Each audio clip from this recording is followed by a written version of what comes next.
the official Ministry of Transportation, MTO, Driver's Handbook, the online version of the Ontario's Driver's Handbook. Use this book to study for your G1 driver's license. Test your knowledge. www.ontario.ca/documents/official M2 driver's handbook/test yourself, sample knowledge test questions. And prepare for your level 2 road test. www.ontario.ca/document/official MTO driver's handbook/level 2 road test. This handbook is only a guide. For official purposes, please refer to the Highway Traffic Act, www.ontario.ca/laws/statute/H, the Motorized Snow Vehicles Act, www.ontario.ca/laws/statute/M, and the Off-Road Vehicles Act, www.ontario.ca/laws/statute/O of Ontario. If you're taking beginner driver education, make sure it's from a ministry-approved school, www.mto.gov.on.ca/English/driver/driving-schools.shtml. For more information about driver licensing, visit Ministry of Transportation, www.ontario.ca/page/driver's license. To request a copy of this book in an alternate format, contact Publications Ontario at 1-800-668-9938 or 416-326-5300, or visit Service Ontario Publications, www.publications.serviceontario.ca. Disponible en français. Demandez le guide officiel de l'automobiliste de publié par le MTO. Driving is a privilege, not a right. Introduction. Ontario is a road safety leader in Canada and North America. The Ministry of Transportation has introduced a range of measures to maintain this record and to improve the behavior of all drivers. Most collisions are caused by driver error or behaviors, such as following too closely, speeding, failure to yield the right-of-way, improper turns, running red lights, and frequently changing lanes. There are also drivers who intentionally put others at risk through such reckless behavior. Statistics show that new drivers of all ages are far more likely than experienced drivers to be involved in serious or fatal collisions. Provincial campaigns promoting the correct use of seatbelts and child car seats and informing people about drinking and driving and aggressive driving are making a difference. Ontario's graduated licensing system, GLS, which lets new drivers gain skills and experience in low-risk environments, is also helping to develop better, safer drivers. This handbook gives new drivers the basic information they need about learning to drive in Ontario, the rules of the road, safe driving practices, and how to get a license to drive a car, van, or small truck. The ministry recommends that all drivers would benefit from taking an advanced course in driver training. As you read, remember that this handbook is only a guide. For official descriptions of the laws, look in the Highway Traffic Act of Ontario and its regulations, www.ontario.ca/laws/statute/H. Information on how to get licenses to drive other types of vehicles is available in Part 2 of this handbook, the official MTO Motorcycle Handbook, http www.mto.gov.on.ca/English/publications/handbooks.shtml motorcycle. The official MTO Truck Handbook, www.mto.gov.on.ca/English/publications/handbooks.shtml truck. The official MTO Bus Handbook, www.mto.gov.on.ca/English/publications/handbooks.shtml buses, and the official MTO Air Brake Handbook, www.mto.gov.on.ca/English/publications/handbooks.shtml air brake. Drive safely. Getting your driver's license. This chapter tells you what license you need to drive in Ontario and how to get it, whether you are a new driver, a visitor, or a new resident in Ontario. If you are applying for your first license, this chapter explains the graduated licensing system, how to apply for a license, the tests you will have to pass, and the driving privileges you will have at each license level. Requirements for driving in Ontario. Residents of Ontario must be at least 16 years old and have a valid Ontario driver's license to drive in this province. Visitors to Ontario who want to drive while here must be at least 16 years old and have a valid driver's license from your own province, state, or country. If you are visiting Ontario for more than 3 months, you need an international driver's permit from your own country. New residents to Ontario with a valid driver's license from another province, State or country can use it for 60 days after you move to Ontario. If you become a permanent resident of Ontario, you must get an Ontario driver's license. Driver's license classification chart. Class A. Allowed to drive any tractor-trailer combination, may also drive in Class D and G. Diagram 1:1, a -1. Class B. Allowed to drive any school purposes, bus, may also drive in Class C, D, E, and G. Class C. Allowed to drive any regular bus, may also drive vehicles in Class D, F, and G. Diagram 1:1, a -3. Class D. A motor vehicle exceeding 11,000 kilograms. Gross weight or registered, gross weight or any truck or combination. Provided the towed vehicle is not over 4,600 kilograms, may also drive in Class G. Diagram 1:1, a -4. Class E. Allowed to drive any school purposes bus maximum of 24 passenger capacity, may also drive in Class Fan G. Diagram 1:1, a-5. Class F. Allowed to drive any regular bus maximum of 24 passenger capacity, and ambulances may also drive in Class G. Diagram 1:1, a -6. Class G. Allowed to drive any car, van or small truck, or combination of vehicle and towed vehicle up to 11,000 kilograms, provided the vehicle towed is not over 4,600 kilograms. A pickup truck towing a house trailer exceeds 4,600 kilograms, but the total combined weight of the truck and trailer does not exceed 11,000 kilograms is deemed a Class G vehicle. Diagram 1:1, B-1. Class G1. Level 1 of graduated licensing. Holders may drive Class G vehicles with an accompanying fully licensed driver with at least 4 years driving experience. Subject to certain conditions. Class G2. Level 2 of graduated licensing. Holders may drive Class G vehicles without accompanying driver, but are subject to certain conditions. Class M. Allowed to drive any motorcycles, including motor tricycles, limited speed motorcycles, motor scooters, and motor-assisted bicycles, mopeds. Holders may also drive a Class G vehicle under the conditions that apply to a Class G1 license holder. Class M1. Level 1 of graduated licensing for motorcycles, including motor tricycles, limited speed motorcycles, motor scooters, and motor-assisted bicycles. Holders may drive a motorcycle under certain conditions. Class M2. Level 2 of graduated licensing for motorcycles, including motor tricycles, limited speed motorcycles, motor scooters, and motor-assisted bicycles, mopeds. Holders may drive a motorcycle, but only with a 0 blood alcohol level. Holders may also drive a Class G vehicle under the conditions that apply to a Class G1 license holder. Class M with L condition. Holders may operate a limited speed motorcycle or moped only. Class M2 with L condition. Holders may operate a limited speed motorcycle or moped only. Diagram 1 billion -3. Class M with M condition. Holders may operate a motor tricycle only. Class M2 with M condition. Holders may operate a motor tricycle only. Note: a Z air brake endorsement is required on a driver's license to operate any air brake-equipped motor vehicle. What kind of license? In Ontario, there are 12 different classes of licenses. Each one qualifies you to drive a different type of vehicle. The class of license you have must match the type of vehicle you are driving. You need a Class G license to drive a car, van, or small truck. You must have a Class G license before you can be licensed to drive any other type of vehicle. The only exception is motorcycles. You may get a motorcycle license Class M without first getting a Class G license. The driver's license classification chart shows you what class of license you need to drive different vehicles. For information on the skills and knowledge you'll need to get a Class M motorcycle license, study the official MTO Motorcycle Handbook, www.mto.gov.on.ca/English/publications/handbooks.html motorcycle.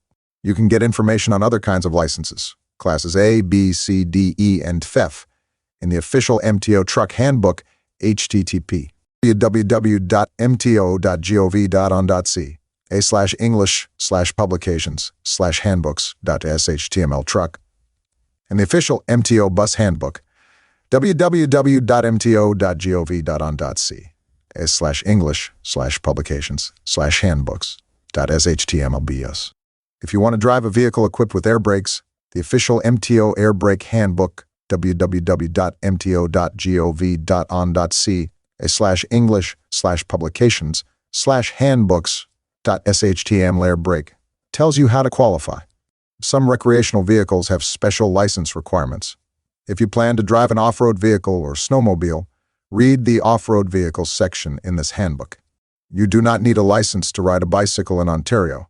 However, bicycles are defined as vehicles in the Highway Traffic Act, and bicyclists have rights and responsibilities similar to other vehicle operators under the Act. Information on safe cycling can be found in the Ministry of Transportation publications Cycling Skills and the Young Cyclist Guide. Graduated licensing. New drivers applying for their first car or motorcycle license enter Ontario's graduated licensing system. Graduated licensing lets new drivers get driving experience and skills gradually. The two-step licensing process takes at least 20 months to complete. To apply for a license, you must be at least 16 years old, pass a vision test, and pass a test of your knowledge of the rules of the road and traffic signs. After you pass these tests, you will enter Level 1 and get a Class G1 license. You must pass 2 road tests to become fully licensed. Passing the first road test lets you move to Level 2, Class G2, and the second one gives you full Class G driving privileges. Applying for a license. To apply for a license, you must show proof of your legal name and date of birth, showing day, month, and year of birth. Documents must be original and valid. Photocopies and expired documents are not acceptable. Bring the documents to a drive-at-a-center or travel point, a temporary drive-at-a-center where there is no regional center. Phone ahead to find out where the nearest travel point is and when it is open. You can also find it on the internet at www.drivetest.ca. drivetest.ca/. You must pay a fee when you apply. This fee includes the cost of the knowledge test, your first road test, and a 5-year licensing fee. There are more charges for your second road test and for any retests you may need to take. To schedule a road test appointment, you must prepay the fee. When you apply for your license, you will be asked questions about your health.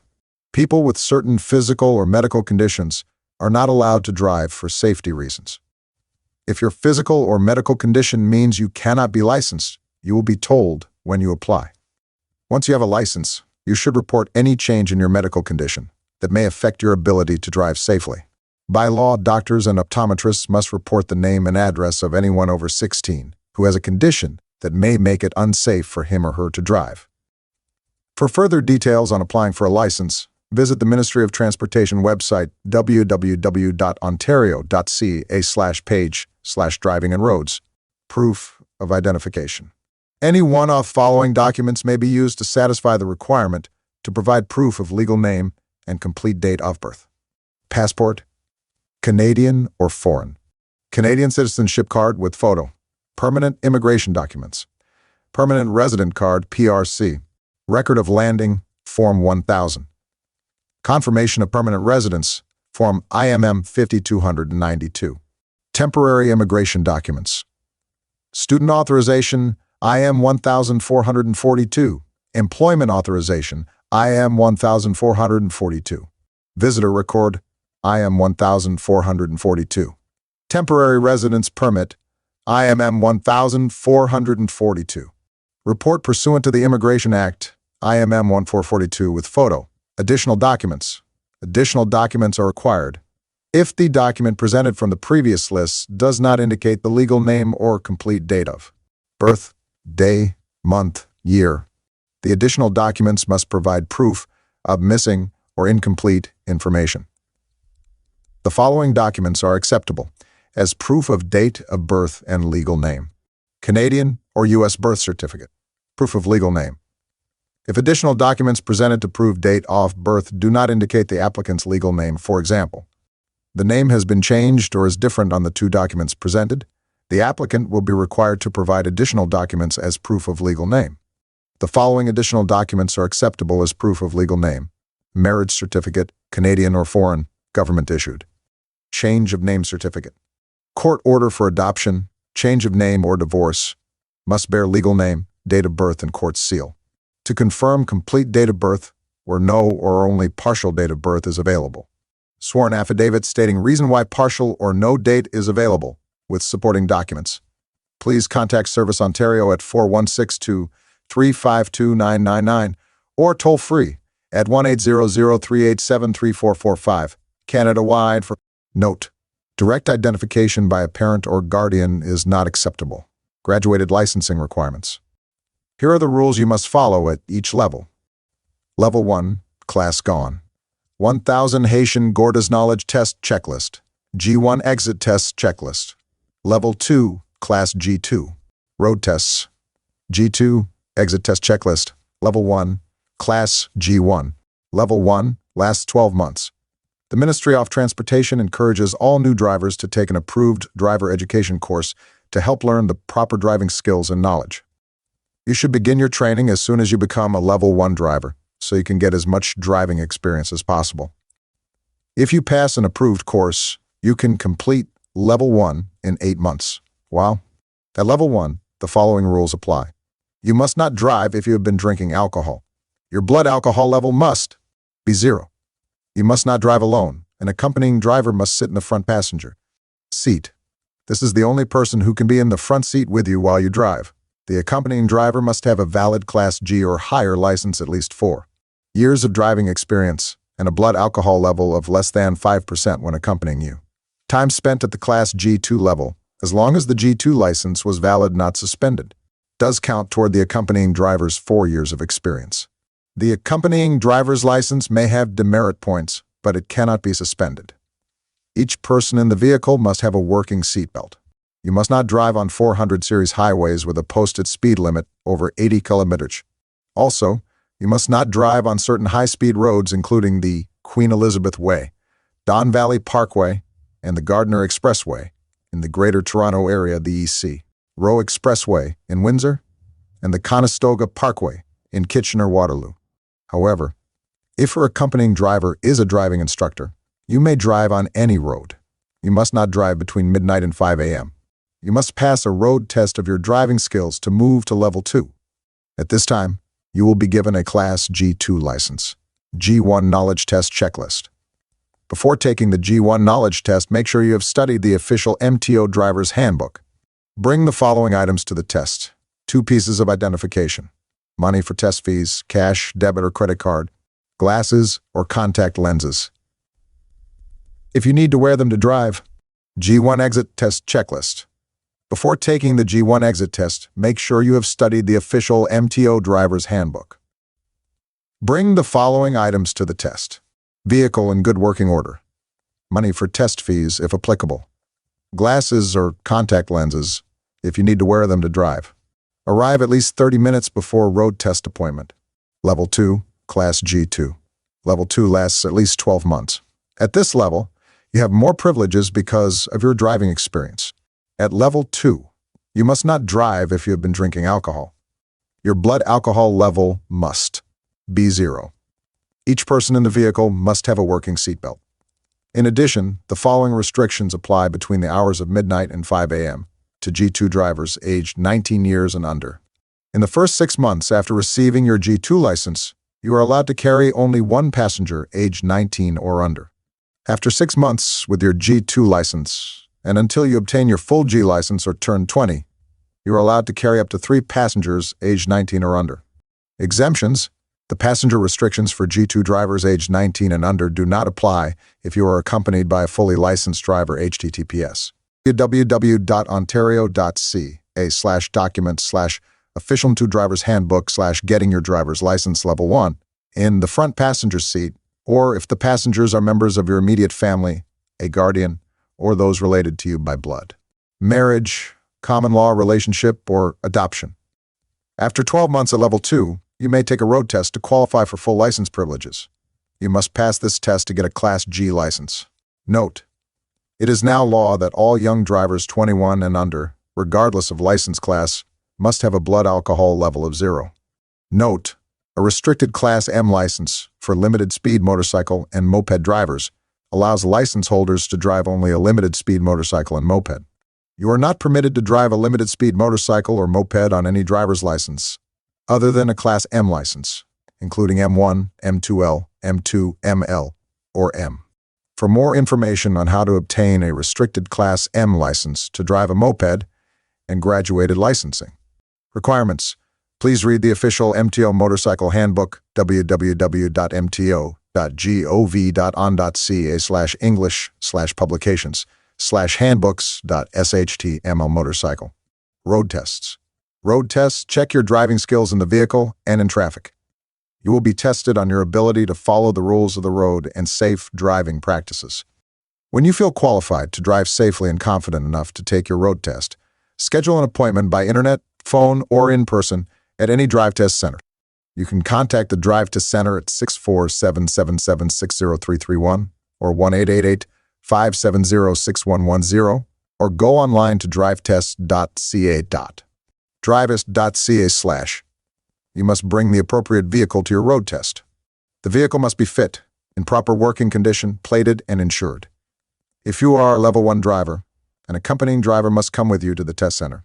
If you are a Level 2 driver, be prepared to take alternate transportation home in case you fail your road test and are unqualified to drive. No pets or passengers other than the driver examiner are allowed in the vehicle during a road test. Driving instructors, friends, relatives, and translators may not accompany you during the test. All road tests have a set time, FRA-me. Before you begin your test, the examiner will inform you all the time you have to complete the test. You will not be asked to do anything illegal during the road test. The examiner will explain the test, and you should follow his or her instructions. The examiner is not allowed to coach you during the test, so if you have any questions, ask them before you begin. Electronic driving aids such as automatic parallel parking systems, lane monitoring, cruise control, and back cameras may not be used during the road test. On a road test, you are required to demonstrate the proper skills in operating a motor vehicle without the reliance of driving aids. For example, shoulder checks, mirror checks, and so on. At the end of each test, the examiner will give you a complete report of your skills and explain any mistakes you have made. If you fail the test, the report will show you where you need to improve. When you have had more practice, you can make an appointment to take the test again. You must wait at least 10 days between tests. www.ontario.ca/document/official MTO Driver's Handbook. 13-218. G2 Exit Test Checklist. You must have highway driving experience. Experience driving on highways with speed limits of at least 80 kilometers before taking the G2 exit test. You must complete a declaration of highway driving experience form, describing the highway driving experience you have before taking the road test. Bring the following items to the test: vehicle in good working order, money for test fees if applicable, glasses or contact lenses if you need to wear them to drive. Arrive at least 30 minutes before road test appointment. Failure to attend road test or short notice cancellation. If you cancel or reschedule your road test appointment with less than 48 hours notice, or if you fail to attend your appointment, your prepaid road test fee will not be refunded. Under certain extenuating circumstances, only, such as a death in your immediate family, the road test fee will remain as a credit on your driving record. Out-of-order road test. If your vehicle does not meet ministry standards for the purpose of a road test, or if there is a non-vehicle-related reason for which the examiner determines that the road test cannot be completed, the examiner declares the road test out of order. If your road test is declared out of order, you lose 50% of your road test fee. The other 50% of the fee remains as a credit on your driving record and may be applied when booking a new road test. In order to book the new road test, you will have to pay the 50% of the fee deducted due to the out of order. If you have any concerns that your road test may be declared out of order, contact the Drive Test Center at www.drivetest.ca before your scheduled test to discuss it. New Ontario residents. If you are a new resident of Ontario and have a valid driver's license from another province or country, you can use that license for 60 days in Ontario. If you want to continue to drive after 60 days, you must get an Ontario driver's license. License exchange for countries with reciprocating jurisdictions. Ontario has license exchange agreements with every Canadian province and territory, including Canadian Forces Europe. There are also agreements with Australia, Austria, Belgium, France, Germany, Great Britain, Ireland, the Isle of Man, Japan, New Zealand, Northern Ireland, Republic of Korea, Switzerland, Taiwan, and the United States. Drivers will receive a full Class G license, provided they have an equivalent class license. If you have fewer than 2 years of driving experience, you may get credit for your experience and enter Level 2 of the graduated licensing system. Once you have a total of 2 years of driving experience, you may take the Level 2 road test to earn full driving privileges. License exchange for non-reciprocating jurisdictions. All applicants for an Ontario driver's license are required to present a valid foreign driver's license, pass a vision test, a knowledge test, pay all applicable fees, and provide acceptable proof of identity. Applicants who fulfill these requirements can obtain a G1 license. The applicant may take their G1 exit test with 12 months of combined Ontario and foreign experience. The 12-month waiting period will be reduced to 8 months with the successful completion of a ministry-approved beginner driver education course. Applicants are required to provide adequate proof of foreign licensed driving experience. However, the ministry may accept an applicant's declaration of their foreign licensed driving experience for up to 12 months. For more than 12 months' experience, applicants must provide an authenticated letter from their embassy, consulate, or licensing agency in English or French. A full 24 months of Ontario and foreign experience is required prior to attempting their G2 exit test. Only experience within the past 3 years may be credited. Driving customs vary from place to place. That is why experienced drivers from other countries should familiarize themselves with Ontario's laws. The official MTO Driver's Handbook and the Ministry of Transportation website are great resources. The rest of this handbook gives you information you need to pass your tests and to keep your driving privileges once you get your license. The written test may ask you about seatbelts, traffic signs and lights, emergency vehicles, how to use headlights, speed limits, getting on or off a freeway, what drivers must do when they meet streetcars and school buses, driver license suspensions, the demerit point system, passing other vehicles, collision reporting, sharing the road with other road users, rules of the road. The road test will test how well you use your knowledge while driving. You will be tested on starting, stopping, and turning, traffic signs and lights, passing vehicles, including bicycles, and driving in passing lanes, traveling through controlled and uncontrolled intersections, parallel parking and reversing, foreseeing hazardous conditions and being ready for them, other safe driving practices. Make sure you know the information in this handbook before you take these tests. Sample test questions, www.ontario.ca/document/official MTO driver's handbook/test yourself.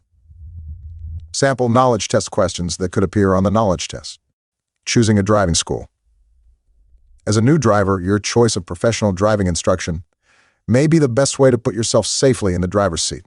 A beginner driver education (BDE) course in a driving school that has been approved by the provincial government can teach you the skills and attitudes you need to be a safe and responsible driver. The BDE course may also make you eligible to take your road test sooner and allow you to save money on insurance premiums. As well as teaching the basics, driver training emphasizes strategic driving techniques, positive driving attitudes and behavior, avoiding driver distractions, risk perception and management, freeway driving, night driving, and driving in adverse conditions. Most programs are designed for new drivers, but many driving schools also provide courses and services to upgrade your skills. If you graduate from an approved BDE course, this will be noted in your driver's license history and will reduce the time you must spend at Level 1 by 4 months.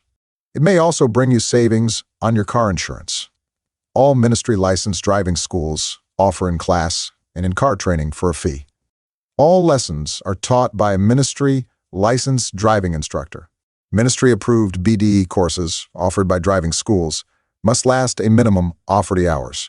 This may consist of at least 20 hours in class, 10 hours in vehicle, and 10 hours of flexible instruction that may include the following: classroom driving instruction, computer-based instruction, in-vehicle instruction, driving simulator instruction, home links, homework. The ministry licenses all driving schools offering a BDE course in Ontario. Licenses are renewed every 3 years if driving schools continue to meet legislative and program requirements. Only licensed instructors working for licensed schools can teach the BDE. All ministry-approved driving schools, www.mto.gov.on.ca/english/driver/driving schools.shtml, are listed on the ministry's website. Note, the ministry also lists revoked driving schools, www.mto.gov.on.ca/english/driver/revoked driving schools.shtml, that are not on the list of approved schools.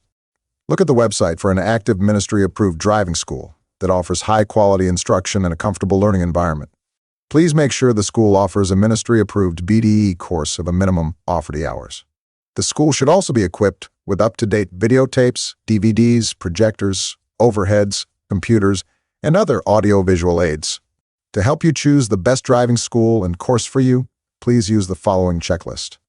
Course information package, personalized program, adequacy of classroom facilities and related amenities, low student-teacher ratio, audio-visual equipment, in-class topics covered, in-vehicle topics covered, flexible instruction covered, instructor qualifications and experience, regular instructor upgrading, student progress and evaluation reports, minimum 20 hours of classroom instruction, 10 hours behind-the-wheel instruction, and 10 hours of flexible instruction. Modern training materials. Use Audiobook for road test, tuition receipts. Clear school contract statements regarding the cost of every aspect of the course, including use of vehicle for road test and any subsequent road test. Testimonials, references, history of excellent teaching, proper treatment and respect of all students with no discrimination of any type. See the Ontario Human Rights Code. Number of years in business. Consumer protection insurance. Summary. By the end of this chapter, you should know the legal requirements you must meet to obtain a driver's license, the different license classifications, and what type of vehicle they permit you to drive, the identification you need to provide when applying for a driver's license, the restrictions and testing requirements under the graduated licensing system, safe and responsible driving. Being a safe and responsible driver takes a combination of knowledge, skill, and attitude. To begin, you must know the traffic laws and driving practices that help traffic move safely. Breaking these rules of the road is the major cause of collisions. Traffic laws are made by federal, provincial, and municipal governments, and police from each level can enforce them. If you break a traffic law, you may be fined, sent to jail, or lose your driver's license. If you get caught driving while your license is suspended, your vehicle may be impounded. But you need to do more than just obey the rules. You must care about the safety of others on the road. Everyone is responsible for avoiding collisions. Even if someone else does something wrong, you may be found responsible for a collision if you could have done something to avoid it. Because drivers have to cooperate to keep traffic moving safely, you must also be predictable, doing what other people using the road expect you to do. And you must be courteous. Courteous driving means giving other drivers space to change lanes, not cutting them off and signaling your turns and lane changes properly. You must be able to see dangerous situations before they happen and to respond quickly and effectively to prevent them. This is called defensive or strategic driving. There are collision avoidance courses available where you can practice these techniques. Defensive driving is based on 3 ideas: visibility, space, and communication. Visibility is about seeing and being seen. You should always be aware of traffic in front, behind, and beside you. Keep your eyes constantly moving, scanning the road ahead and to the side and checking your mirrors every 5 seconds or so. The farther ahead you look, the less likely you will be surprised, and you will have time to avoid any hazards. Make sure other drivers can see you by using your signal lights as required. Managing the space around your vehicle lets you see and be seen and gives you time and space to avoid a collision. Leave a cushion of space ahead, behind, and to both sides. Because the greatest risk of a collision is in front of you, stay well back. Communicate with other road users to make sure they see you and know what you are doing. Make eye contact with pedestrians, cyclists, and drivers at intersections and signal whenever you want to slow down, stop, turn, or change lanes. If you need to get another person's attention, use your horn.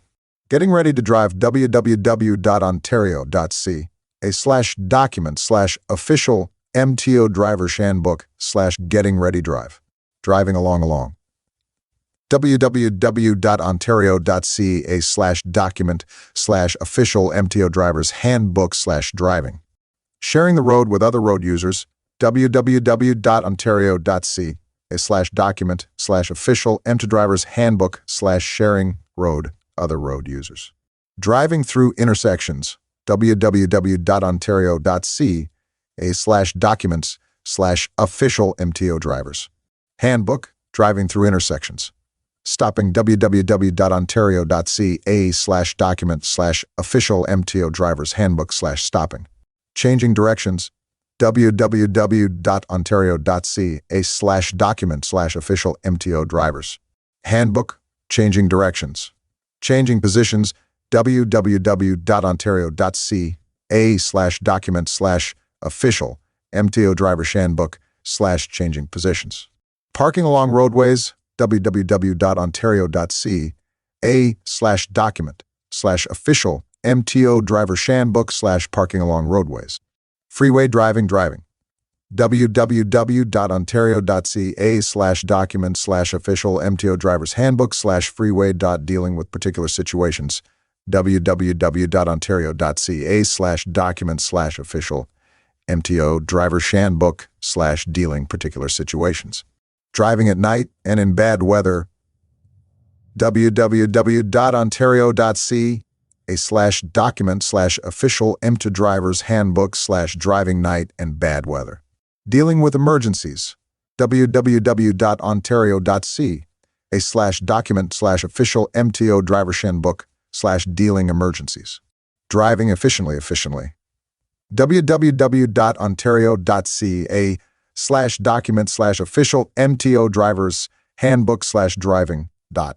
Getting ready to drive. Before you drive, make sure you are comfortable with your physical, mental, and emotional state, your vehicle, and the conditions in which you will be driving. If you have doubts about any of them, don't drive. Your ability to drive can change from one day to the next.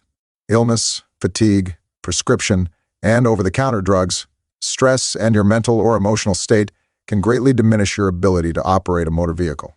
You should consider these factors before you begin driving, and you should not operate a motor vehicle when you are not fit to do so. Be physically and mentally alert. You must be in good physical and mental condition to drive. Don't drive when you are sick or injured or when you have been drinking alcohol or taking any drug or medication that may reduce your ability to drive. Don't drive when you are tired. You might fall asleep at the wheel, risking the lives of others on the road. Even if you don't fall asleep, fatigue affects your driving ability. Your thinking slows down and you miss seeing things. In an emergency, you may make the wrong decision, or you may not make the right decision fast enough. Don't drive when you're upset or angry. Strong emotions can reduce your ability to think and react quickly. Know your vehicle. Diagram 2-1. Get to know your vehicle before you drive it. There are many types of vehicles available today with many different characteristics, including fuel ignition systems, anti-lock brakes, four-wheel drive, and systems for traction control and stability control. Many newer vehicles offer technologies that assist drivers with steering, braking, and/or accelerating to help you stay within your lane, avoid or reduce collisions, and maintain safe following distances. Check the vehicle owner's manual and other information available from the automaker to learn how these systems work, how to properly operate them, and to understand their limitations. No matter what technologies are available in your vehicle, you must always pay attention to how they operate. Be ready to take over control of the vehicle in the event of an unusual or unforeseen situation. And recognize that you remain responsible for all driving tasks. For driving in difficult situations and conditions, see the section on dealing with particular situations, www.ontario.ca/document/official MTO driver's handbook/dealing particular situations. Make sure you know where all the controls and instruments are, what they do. Check that all warning lights and gauges work. Watch for a warning light that stays on after you drive away. It could mean a serious problem with your vehicle. Get to know the controls well enough to turn on wipers and washers, headlights, high beams, heater, and defroster without having to look. Learning to use these essential controls without taking your eyes off the road is an important part of driving. Get into position. Diagram 2-2. Make sure you sit properly behind the wheel. You should sit high enough in the driver's seat to see over the steering wheel and hood. You should be able to see the ground 4 meters in front of the vehicle. Use a firm cushion if needed. Be sure that you are sitting straight upright in the seat with your elbows slightly bent. Adjust the seat so your feet reach the pedals easily. To check your position, try placing your feet flat on the floor under the brake pedal. If you can do this without stretching, you are seated properly. This keeps you in the proper, upright sitting position and gives you more stability when maneuvering your vehicle. If your vehicle has an adjustable headrest, you should make sure it is at the right height. The back of your head should be directly in front of the middle of the headrest to protect you in a collision. Check that you have enough room in the front seat to drive properly and safely. Do not overcrowd your driving space with passengers or property. Keep a clear view. Keep a clear view when driving. Do not put anything in your windows that will block your view. The windows of your vehicle must not be coated with any material that keeps you from seeing out in any direction. Neither should the windshield or front door windows be coated to keep someone from seeing inside the vehicle. Find your blind spots. Diagram 2 to 3. Check and adjust your mirrors and find your blind spots, the area on each side of your vehicle where you cannot see. You may not see people or cyclists when they are in these spots. On some vehicles, the blind spot is so large that a vehicle could be there and you would not see it. Adjust your mirrors so that there are as few blind spots as possible. Blind spots in most vehicles are to the back left and back right of the vehicle. To reduce the blind spots even more, position the interior mirror so that the center of the mirror shows the center of the rear window. You should be able to see directly behind the car when the interior mirror is properly adjusted. Position the left outside mirror by leaning towards the window and moving the mirror so that you can just see the rear of your car. Position the right outside mirror by leaning to the center of the vehicle and moving the mirror so that you can again just see the rear of your car. Avoid overlap in what you can see in your mirrors. Because your side mirrors show only narrow angles of view, turning your head to do shoulder checks is the only way to make sure there's nothing in your blind spots. You should know the blind spots on your own vehicle. You can learn where and how large they are by having someone walk around your car and watching the person in the mirrors. Fasten your seatbelt. Diagram 2-4. The proper use of a seatbelt can save your life. Even a small increase in the number of people who wear their seatbelts can save many lives. You must use your seatbelt every time you travel in any vehicle equipped with seatbelts. All passengers must be buckled up in their own seatbelt, child car seat, or booster seat. Drivers who do not buckle up can be fined and will be given 2 demerit points. Drivers may also be fined and receive demerit points if they fail to ensure that all passengers under 16 years of age are properly buckled in a seatbelt, child car seat, or booster seat. Level 1 G1 drivers are only allowed to have his or her accompanying driver as a front seat passenger and must have a seatbelt for him or her. Novice drivers must have a seatbelt for every passenger. Drivers who do not ensure there is a working seatbelt for every passenger can lose their license for at least 30 days. Seatbelts should be worn snugly enough to keep you in your seat during a collision. Never put more than one person into a seatbelt. This can cause serious injury or even death in a collision. Wear the shoulder strap over your shoulder, never under your arm or behind your back. The lap belt should be worn low over the hips, not against the stomach. Use your seatbelt always, even when you are sitting in a position with an active airbag. Airbags do not replace seatbelts. In a collision, your seatbelt will keep you in position so that the airbag can protect you. Note: the safest place a passenger can travel is inside a vehicle, properly buckled in. It is not safe to travel outside a vehicle, such as in the back of a pickup truck or in a trailer that is being towed. It is important for passengers to be secured within to avoid being thrown from the vehicle during a collision. For more information on seat belts, visit the Ministry of Transportation www.ontario.ca/transportation website. Child safety. Diagram 2 to 5. To be safely protected in a vehicle, children must be properly secured in a child car seat, booster seat, or seatbelt, depending on their height, weight, and/or age. Research shows that a correctly used child car seat can reduce the likelihood of injury or death by 75%. As a driver, you are responsible for ensuring that all passengers under 16 years of age are properly buckled into a seatbelt, child car seat, or booster seat. In Ontario, all drivers must use proper child car seats and booster seats when transporting young children. Child car seats must meet Canadian motor vehicle safety standards. Buckles and straps must be fastened according to the manufacturer's instructions. Newer vehicles that come equipped with a lower universal anchorage system UAS for securing a child car seat do not require the use of a seatbelt.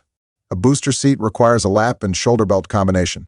Infants who weigh less than 9 kilograms, 20 lbs, must be buckled into a rear-facing child car seat attached to the vehicle by a seatbelt or the UAS strap. A rear-facing child car seat is always best installed in the back seat. Never put a rear-facing child car seat in a seating position that has an active airbag. If the airbag inflates, it could seriously injure the child. Toddlers 9 to 18 kilograms, 20 to 40 lbs, must be buckled into a child car seat attached to the vehicle by a seatbelt or a UAS strap. The seat's tether strap must also be attached to the vehicle's tether anchor. Children weighing more than 9 kilograms, 20 lbs, may remain in a rear-facing child car seat if it is designed to accommodate the child's height and weight. Always follow the manufacturer's instructions when installing a child car seat in your vehicle. Booster seats provide 60% more protection than seatbelts alone. These must be used by preschool and primary grade age children who have outgrown their forward-facing child car seat, are under the age of 8, and weigh 18 kilograms 40 lbs, or more but less than 36 kilograms 80 lbs, and who are less than 145 centimeters 4 feet 9 inches tall. Booster seats raise a child so that the adult's seatbelt works more effectively. The child's head must be supported by the top of the booster, vehicle seat, or headrest. You must use a booster seat with a lap shoulder belt. The lap shoulder belt should be worn so that the shoulder belt fits closely against the body. Over the shoulder and across the center of the chest, and the lap belt sits firmly against the body and across the hips. Always follow the manufacturer's instructions when installing a booster seat in your vehicle, and secure the booster seat with a seat belt when a child is not traveling in it, or remove it from the vehicle.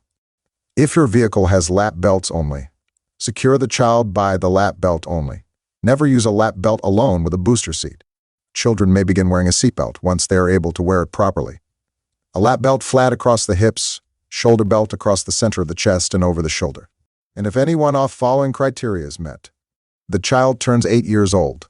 The child weighs 36 kilograms 80 lbs or more. The child is 145 centimeters 4 feet 9 inches tall or taller. Do not place a child in a seating position in front of an airbag that is not turned off. The safest place for a child under age 13 is in the back seat. Always secure loose objects in the vehicle with cargo nets or straps, or move them to the trunk to prevent them from injuring passengers in a collision or a sudden stop. Correct installation of a child car seat is important for ensuring a child's safety. Your local public health unit is a good resource for finding out how to properly install a child car seat. Or visit a local car seat clinic, where certified technicians will help you install the seat. For more information on child car seats, visit the Ministry of Transportation www.ontario.ca/transportation website. Note: be careful if buying a used child car seat. Considerations should include ensuring the child car seat comes with complete manufacturer's instructions and all necessary equipment, does not show signs of deterioration or damage, has never been in a collision, is not under recall, and has not exceeded its useful life expectancy as determined by the manufacturer. Seatbelts and child car seats save lives. Seatbelts and child car seats reduce the risk of injury or death in collisions.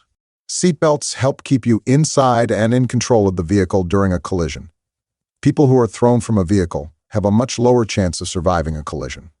Seatbelts keep your head and body from hitting the inside of the vehicle or another person in the vehicle. When a vehicle hits a solid object, the people inside keep moving until something stops them. If you are not wearing your seatbelt, the steering wheel, windshield, dashboard, or another person might be what stops you. This human collision often causes serious injury. Fire or sinking in water is rare in collisions. If it does happen, seatbelts help keep you conscious, giving you a chance to get out of the vehicle. In a sudden stop or swerve, no one can hold on to a child who is not in a seatbelt or child car seat. Infants or children who are not properly restrained can be thrown against the vehicle's interior, collide with other people, or be ejected. When using a child car seat, make sure that the seat is tightly secured by the vehicle seat belt or by the Universal Anchorage System UAS strap. And for a forward-facing car seat, ensure the tether strap is also used. When installing the child car seat, press one knee into the seat and use your body weight to push it into the vehicle seat. Then tighten the seat belt or the car seat UAS strap as much as possible. The installed child car seat should move no more than 2.5 centimeters 1 inch, where the seat belt or UAS strap is routed through the child car seat. Use a locking clip where needed to ensure the seat belt stays locked into position and will not loosen during a collision. Refer to your vehicle owner's manual to see if you will need to use a locking clip. If a rear-facing child car seat does not rest at the proper 45-degree angle, you can prop up the base of the seat with a towel or a styrofoam bar, pool noodle. 80% of the base of a forward-facing car seat should be firmly supported by the vehicle seat. Turn on headlights at night and in poor conditions. Diagram 2 to 6 high beams. Headlights enable you to see the roadway in front of your vehicle when visibility is poor, as well as making your vehicle visible to others. Your vehicle's headlights must shine a white light that can be seen at least 150 meters in front and is strong enough to light up objects 110 meters away. You must also have red rear lights that can be seen 150 meters away, and a white light lighting the rear license plate when headlights are on. Headlights are equipped with the option to use a high beam to enhance vision further down the roadway, and the use of a low beam when you are near other vehicles to minimize the glare of your headlights onto others. When you use high beam headlights, remember to switch to low beams within 150 meters of an oncoming vehicle. Use your low beams when you are less than 60 meters behind another vehicle, unless you are passing it. These rules apply to all roads, including divided ones. Turning your headlights on activates other required light systems, such as your parking lights, tail lights, and rear license plate light. Daytime running lights, which are often another mode of your headlights or can be a separate lighting system, are specifically designed to make your vehicle more visible during times of good light conditions, and are automatically activated when your vehicle is in operation and your headlight switch is turned to off. When driving your vehicle, headlights are required to be turned on between 1/2 hour before sunset and 1/2 hour after sunrise, and any other time of poor light conditions, such as fog, snow, or rain, which keeps you from clearly seeing people or vehicles less than 150 meters away. Please see the section on driving at night and in bad weather, www.ontario.ca/document/official MTO driver's handbook/driving night in bad weather. Don't drive with only one headlight or with lights that are not aimed properly. Have your full lighting system checked regularly, keep them clean, and replace burned-out bulbs as soon as possible. Parking lights are only for parking. In low light, use your headlights, not parking lights. Diagram 2-7, low beams. Your daytime running lights are not to be used as headlights during poor lighting conditions. They provide an inappropriate form of light that may cast glare onto others or deactivate other required light systems, such as taillights. Daytime running lights are only to be used during good light conditions to enhance the visibility of your vehicle. If your vehicle is not equipped with daytime running lights, you should turn your headlights on to provide similar visual enhancement. Driving with your vehicle's full lighting system set to automatic is recommended if your vehicle is equipped with this option. This will better ensure that the appropriate lighting system is being used. You should also monitor the activation and operation of your vehicle's full lighting system at all times to ensure that appropriate lighting is being provided. Summary. By the end of this section, you should know the concepts of safe and responsible and defensive driving, factors that may affect your physical and mental readiness to drive, how to familiarize yourself with your vehicle's controls, and how to set your seating position, the legal requirements surrounding seatbelts, booster seats, and child car seats, how and when to use your vehicle's lighting system, driving along. Always be aware of traffic around you as you drive. Develop a routine for looking ahead, behind, and from side to side. Check your mirrors every 5 seconds or so, and check your blind spots by turning your head to look over your shoulder. Keep other drivers out of your blind spot by changing your speed, and don't drive in other vehicles' blind spots. This is especially true when driving around large commercial vehicles, as they typically have large blind spots to the sides and back. Be extra careful at dusk and dawn when everyone has difficulty adjusting to the changing light. Keep a cushion of space around your vehicle and be prepared for the unexpected. Anticipate other drivers' movements and make allowances for every possible error. Look well ahead and watch for people in parked vehicles. They may be about to pull out in front of you or to open a door. Watch for smaller vehicles, bicycles, and pedestrians. Steer smoothly. All steering should be smooth and precise. You should do most steering and lane changes without taking either hand off the wheel. You must be able to steer in a straight line while shifting gears, adjusting controls, or checking your blind spot. Picture the steering wheel as a clock and place your hands at 9 o'clock and 3 o'clock. Use of turn signals and brake lights.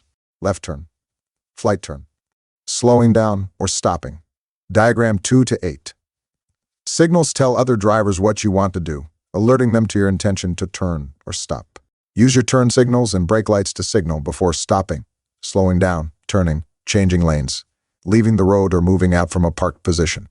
Give the correct signal well before taking the action and make sure other drivers can see it. Check that the way is clear before you act. Just signaling is not enough. Follow the rules for turns, whether left or right, on lane changes and on yields to other vehicles and pedestrians.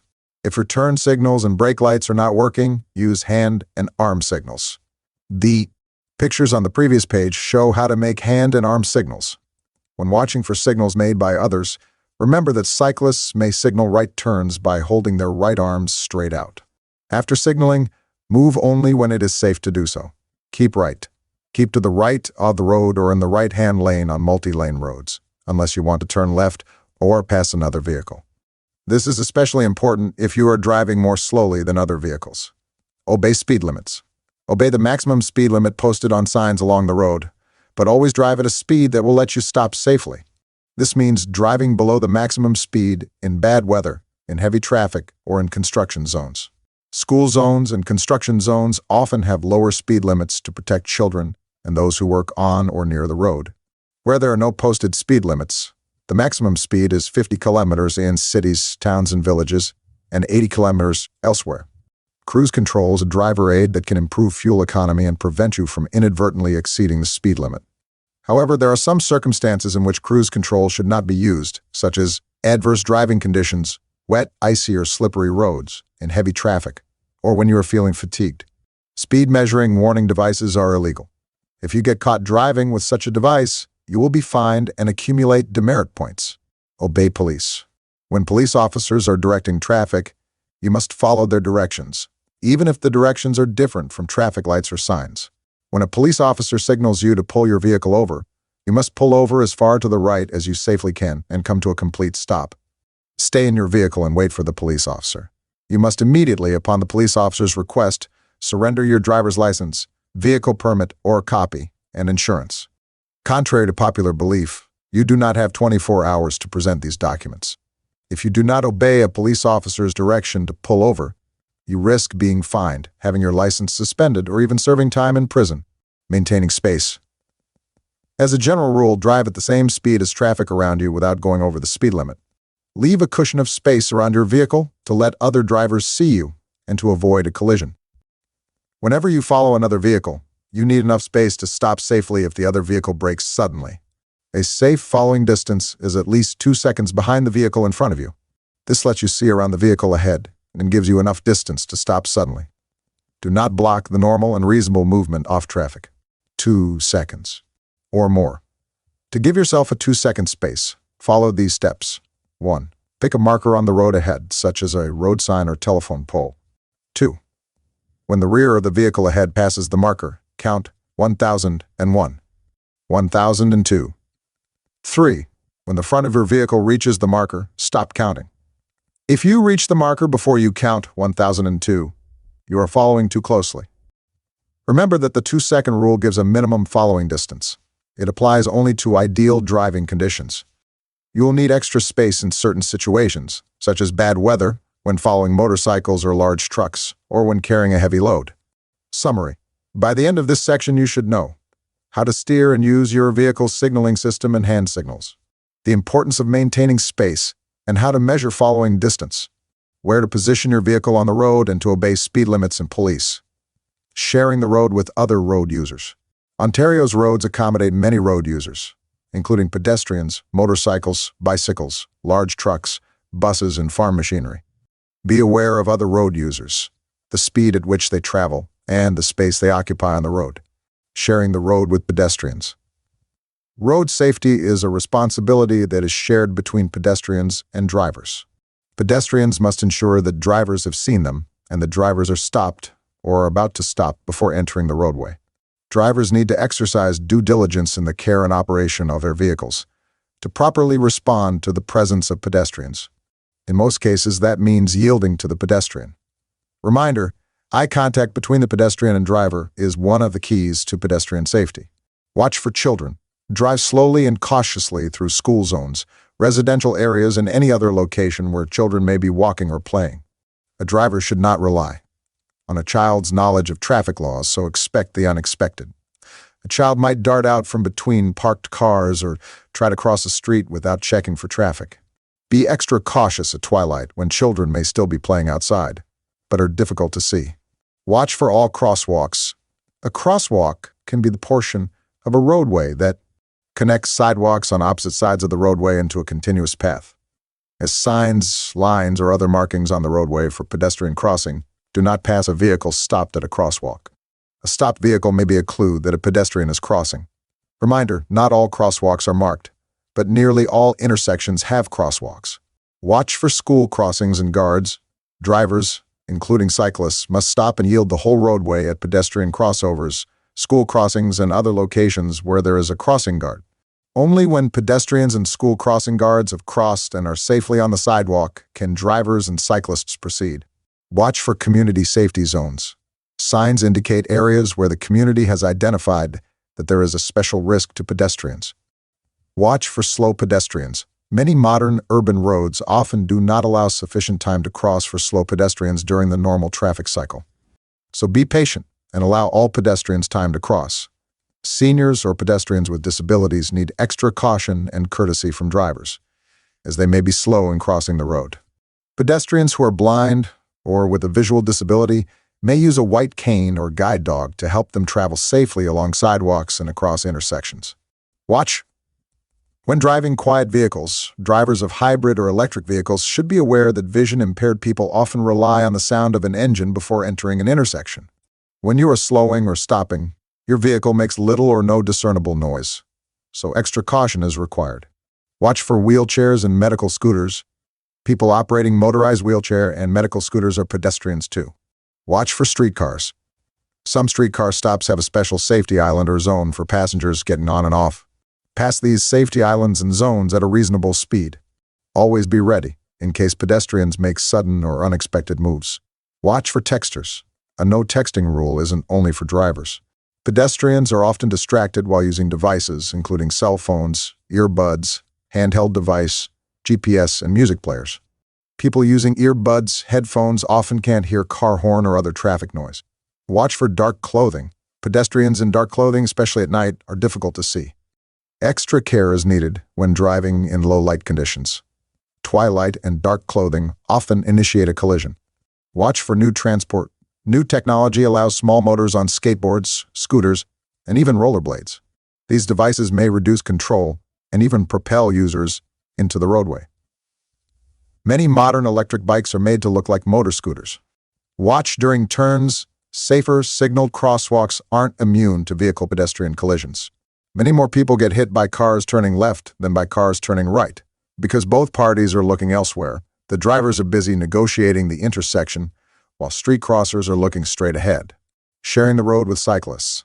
Bicycles and mopeds traveling at a lower speed than other traffic are expected to ride about 1 meter from the curb or parked cars, or as close as practical to the right-hand edge of the road when there is no curb.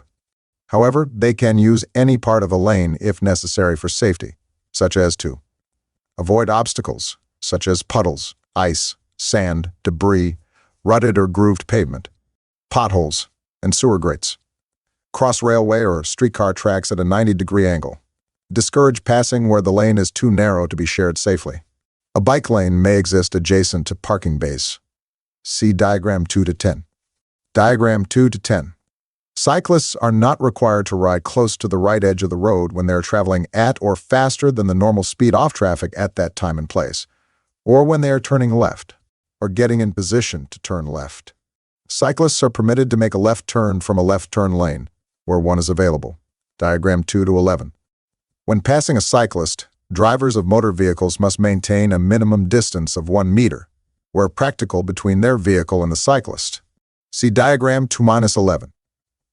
Failure to do so may result in a fine and an additional 2 demerit points on the driver's record. Whenever possible, you should change lanes to pass. Do not follow too closely behind cyclists. They do not have brake lights to warn you when they are slowing or stopping. Intersections. To avoid collisions with bicyclists at intersections, remember the following. When turning right, signal and check your mirrors and the blind spot to your right too. Make sure you do not cut off a cyclist. When turning left, you must stop and wait for oncoming bicycles to pass before turning. When driving through an intersection, be careful to scan for cyclists waiting to turn left. Do not sound your horn unnecessarily when you are overtaking a cyclist. It may frighten them and cause them to lose control. If you feel that you must use your horn, tap it quickly and lightly while you are still some distance away from the cyclist. Diagram 2 to 12. Bike lanes are reserved for cyclists. They are typically marked by a solid white line. Sometimes you will need to enter or cross a bike lane to turn right at a corner or driveway. See Diagram 2 to 12. Take extra care when you do this. Enter the bike lane only after ensuring that you can do so safely, and then make the turn. Watch for cyclists' hand signals. A cyclist may indicate a right-hand turn by extending their right arm.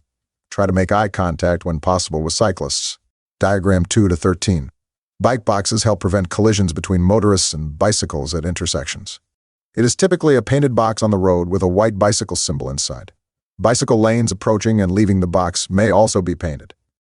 As a driver, you must stop for a traffic signal behind the bike box.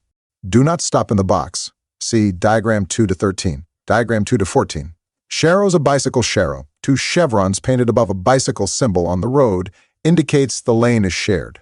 Vehicle or bicycle traffic may be in the lane, although you should always keep on the lookout for bicyclists. This serves as an additional warning to watch for them in a lane. See Diagram 2 to 14. Children riding bicycles on the street may lack the necessary training and skills for safe cycling. They may not be aware of all the dangers or the rules of the road. Watch for children on oversized bicycles, as they may not have the ability to control it.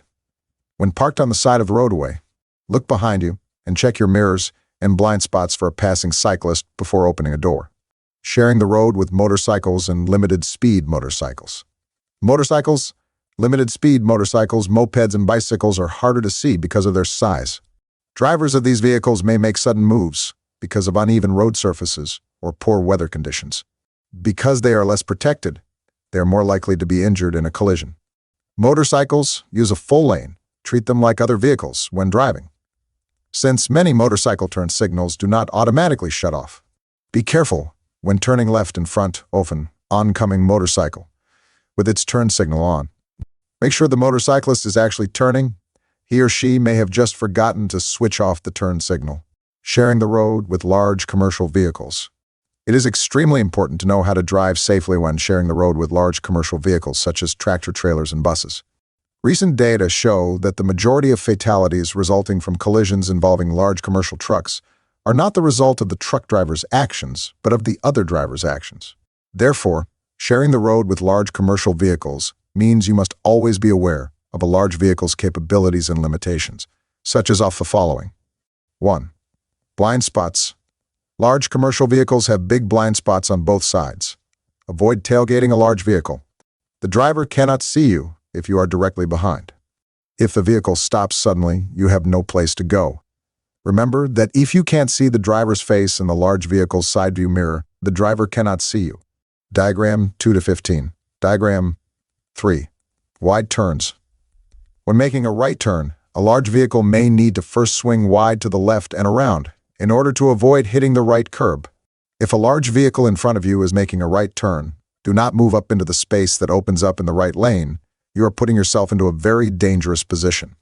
Once the front of the vehicle has cleared the corner, the rest will move partially back into the right lane. If you are in that lane, your vehicle will be squeezed between the trailer and the curb. Stay well back until the truck has completely cleared the lane.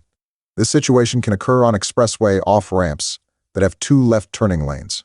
Do not drive up into the left lane when a large vehicle is making a left turn in front of you. Stay well back until the truck has cleared the left turn, or else you may get squeezed between the truck and the curb. 4. Rolling back. Leave plenty of room if you are stopped behind a large vehicle. When the driver of a large vehicle releases the brakes after being stopped, the vehicle may roll back. 5. Spray. In bad weather, large vehicles are capable of spraying up large amounts of mud, snow, and debris, which could land on your windshield and temporarily block your vision. 6. Turbulence. Due to various factors such as air pressure and airflow, a large vehicle can create heavy air turbulence. This may affect your ability to control your vehicle when passing a large one. Sharing the road with municipal buses. Many municipal roadways have special indented stopping areas for municipal buses called bus bays, where passengers can get on and off. There are 3 types of bus bays: mid-block indented bays, indentations immediately before and after intersections, bus stop areas between 2 designated parking areas. When a bus in a bus bay begins flashing its left turn signals, indicating that it is ready to leave the bus bay, and you are approaching in the lane adjacent to the bus bay, you must allow the bus to re-enter traffic. CB, Diagram 2 to 17.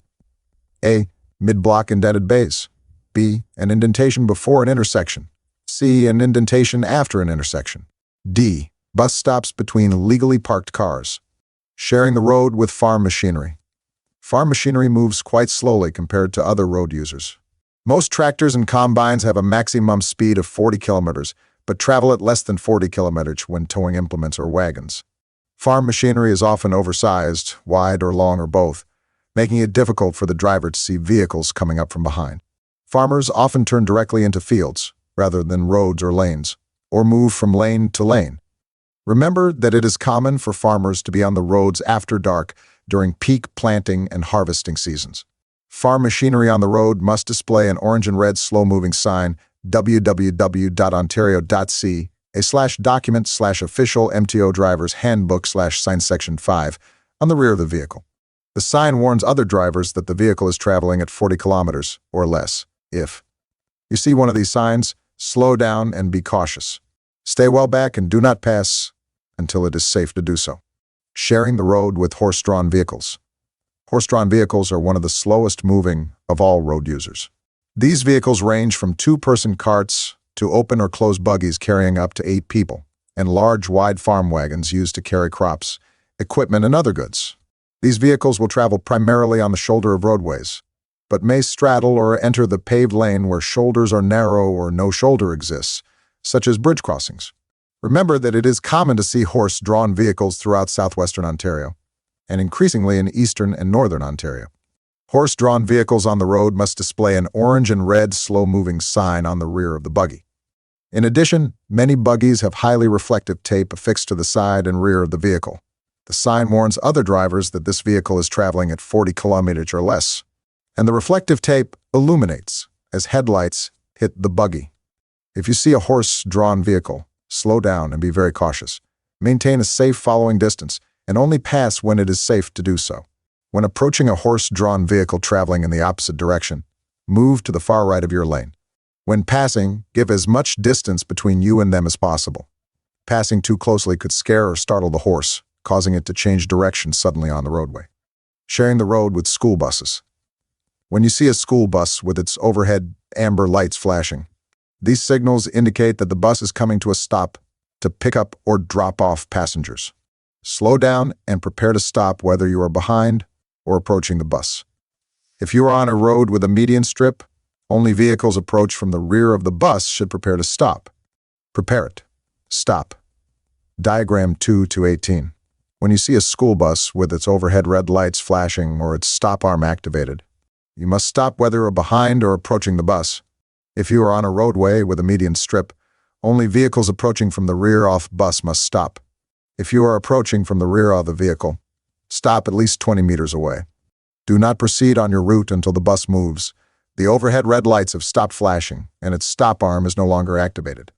It is dangerous and illegal to fail to stop for a stopped school bus that has its overhead red lights flashing or its stop arm activated. 20 meters. Diagram 2-19. Summary. By the end of this section, you should know the importance of sharing the road with other road users, especially large vehicles, school buses, cyclists, and pedestrians. How to share the road with other road users safely and appropriately. Driving through intersections. Be alert as you come to intersections and look carefully for pedestrians, cyclists, other motor vehicles, yield signs, stop signs, and traffic lights. Be sure to scan any sidewalks and paths, trails, as well as the roadways. Bear in mind that children are often unaware of traffic laws, and also that cycling on the sidewalk may be permitted by local bylaw. Diagram 2-18. There are two main types of intersections, controlled and uncontrolled. Controlled intersections. Diagram 2-19. Controlled intersections have traffic lights, yield signs, or stop signs to control traffic. Diagram 2. At a controlled intersection where you face a green light, drive carefully through the intersection at a steady speed. If a light has been green for a while, be prepared to stop when it turns yellow. However, if you are already so close that you cannot stop safely, drive through the intersection with caution. Where you face a red light, come to a complete stop and wait until the light turns green. When you approach an intersection on a main road and the intersection is blocked with traffic, stop before entering the intersection and wait until the traffic ahead moves on. This does not apply if you are turning left or right. www.ontario.ca/document/official MTO driver's handbook. 45-218. At a controlled intersection where you face a yield sign, slow down or stop if necessary, and wait until the way is clear before driving through the intersection. At a controlled intersection where you face a stop sign, come to a complete stop. Drive through the intersection only when the way is clear. Diagram. Uncontrolled intersections. Uncontrolled intersections have no signs or traffic lights. They are usually found in areas where there is not much traffic. Be extra careful around these intersections. If two vehicles come to an uncontrolled intersection from different roads at the same time, the driver on the left must let the driver on the right go first. This is called yielding the right of way. Yielding the right of way. There are times when you must yield the right of way. This means you must let another driver go first. Here are some rules about when you must yield the right of way. Diagram 2-18. At an intersection without signs or lights, you must yield the right of way to a vehicle approaching the intersection before you. And if you arrive at the same time, the vehicle approaching from the right has the right of way. Diagram 2-18. At an intersection with stop signs at all corners, you must yield the right of way to the first vehicle to come to a complete stop. If two vehicles stop at the same time, the vehicle on the left must yield to the vehicle on the right. Diagram 2-19. Diagram 2-20. At any intersection where you want to turn left or right, you must yield the right of way. If you are turning left, you must wait for approaching traffic to pass or turn, and for pedestrians in or approaching your path to cross. If you are turning right, you must wait for pedestrians to cross if they are in or approaching your path. Diagram. You should also check your blind spot for cyclists approaching from behind, particularly in a bike lane to your right, on a sidewalk or a trail. A yield sign means you must slow down or stop if necessary, and yield the right of way to traffic in the intersection or on the intersecting road. Diagram 2-21. When entering a road from a private road or driveway, you must yield to vehicles on the road and pedestrians on the sidewalk. Diagram 2-21. You must yield the right of way and wait for pedestrians to completely cross the road at pedestrian crossovers. Diagram 2-22. And school crossings with crossing guards. Remember, signaling does not give you the right of way. You must make sure the way is clear. Summary. By the end of this section, you should know the difference between controlled and uncontrolled intersections and how to safely navigate them. The concept of right of way and common situations where you must yield to other road users. Stopping. Knowing how to stop safely and properly is an important driving skill. Safe and responsible drivers see stops ahead, check their mirrors, begin braking early and stop smoothly. Braking is easier when you sit properly. Use your right foot for both brake and gas pedals so you won't step on both pedals at the same time or activate your brake lights unnecessarily. Press the brake pedal firmly and evenly. In a vehicle with manual transmission, try shifting into a lower gear going down long, steep hills. This will help control your speed, and you won't have to brake as sharply. Downshift before starting downhill, since it may not be possible once you're going downhill. As a guide, you should be in the same gear going downhill as uphill. Diagram 2-23. You must come to a complete stop for all stop signs and red traffic lights. Stop at the stop line if it is marked on the pavement. Diagram 2-23. Diagram 2-24. If there is no stop line, stop at the crosswalk, marked or not. If there is no crosswalk, stop at the edge of the sidewalk. If there is no sidewalk, stop at the edge off the intersection. Diagram 2-24. Wait until the way is clear before entering the intersection. Stopping at railway crossings. All railway crossings on public roads in Ontario are marked with large red and white X signs. Watch for these signs and be prepared to stop. You may also see yellow advance warning signs and large X pavement markings ahead of railway crossings. Some railway crossings have flashing signal lights, and some use gates or barriers to keep drivers from crossing the tracks when a train is coming. Some less traveled crossings have stop signs posted. Remember, it can take up to 2 kilometers for a train to stop under full emergency braking. On private roads, railway crossings may not be marked, so watch carefully. Chi. Diagram 2-25. When you come to a railway crossing, remember, slow down, listen, and look both ways to make sure the way is clear before crossing the tracks. If a train is coming, stop at least 5 meters from the nearest rail or gate. Do not cross the track until you are sure the train or trains have passed. Never race a train to a crossing. If there are signal lights, wait until they stop flashing, and if the crossing has a gate or barrier, wait until it rises before you cross the tracks. Never drive around under or through a railway gate or barrier while it is down, being lowered or being raised. It is illegal and dangerous. Avoid stopping in the middle of railway tracks, for example, in heavy traffic. Make sure you have enough room to cross the tracks completely before you begin. Avoid shifting gears while crossing tracks. If you get trapped on a crossing, immediately get everyone out and away from the vehicle. Move to a safe place and then contact authorities. Most buses and other public vehicles are required to stop at railway crossings that are not protected by gates, signal lights, or a stop sign. School buses must stop at railway crossings, whether or not they are protected by gates or signal lights. Watch for these buses and be prepared to stop behind them. If you are approaching a railway crossing with a stop sign, you must stop unless otherwise directed by a flagman. Stopping at school crossings. Diagram 2 to 26. Where a school crossing guard displays a red and white stop sign, you must stop before reaching the crossing and remain stopped until all people, including the school crossing guard, have cleared the entire roadway and it is safe to proceed. If you have any doubts about when it is safe to drive forward, wait until all the children and the guard have cleared the crossing. Drivers who don't follow the stopping requirements may receive a substantial fine and get 3 demerit points. Stopping for school buses. School buses in Ontario come in a range of sizes. All are chrome yellow and display the words school bus. You must stop whenever you approach a stopped school bus with its upper alternating red lights flashing, regardless of whether you are behind the bus or approaching it from the front. When approaching the bus from the front, stop at a safe distance for children to get off the bus and cross the road in front of you.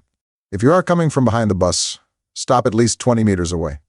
Do not go until the bus moves or the lights have stopped flashing. Diagram 2 to 27. 20 meters, 20 meters. Diagram 2 to 28. If you are on a road with a median strip, only vehicles coming from behind the bus must stop. A median is a physical barrier, such as a raised, lowered earth, or paved strip constructed to separate traffic traveling in different directions. Vehicles cannot cross over a median strip. You must obey the school bus law on any road, no matter how many lanes or what speed limit. Be prepared to stop for a school bus at any time, not just within school hours. As well as the upper alternating red flashing lights, school buses use a stop sign arm on the driver's side of the bus. This arm, a standard stop sign with alternating flashing red lights at top and bottom, swings out after the upper alternating red lights begin to flash. Remain stopped until the arm folds away and all lights stop flashing. Note, it is illegal to fail to stop for a stopped school bus that has its red lights flashing. If you don't stop, you can be fined heavily and get 6 demerit points for a first offense. In Ontario, school bus drivers and other witnesses can report vehicles that have illegally passed a school bus. If you are the vehicle's registered owner, these fines, but not demerit points or jail time, may be applied to you. Watch for school buses near railway crossings. All school buses must stop at all railway crossings. The upper alternating red lights are not used for these stops, so be alert. Stopping for pedestrian crossovers. XD, Diagram 2 to 29. Pedestrian crossovers, Diagram 2 to 29, are designated areas that allow pedestrians to safely cross roads where there are no traffic lights. Always watch for pedestrians and people using wheelchairs at these crossings. Pedestrians may push a button to make the overhead yellow lights flash to warn drivers that they will be crossing. Pedestrians should point or make an indication to drivers that they want to cross before entering the roadway. Try making eye contact when possible. Drivers, including cyclists, must yield the right-of-way to pedestrians in the crossover. Only when pedestrians and school crossing guards have crossed and are safely on the sidewalk can drivers and cyclists proceed. You must not pass any vehicle within 30 meters of a pedestrian crossover. For more information on pedestrian crossovers, visit Driving Near Pedestrian Crossovers and School Crossings, www.ontario.ca/page/driving near pedestrian crossovers and school crossings. Summary. By the end of this section, you should know where to position your vehicle when stopping at stop lights and stop signs, the importance of stopping at railway crossings, and how to position your vehicle to stop for them, how and when to stop for school crossings and school buses, how and when to stop for pedestrian crossovers, changing directions. Before you turn a corner, back up, change lanes, or turn around, you need to know what is beside and behind you. Always check your mirrors and over your shoulder to make sure the way is clear and you have enough space to complete the move safely. Turning a corner. To turn a corner, signal well before the turn. When the way is clear, move into the proper lane, either the far right lane for a right turn or the far left lane in your direction for a left turn. Signal your turn and look from side to side and check your blind spots to make sure the way is clear. Slow down before you enter the turn. The sharper the turn, the slower you should go. To keep full control of the vehicle, finish braking before you turn the steering wheel. For a sharp turn, turn the steering wheel with one hand and cross the other hand over it. Grip the wheel on the other side and continue turning. This is called hand-over-hand steering. You have completed the turn. Relax your grip on the steering wheel and let it slip or gently feed it through your hands to return to the straight-ahead position. Do not turn the steering wheel with one finger or the flat palm of your hand. Gradually increase speed as you complete the turn. Remember, drivers often lose control of vehicles and skid because they try to do more than one thing at a time. Try not to brake and steer at the same time. Right turns. Diagram 2 to 30. Unless signs or pavement markings tell you not to, always begin and end a right turn close to the right side of the road. To make a right turn, signal well before the turn and move into the right-hand lane when the way is clear. If the right-hand lane is not marked, keep as far to the right of the road as possible. Look ahead, left, right, and left again before starting to turn. If you have not seen any smaller vehicles or pedestrians, check your right rear blind spot. Let cyclists, limited-speed motorcycles or moped riders go through the intersection before you turn. When it is safe, complete your turn into the right-hand lane of the road you are entering. Right turn on a red light.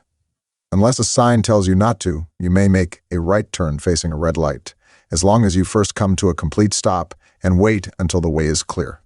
Remember to signal your turn and yield to pedestrians and others using the road. Left turns. Unless signs or pavement markings tell you not to, always begin and end a left turn in the far left lane in your direction. To make a left turn, signal well before the turn and move into the far left lane when the way is clear.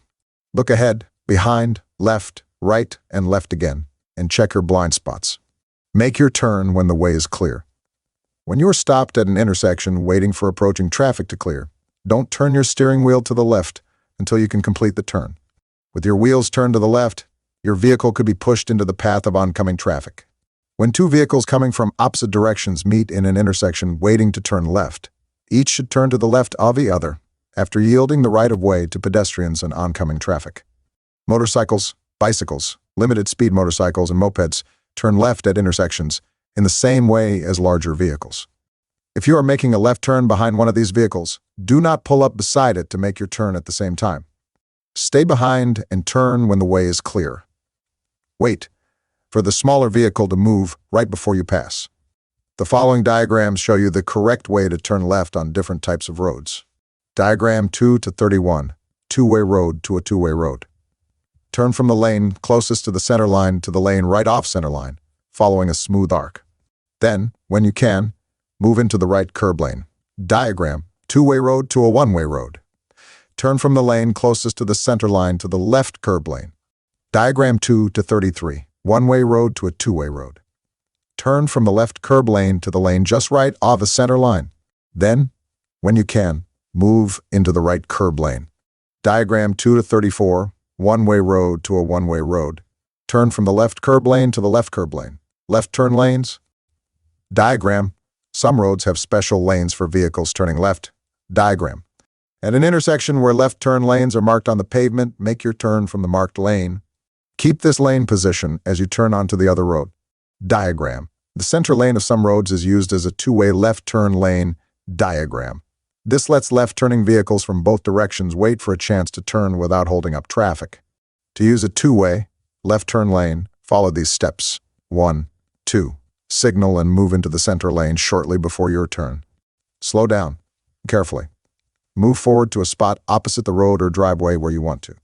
Turn. 3. Make your turn when the way is clear. Remember that vehicles from the opposite direction also use this lane to turn left. As they wait in front of you, it may be hard for you to see oncoming traffic. Only go when you are sure the way is clear. These left turn lanes are not to be used for passing. Left turn on a red light. You may turn left from a one-way road to a one-way road on a red light after coming to a complete stop and making sure the way is clear. Yield to pedestrians and traffic. Driving through roundabouts. Diagram. Approaching. Diagram. As you approach the roundabout, look for signage to choose your exit.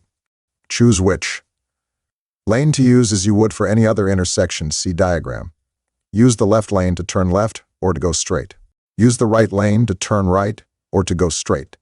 See diagram 2 to 38. Do not enter a roundabout from the right lane if you want to turn left. Cyclists generally keep to the center of the appropriate lane or dismount and use the roundabout as a pedestrian would. See diagram 2 to 39. Slow down and watch for pedestrians on the approach to the yield line at the entrance of the roundabout. Stay in your lane. Entering. Diagram 2 to 39. Visual checks. Do visual checks of all vehicles already in the roundabout and those waiting to enter, including cyclists. Look left. Traffic in the roundabout has the right-of-way. When preparing to enter the roundabout, pay special attention to the vehicles to your left. Adjust your speed or stop at the yield sign if necessary. Adequate gap. Watch for a safe opportunity to enter the roundabout. Enter when there is an adequate gap in the circulating traffic flow. Don't enter directly beside another already in the roundabout, as that may be exiting at the next exit. Travel counterclockwise. Once in the roundabout, always keep to the right of Central Island and travel in a counterclockwise direction. Keep moving. Once you are in the roundabout, do not stop except to avoid a collision. You have the right-of-way over entering traffic. Do not change lanes while in the roundabout. If in the inside lane and you miss your exit, you must continue around until you meet your exit again. Exiting. Diagram 2 to 40. Signal. Be sure to signal your exit and watch for pedestrians. Maintain your lane. Stay to the left if you entered from the left lane, or stay to the right if you entered from the right lane. Maintain your position. Maintain your position relative to other vehicles. Signal intent to exit. Once you have passed the exit before the one you want, use your right turn signal. Left lane exit. If exiting from the left lane, watch out for vehicles on the right that continue to circulate around the roundabout. Dealing with particular situations at a roundabout. Consider large vehicles. Diagram 2-41. Allow extra room alongside large vehicles, trucks, and buses. Large vehicles may have to swing wide on the approach or within the roundabout. Give them plenty of room. See diagram 241. Pull over for emergency vehicles. If you are in a roundabout when an emergency vehicle approaches, exit at your intended exit and proceed beyond the traffic island before pulling over. If you have not entered the roundabout yet, pull over to the right if possible and wait until the emergency vehicle is passed. Driving a large vehicle in a roundabout. A driver negotiating a roundabout in a large vehicle, such as a truck or bus, may need to use the full width of the roadway, including the apron and mountable portion of the center island adjacent to the roadway if provided. Prior to entering the roundabout, the vehicle may need to occupy both lanes. Give large vehicles plenty of room to maneuver. Note, in some areas of Ontario, older traffic circles exist. They are larger than roundabouts, allowing higher speeds and force traffic to merge and weave. Modern. Roundabouts have a smaller inscribed circle diameter and use splitter islands to deflect traffic at the entry points to slow traffic speeds or to provide pedestrian refuge. The entry is also controlled by the yield to the left principle, for example. Cars circulating within the roundabout have the right-of-way over entering vehicles. Backing up. Take extra care and move slowly when backing up, reversing your vehicle. Before you begin, check that the way is clear behind you. Be especially careful to look for children and cyclists. While firmly holding the steering wheel, put the gear selector in reverse and turn sideways in your seat to look over your shoulder in the direction you are moving. If you are reversing straight back or to the right, turn your body and head to the right and look back over your right shoulder diagram. Diagram 2 to 42. If you are reversing to the left, turn your body and head to the left and look over your left shoulder. Diagram. Always check the opposite shoulder as well. If you are turning as you reverse, check that the front end of your vehicle does not hit anything. You don't have to wear a seatbelt while backing up. If you need to remove your seatbelt or turn your body to see properly when reversing, do so. But don't forget to buckle up again before moving forward. Diagram. It is illegal to drive in reverse on a divided road that has a speed limit of more than 80 km/h. This applies to the traveled section of the road and the shoulder. The only exception to this rule is if you are trying to help someone in trouble. Turning around. You may need to turn around when driving if you miss a turn or go too far along a road. There are several ways to do this safely. The simplest and safest way is to drive around the block, but there may be times when this is not possible. In such cases, a U-turn or a three-point turn may be necessary. U-turn. Before you make a U-turn, check to make sure there is no sign saying not to. To make a U-turn safely, you must be able to see well in both directions. It is illegal to make a U-turn on a curve in the road, on or near a railway crossing or hilltop, or near a bridge or tunnel that blocks your view. Never make a U-turn unless you can see at least 150 meters in both directions. To make a U-turn, signal for a right turn, check your mirror and over your shoulder, and pull over to the right side of the road. Stop. Signal a left turn, and when traffic is clear in both directions, move forward and turn quickly and sharply into the opposite lane. Check for traffic as you turn. Three-point turn. On narrow roads, you need to make a three-point turn to change directions. As shown in diagram, a three-point turn starts from the far right side of the road. Make sure you do not make a three-point turn on a curve in the road, on or near a railway crossing or hilltop, or near a bridge or tunnel that blocks your view. Signal for a left turn. When the way is clear in both directions, move forward, turning the steering wheel sharply left towards the curb on the far side of the road. When you have reached the left side of the road, stop. Shift the vehicle into reverse. Signal a right turn. After checking that the way is still clear, turn the steering wheel sharply to the right, while backing up slowly to the other side of the road. Stop. Shift to forward gear and check traffic. When the way is clear, drive forward. 2. Diagram 2 to 44. Summary. By the end of this section, you should know how to properly turn left or right at intersections, the rules surrounding turns onto and from one-way streets, how to navigate a roundabout, where to look, and how to maneuver your vehicle when backing up. Methods of turning your vehicle around to travel back in the opposite direction. U-turns, three-point turns. Changing positions. Changing your position on the road involves changing lanes or overtaking and passing another vehicle. Before beginning, be sure you have enough space and time to complete the move safely. Changing lanes. Changing lanes is a movement from one lane to another on roads with two or more lanes in the same direction. You may have to change lanes to overtake another vehicle, to avoid a parked vehicle, or when the vehicle ahead slows to turn at an intersection. Never change lanes without giving the proper signal and looking to make sure the move can be made safely. Here are the steps for making a lane change. 1. Check your mirrors for a space in traffic where you can enter safely. 2. Check your blind spot by looking over your shoulder in the direction of a lane change. Be especially careful to check for bicycles and other small vehicles.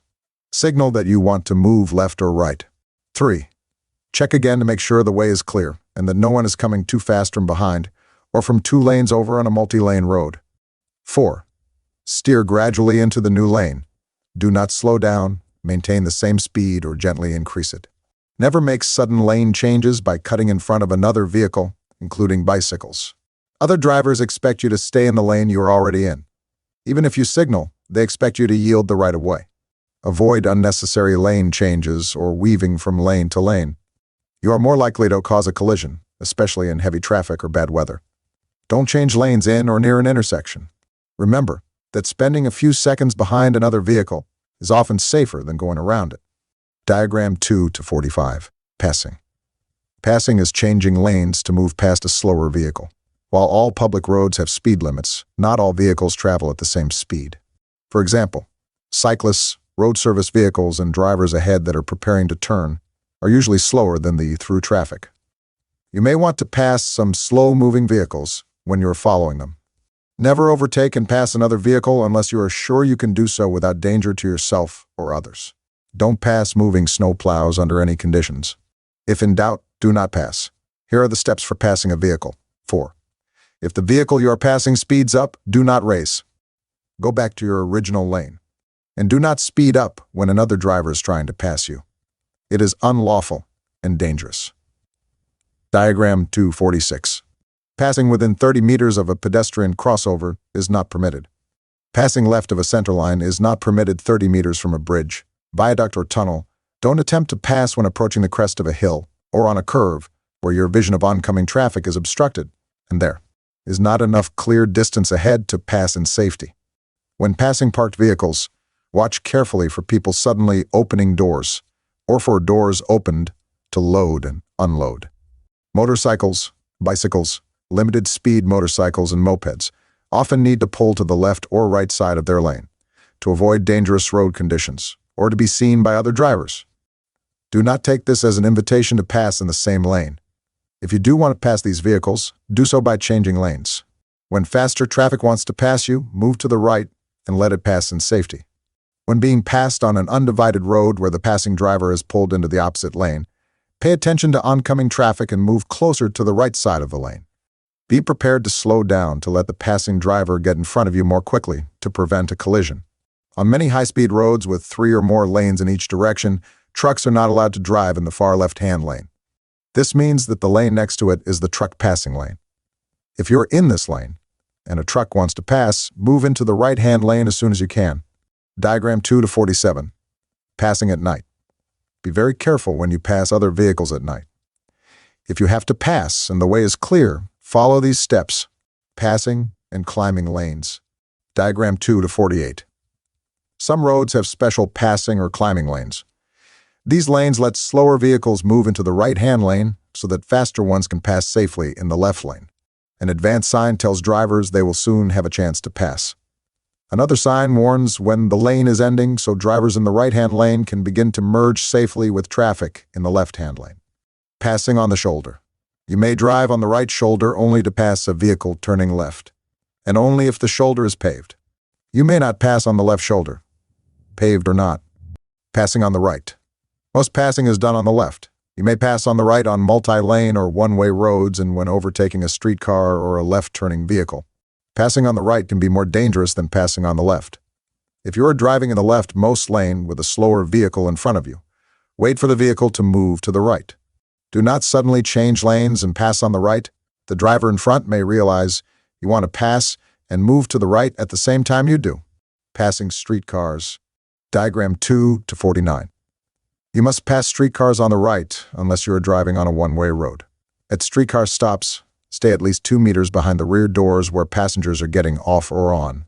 This rule does not apply at stops where an area has been set aside for streetcar passengers.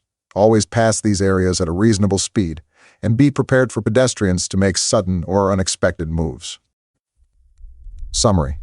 By the end of this section, you should know the safety considerations and the sequence of steps to follow when changing lanes or passing. How to deal with specific situations when passing, for example, at night, streetcars. Parking along roadways.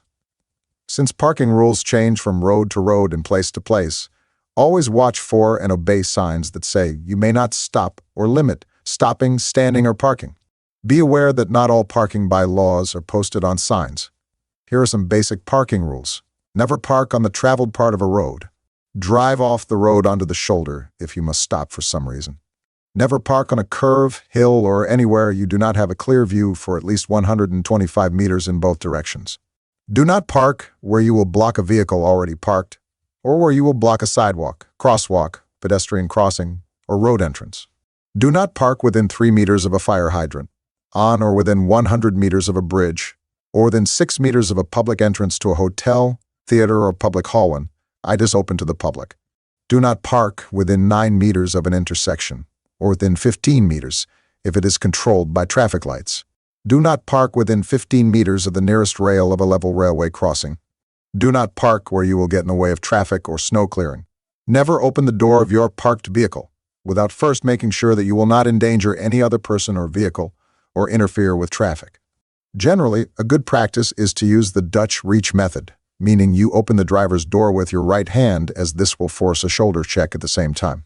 Take extra precautions to avoid opening a door in the path of cyclists who often ride close to parked cars. Diagram 2-50. When you must open a door next to traffic, keep it open only long enough to load or unload passengers. Diagram 2-50. After parking your vehicle, always turn off the ignition and the lights, remove the key, and lock the door to deter theft. Do not leave children or animals in the vehicle. Before moving from a parked position, always signal and check for traffic, pulling out only when it is safe to do so. Diagram 2-51. The accessible parking permit, formerly known as the disabled person parking permit, is a laminated card that may be displayed on the dashboard or turn-down sun visor of any vehicle in which a person with a disability is traveling. The permit entitles the vehicle in which the person named on the permit is traveling to park in designated disabled parking, standing, and stopping areas. The permit is issued to the permit holder, not a specific vehicle. People who have the old version of the permit, the disabled person parking permit, may continue to use this permit until it expires. Upon its expiry, any new permit issued will be the accessible parking permit. The accessible parking permit is issued free of charge to qualified individuals. To qualify for an accessible parking permit, a licensed physician, chiropractor, nurse practitioner, extended class physiotherapist, or occupational therapist must certify that the applicant has one or more of the conditions detailed on the accessible parking permit application form. There are 4 types of accessible parking permits. A regular permit, blue, is issued to people with permanent disabilities and is valid for 5 years. Until 2011, all individuals will need to be recertified before renewing their permit. After that date, only individuals whose condition is deemed subject to change will need to be recertified before renewing their permit.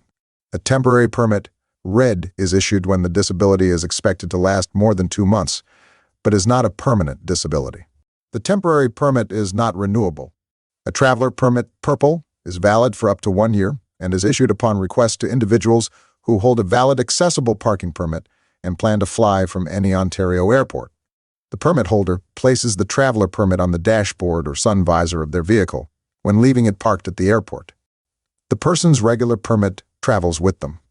A company permit, green, is valid for up to 5 years and is issued to companies and nonprofit organizations that own or lease vehicles used to transport people with physical disabilities.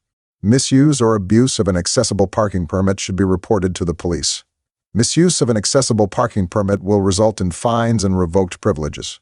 Accessible parking permit applications are available at any Service Ontario Centre or by sending a request to the Ministry at the following address: Service Ontario License Renewals Unit P.O. Box 9800, Kingston, on K7L58. Never park in a space designated for people with disabilities unless you display an accessible parking permit in the windshield of your vehicle. The permit must belong to you or one of your passengers. This also applies to standing or stopping at curb areas reserved for picking up and dropping off passengers with disabilities. Parallel parking. Parallel parking means parking a vehicle with its wheels parallel and next to the curb or side of the road. Park parallel to the curb on roads where parking is allowed, unless there are signs saying that vehicles should be parked at an angle. Park on the right side of the road in the direction of traffic. Unless there are signs saying otherwise, you can parallel park on both sides of a one-way road. Diagram 2 to 52. To parallel park on the right-hand side of the road, find a space that is about 1 1/2 times longer than your vehicle. Check the traffic beside and behind, and signal your wish to pull over and stop. Drive alongside, or parallel to, the vehicle ahead of the empty space, leaving about 1 meter between the vehicles. Stop when your rear bumper is in line with the other vehicle.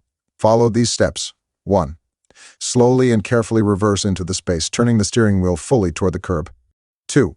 When you can see the outside rear corner of the vehicle in front of your space, straighten your wheels as you continue to reverse. 3. Turn the steering wheel fully toward the road to bring your vehicle in line with the curb. 4. 5. If your vehicle is not parallel to the curb, drive forward to straighten. You are properly parked, set the parking brake and move the gear selector into park or shift into first or reverse gear if your vehicle has a manual transmission. 6. Turn off the engine. Remember to remove the key from the ignition. Check traffic before opening your door. Lock your vehicle. Parking on a hill. When parking facing downhill, turn your front wheels towards the curb or right shoulder. This will keep the vehicle from rolling into traffic if the brakes become disengaged. Diagram 2-53A. Turn the steering wheel to the left so the wheels are turned towards the road if you are facing uphill with a curb. The tires will catch the curb if it rolls backward. Diagram B. When facing uphill without a curb, turn the wheels sharply to the right. If the vehicle rolls, it will go off the road rather than into traffic. Diagram 53 Celsius. When parking on a hill, always set the parking brake and move the gear selector into park, or shift into first or reverse gear if your vehicle has a manual transmission. Turn off the engine and remove the key. Check for traffic before opening the door, and remember to lock your vehicle. Diagram 2 to 53. Roadside stop. When you need to stop by the side of the road for a short time to check something outside your vehicle, or to look for directions on a map, for example, follow these directions. 1, 2. Before slowing down, check your mirrors and blind spot to see when the way is clear. Turn. On your signal before slowing down unless there are vehicles waiting to enter. The road from side roads or driveways between you and the point where you intend to stop. Wait until you have passed these entrances so the drivers will not think you are turning before the stopping point. If your vehicle has an automatic transmission, put the gear selector in park and set the parking brake. If your vehicle has a manual transmission, set the parking brake and shift into neutral if not turning off the engine, or shift into low or reverse if turning off the engine. When parking on a hill, set your wheels against the curb in the appropriate direction to keep your vehicle from rolling. Pulling out from a roadside stop. When pulling out from a roadside stop, do the following. 1. Release the parking brake and move the gear selector to drive or shift into first gear. 2. Turn off your flashers and turn on your left turn signal. 3. Just before pulling away from the stop, check your mirrors and blind spot to make sure the way is clear of vehicles and cyclists. 4. Return to normal traffic speed by accelerating smoothly to blend with the traffic around you. In light traffic, accelerate moderately. In heavier traffic, you may have to accelerate more quickly. In a vehicle with manual transmission, shift gears as you increase speed. 5. Turn off your left turn signal as soon as you are back on the road. Summary. By the end of this section, you should know basic parking rules that may not appear on posted street signs, what an accessible parking permit is, and who is eligible to park in spaces designated for people with disabilities, what parallel parking is, and what steps to follow to complete it successfully. How to safely pull over your vehicle for a roadside stop and re-enter traffic. Freeway driving. A freeway, also called an expressway, is a high-speed, multi-lane road. On a freeway, traffic going in each direction is separated, and ramps let vehicles enter and exit. Vehicle speed is higher on a freeway than on other roads, so driving can be more demanding and difficult. However, because there are no intersections, bicycles, or pedestrians, freeway driving can be safer for experienced drivers. New lanes called high-occupancy vehicle, HOV lanes, are to be used for vehicles carrying a set minimum number of people. You will need to learn how to recognize markings and signs for these lanes, and the rules for using them. New drivers need to learn how to drive with other vehicles around them at low speeds before trying freeway driving. Class-gone drivers may only drive on freeways with a licensed driving instructor. Entering a freeway. There are usually two parts to a freeway entrance, an entrance ramp and an acceleration lane. As you move along the freeway entrance ramp, look ahead and check your mirrors and blind spots to assess the traffic to see where you will move into the nearest freeway lane. As you leave the ramp, you enter the acceleration lane. In the acceleration lane, drivers increase their speed to the speed of traffic on the freeway before they merge with it. Signal and increase your speed to merge smoothly with traffic. Freeway drivers should move over, if it is safe to do so, leaving room for merging vehicles. A few entrance ramps join the freeway on the left. This means you enter the fastest lane of traffic first. Use the acceleration lane to match your speed to the traffic, increasing your speed more quickly. Diagram 2 to 54. Driving along a freeway. Once on the freeway, a safe driver travels at a steady speed, looking forward and anticipating what's going to happen on the road ahead. Traffic should keep to the right, using the left lanes for passing. As in city driving, your eyes should be constantly moving, scanning the road ahead, to each side and behind. Look ahead to where you're going to be in the next 15 to 20 seconds, or as far ahead as you can see when you travel at faster speeds. Remember to keep scanning and check your mirrors frequently. Stay clear of large vehicles. Because of their size, they block your view more than other vehicles. Leave space around your vehicle. This will let you see clearly in every direction and will give you time and space to react. Learn more about www.ontario.ca/document/official MTO driver's handbook /driving along section 5, following distances. Be careful not to cut off any vehicle, large or small, when making a lane change or joining the flow of traffic. It is dangerous and illegal for a slower moving vehicle to cut in front of a faster moving vehicle. Use the far left lane of a multi-lane freeway to pass traffic moving slower than the speed limit, but don't stay there. Drive in the right-hand lane when possible. On many freeways with 3 or more lanes in each direction, large trucks cannot travel in the far left lane and must use the lane to the right for passing. Get into the habit of driving in the right lane, leaving the other lanes clear for passing. Leaving a freeway.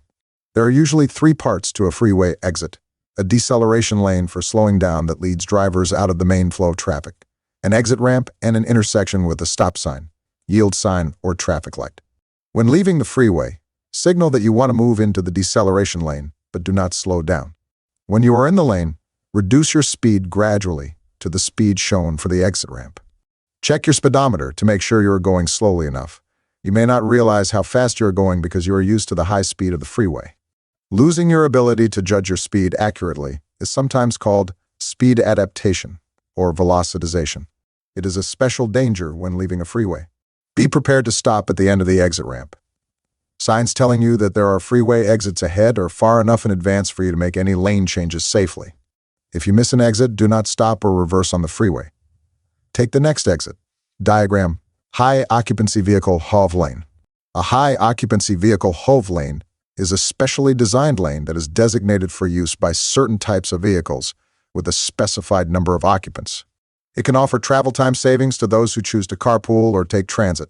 HOV lanes can move a greater number of people than a general traffic lane, and encourage carpooling and transit use by providing travel time savings and a more reliable trip time. HOV lanes are open 24 hours a day, 7 days a week. HOV lanes benefit all drivers, not only those who carpool, in the following ways. Improves highway infrastructure by moving more people in fewer cars. Reduces the number of vehicles on the road. Reduces overall emissions and improves air quality. HOV lanes on provincial highways are reserved for vehicles carrying at least 2 people, for example.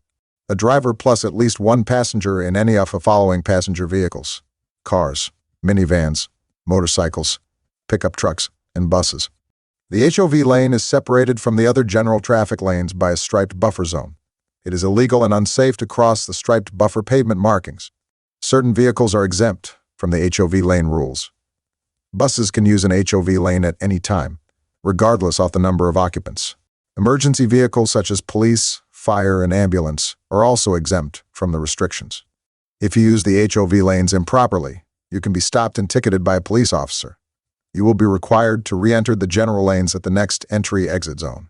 Commercial motor vehicles must have 2 or more people in the vehicle and be less than 6.5 meters in total length to be in the HOV lane. Single-occupant taxis and airport limousines are permitted in the HOV lane. Vehicles with the green license plate are permitted in the HOV lane with any number of occupants. Green plates are available for eligible plug and hybrid electric vehicles and full battery electric vehicles. Please consult the Ministry of Transportation website for more details. Summary. By the end of this section, you should know www.ontario.ca/document/official MTO Driver's Handbook, 78-218. What a freeway is and which road users can and cannot use them. Safe practices to follow when entering, driving along, or exiting a freeway. What provincial freeway OV lanes are and who can use them. Dealing with particular situations. Aggressive driving and road rage. Aggressive driving behaviors such as tailgating, speeding, failing to yield the right-of-way, and cutting in front of someone too closely may cause other drivers to become frustrated and angry and lead to a road rage conflict between drivers. An angry driver may attempt dangerous, retaliatory action. Avoid becoming angry on the road by following these tips. Know the warning signs of stress and combat them by getting fresh air, breathing deeply and slowly, and listening to relaxing music. Make a conscious decision not to take your problems with you when driving. If you're on a long trip, take a break from driving every few hours. Don't compete with another driver or retaliate for what you believe to be inconsiderate behavior. If someone else's driving annoys you, don't try to educate the person. Leave traffic enforcement to the police. Don't take other drivers' mistakes or behaviors personally. Avoid honking your horn at other drivers unless absolutely necessary. A light tap on the horn is usually sufficient. Remember that if you drive responsibly and courteously, you are less likely to spark a road rage situation. Plan your route in advance. Some of the most erratic and inconsiderate driving occurs when a driver is lost. Drive in a courteous and considerate manner. Yield the right-of-way when it is courteous to do so. Be polite and let other drivers in front of you when they're signaling that they would like to do so. If you make a mistake while driving, indicate that you are sorry. An apology can greatly reduce the risk of conflict. Don't return aggression. Avoid eye contact and do not gesture back. Keep away from erratic drivers. If you are in a situation in which you feel threatened by another driver, do the following. Stay in your vehicle and lock the doors. If you have a cell phone, call police. Use your horn and signals to attract attention. If you believe you are being followed, do not drive home. Drive to a police station or a busy public place. Street racing. Street racing is one of the most serious and reckless forms of aggressive driving. It shows a callous disregard for other drivers and road users, and it puts everyone on the road at serious risk of injury or death. Street racers run the risk of being charged under the Criminal Code of Canada. Drowsy driving. Drowsiness has been identified as a causal factor in a growing number of collisions resulting in injury and fatality. Tired drivers can be as impaired as drunk drivers. They have a slower reaction time and are less alert. Studies have shown that collisions involving drowsiness tend to occur during late-night, early morning hours between 2 a.m. and 6 a.m., or late afternoon between 2 p.m. and 4 p.m. Studies also indicate that shift workers, people with undiagnosed or untreated sleep disorders, and commercial vehicle operators are at greater risk for such collisions. Always avoid driving when you are feeling drowsy. Scientific research confirms that you can fall asleep without actually being aware of it. Here are 8 important warning signs that your drowsiness is serious enough to place you at risk. You have difficulty keeping your eyes open. Your head keeps tilting forward despite your efforts to keep your eyes on the road. Your mind keeps wandering, and you can't seem to concentrate. You yawn frequently. You can't remember details about the last few kilometers you have traveled. You are missing traffic lights and signals. Your vehicle drifts into the next lane, and you have to jerk it back into your lane. You have drifted off the road and narrowly avoided a crash. If you have one of these symptoms, you may be in danger of falling asleep. Pull off the road and park your vehicle in a safe, secure place. Use well-lit rest stops or truck stops on busy roads.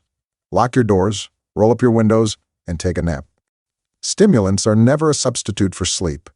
Drinks containing caffeine can help you feel more alert, but if you are sleep-deprived, the effects wear off quickly.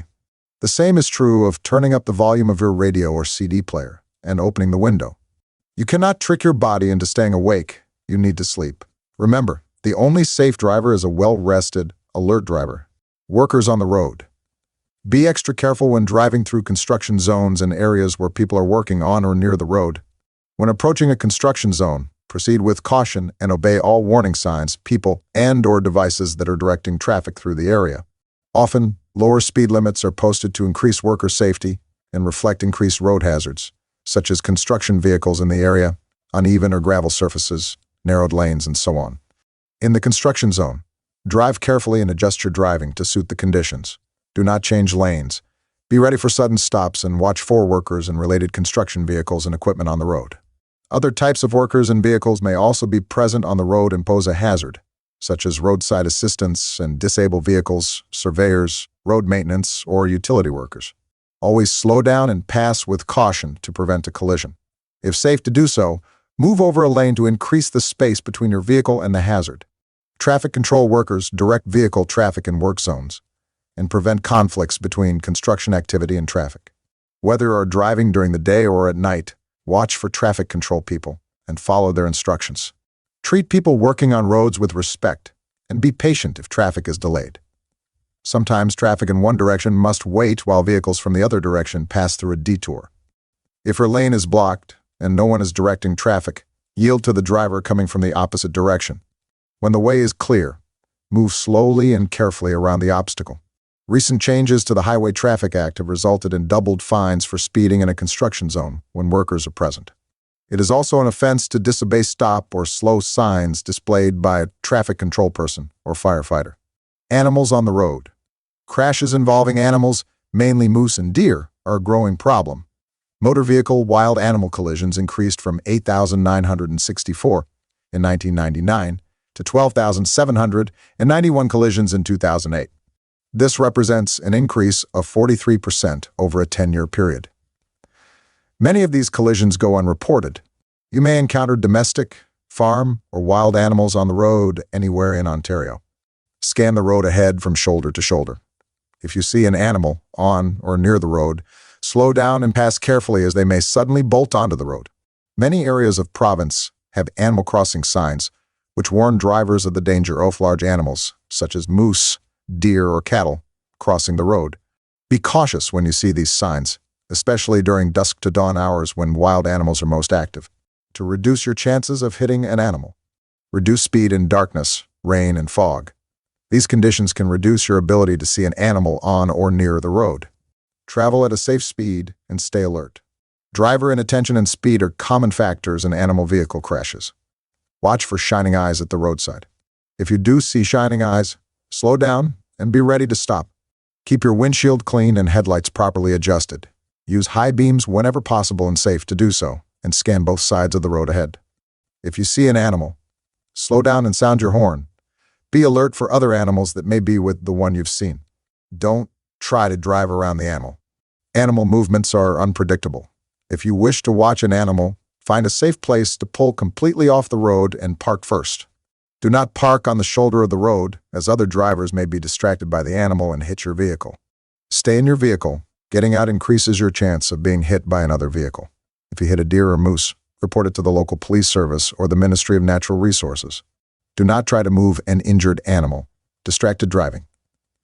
Driving is a job that requires your full attention every time you get behind the wheel, even if your vehicle has driver assistance features. Any secondary activity will detract from your ability to drive properly and safely.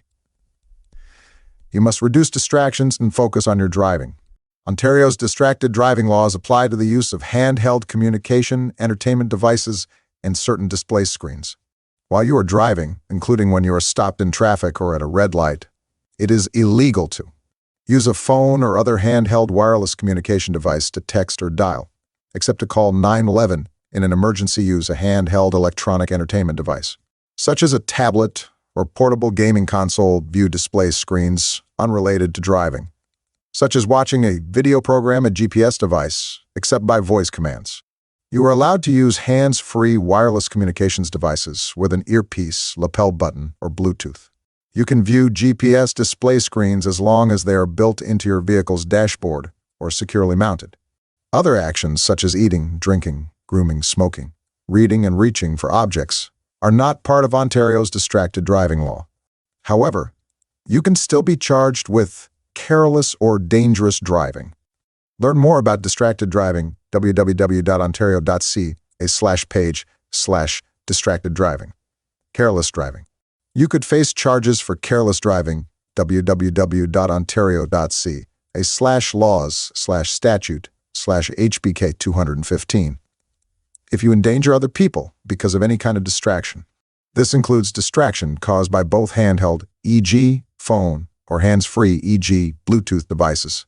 You could even be charged with dangerous driving. lawslawyer.justice.gc.ca/n/x/c/page.htmlh 102-1308, a criminal offense that carries heavier penalties, including long jail terms.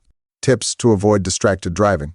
Use any of these tips to avoid distracted driving and its penalties. Turn off your phone or switch it to silent mode before you get in the car. Put it in the glove compartment, lock it if you have to, or in a bag on the back seat. Before you leave the house, record an outgoing message that tells callers you're driving, and you'll get back to them when you're off the road. Some apps can block incoming calls and texts or send automatic replies to people trying to call or text you. Ask a passenger to take a call or respond to a text for you. If you must respond or have to make a call or send a text, carefully pull over to a safe area. Silence notifications that tempt you to check your phone. How dangerous is distracted driving? About 100 people are killed and 16,000 are injured by distracted drivers every year in Ontario. About 1 in 4 of those deaths are vulnerable road users, such as pedestrians and cyclists.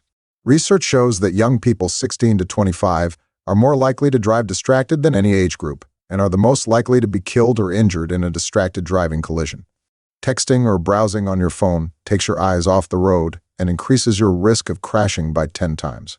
In fact, a recent study found that drivers who were texting or changing music on their phones traveled 28 meters further, nearly half a hockey rink, before responding to a hazard than drivers who were paying attention. It can be a matter of life and death for a child who runs out on the street unexpectedly, or a family crossing at a crosswalk. For every 10-year increase in the driver's age, drivers were 44% less likely to text, 38% less likely to use a handheld phone, and 28% less likely to use a hands-free phone. Emergency vehicles. Emergency vehicles, police, fire, ambulance, and special public utility vehicles, are easily identified through their use of flashing red or blue lights, a siren or bell, or alternating flashes of white light from their headlamp high beams. Also, be aware that police, fire, and ambulance services use many different types of vehicles, such as bicycles, snowmobiles, all-terrain vehicles, motorcycles, buses, and trucks, reacting to an approaching emergency vehicle. When an emergency vehicle is approaching your vehicle from any direction, with its flashing red and blue lights or siren or bell sounding, you are required to bring your vehicle to an immediate stop. When bringing your vehicle to a stop, you are required to bring your vehicle as near as is practical to the right-hand curb or edge of the roadway. When on a one-way road or divided highway having more than 2 lanes of traffic, move to the closest curb or edge of the roadway. Your vehicle should be parallel to the roadway and clear of any intersections, including highway on off-ramps. Do not move onto or stop on the shoulder of the roadway, as emergency vehicles may be traveling along it. Use extreme caution when stopping your vehicle because other drivers may not yet be aware of or are already reacting to the approaching emergency vehicle. Look to the front, both sides, and toward the rear of your vehicle. Signal your intention to pull over well in advance and begin to adjust your vehicle's speed to merge with any traffic to the side you are pulling to. Once you have moved your vehicle to the side, brake gradually as required and bring your vehicle to a safe stop. Avoid any sudden changes in direction or excessive braking, and be aware of any vehicles approaching fast to the rear of your vehicle. If you are in an intersection and preparing to make a turn when an emergency vehicle is approaching, you should abandon the turn and clear the intersection by proceeding straight when safe to do so. Then, pull to the right and stop. This will clear the intersection and minimize the possibility of a collision with the emergency vehicle should it be passing you on the side you intended to turn towards. When the emergency vehicle is passed, check to make sure the way is clear and signal before merging back into traffic. Remain vigilant for additional emergency vehicles. And remember, it is illegal to follow within 150 meters of a fire vehicle responding to an alarm. Note, some firefighters and volunteer medical responders may display a flashing green light when using their own vehicles to respond to a fire or medical emergency. Please yield the right-of-way to help them respond to an emergency call quickly and safely. Police or other enforcement officers may require you to pull over and bring your vehicle to an immediate stop. Typically, the officer may signal this requirement by driving their vehicle with its emergency lights flashing or siren on behind your vehicle, or by using hand gestures from the side of the road. When stopping your vehicle, follow the previous procedures, except that you should bring your vehicle to a stop outside of traffic lanes and onto the shoulder of the roadway where possible, or turn and stop on a side street with less traffic, if in the immediate vicinity. If the officer gives direction as to where to stop, follow the officer's directions. Stay alert. When you see an approaching emergency vehicle with its lights or siren on, prepare to clear the way. React quickly but calmly. Don't slam on the brakes or pull over suddenly. Use your signals to alert other drivers you intend to pull over. Check your rearview mirrors. Look in front and on both sides of your vehicle. Allow other vehicles to also pull over. Pull to the right and gradually come to a stop. Wait for the emergency vehicle to pass and watch for other emergency vehicles that may be responding to the same call. Check to make sure the way is clear and signaled before merging back into traffic. Don't drive on or block the shoulder on freeways. Emergency vehicles will use the shoulder of the road if all lanes are blocked. Diagram. Reacting to a stopped emergency vehicle or tow truck. Diagram 2 to 57. When approaching any emergency vehicle that is stopped with its red and blue lights flashing, or a tow truck with its amber lights flashing in the same direction of your travel, you are required to reduce the speed of your vehicle and proceed with caution. When reducing your speed, you are required to assess the speed of the surrounding traffic and the condition of the roadway, such as fog, rain, snow. To ensure safety, brake early and gradually to allow surrounding traffic to better adjust to a reduced speed, and to ensure you have full control of your vehicle when braking. If your vehicle has a manual transmission, it is recommended that you use your brakes versus shifting down to a lower gear in order to activate your rear brake lights and indicate to other drivers that you are slowing down. When the roadway has 2 or more lanes of traffic in the same direction of your travel, you are required to move into a lane away from the emergency vehicle or tow truck, if safe to do so, in addition to reducing the speed of your vehicle and proceeding with caution. Similar to the procedures noted above, when slowing down and moving over, look in front and on both sides of your vehicle and check your rear-view mirrors to determine the speed of traffic around you and condition of the roadway. Proceed to decrease your speed. Similar to surrounding traffic speed, use your turn signal prior to making the lane change. And double-check your rear-view mirrors and shoulder-check your blind spots to ensure no other vehicles are moving into or approaching that lane too fast. When safe to do so, change lanes well in advance of an emergency vehicle or a stopped tow truck with its flashing amber lights. Once in the lane, brake gradually and continue to reduce the speed of your vehicle when safe to do so. Be aware of any vehicles approaching fast to the rear of your vehicle. Tips to remember: stay alert. Avoid distractions. Keep the noise level down in your vehicle. Remain calm, and do not make sudden lane changes or brake excessively. Before changing direction or speed, consider road conditions. Check surrounding traffic. Use your mirrors. Look to blind spots. And signal and brake early. Keep roadway shoulders, intersections, and highway ramps clear for emergency vehicle use. If your vehicle is being pulled over, in this instance, bring it to a safe stop on the shoulder of a roadway, away from traffic, following any directions from the officer. Failing to respond to an emergency vehicle, take emergency flashing lights and sirens seriously. Proceed with caution, clear the way, and bring your vehicle to a stop where required. It's the law.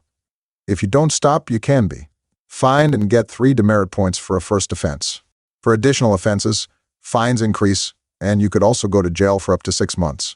Please note, the above law, fines and penalties are also applicable to a tow truck with its lamp-producing intermittent flashes, off-amber light, that is stopped on a highway. Summary.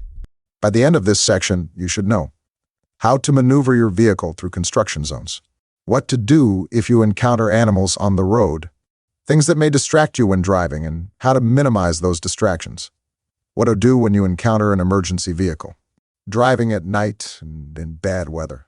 At night, and in weather conditions such as rain, snow, or fog, you cannot see as far ahead, even with headlights. Slow down when driving at night, especially on unlit roads and whenever weather conditions reduce your visibility. Overdriving your headlights. You are overdriving your headlights when you go so fast that your stopping distance is farther than you can see with your headlights. This is a dangerous thing to do, because you may not give yourself enough room to make a safe stop. Reflective road signs can mislead you as well, making you believe you can see farther than you really can. This may cause you to overdrive your headlights if you are not careful. Diagram 2 is 58. 70 kilometers, low beam, range 45, stopping distance 40 m. 80 kilometers, low beam, range 45, stopping distance 60 m. Glare. Glare is dazzling light that makes it hard for you to see and be aware what others around you are doing. It can be a problem on both sunny and overcast days, depending on the angle of the sun's rays and your surroundings. Glare can also be a problem at night when you face bright headlights or see them reflected in your rearview mirror. When meeting oncoming vehicles with bright headlights at night, look up and beyond and slightly to the right of the oncoming lights. In daytime glare, use your sun visor or keep a pair of good quality sunglasses in your vehicle. When you enter a tunnel on a bright day, slow down to let your eyes adjust to the reduced light. Remove your sunglasses and turn on your headlights. Cut down glare at night by following the rules of the road for vehicle lights. Use your low-beam headlights within 150 meters of an oncoming vehicle, or when following a vehicle within 60 meters. On country roads, switch to low beams when you come to a curve or hilltop, so you can see oncoming headlights and won't blind oncoming drivers. If you can't see any headlights, switch back to high beams. Fog. Fog is a thin layer of cloud resting on the ground. Fog can reduce visibility for drivers, resulting in difficult driving conditions. The best thing to do is to avoid driving in fog. Check weather forecasts, and if there is a fog warning, delay your trip until it clears. If that is not possible or you get caught driving in fog, there are a number of safe driving tips you should follow. If visibility is decreasing rapidly, move off the road and into a safe parking area to wait for the fog to lift. Tips for driving safely in fog. Before you drive and during your trip, check weather forecasts. If there is a fog warning, delay your trip until it clears. If you are caught driving in fog, follow these safe driving tips. Do. Slow down gradually and drive at a speed that suits the conditions. Make sure the full lighting system of your vehicle is turned on. Use your low beam headlights. High beams reflect off the moisture droplets in the fog, making it harder to see. If you have fog lights on your vehicle, use them in addition to your low beams. Be patient. Avoid passing, changing lanes, and crossing traffic. Use pavement markings to help guide you. Use the right edge of road as a guide rather than the center line. Increase your following distance. You will need extra distance to brake safely. Look and listen for any hazards that may be ahead. Reduce the distractions in your vehicle. For example, turn off the cell phone. Your full attention is required. Watch for any electronically operated warning signs.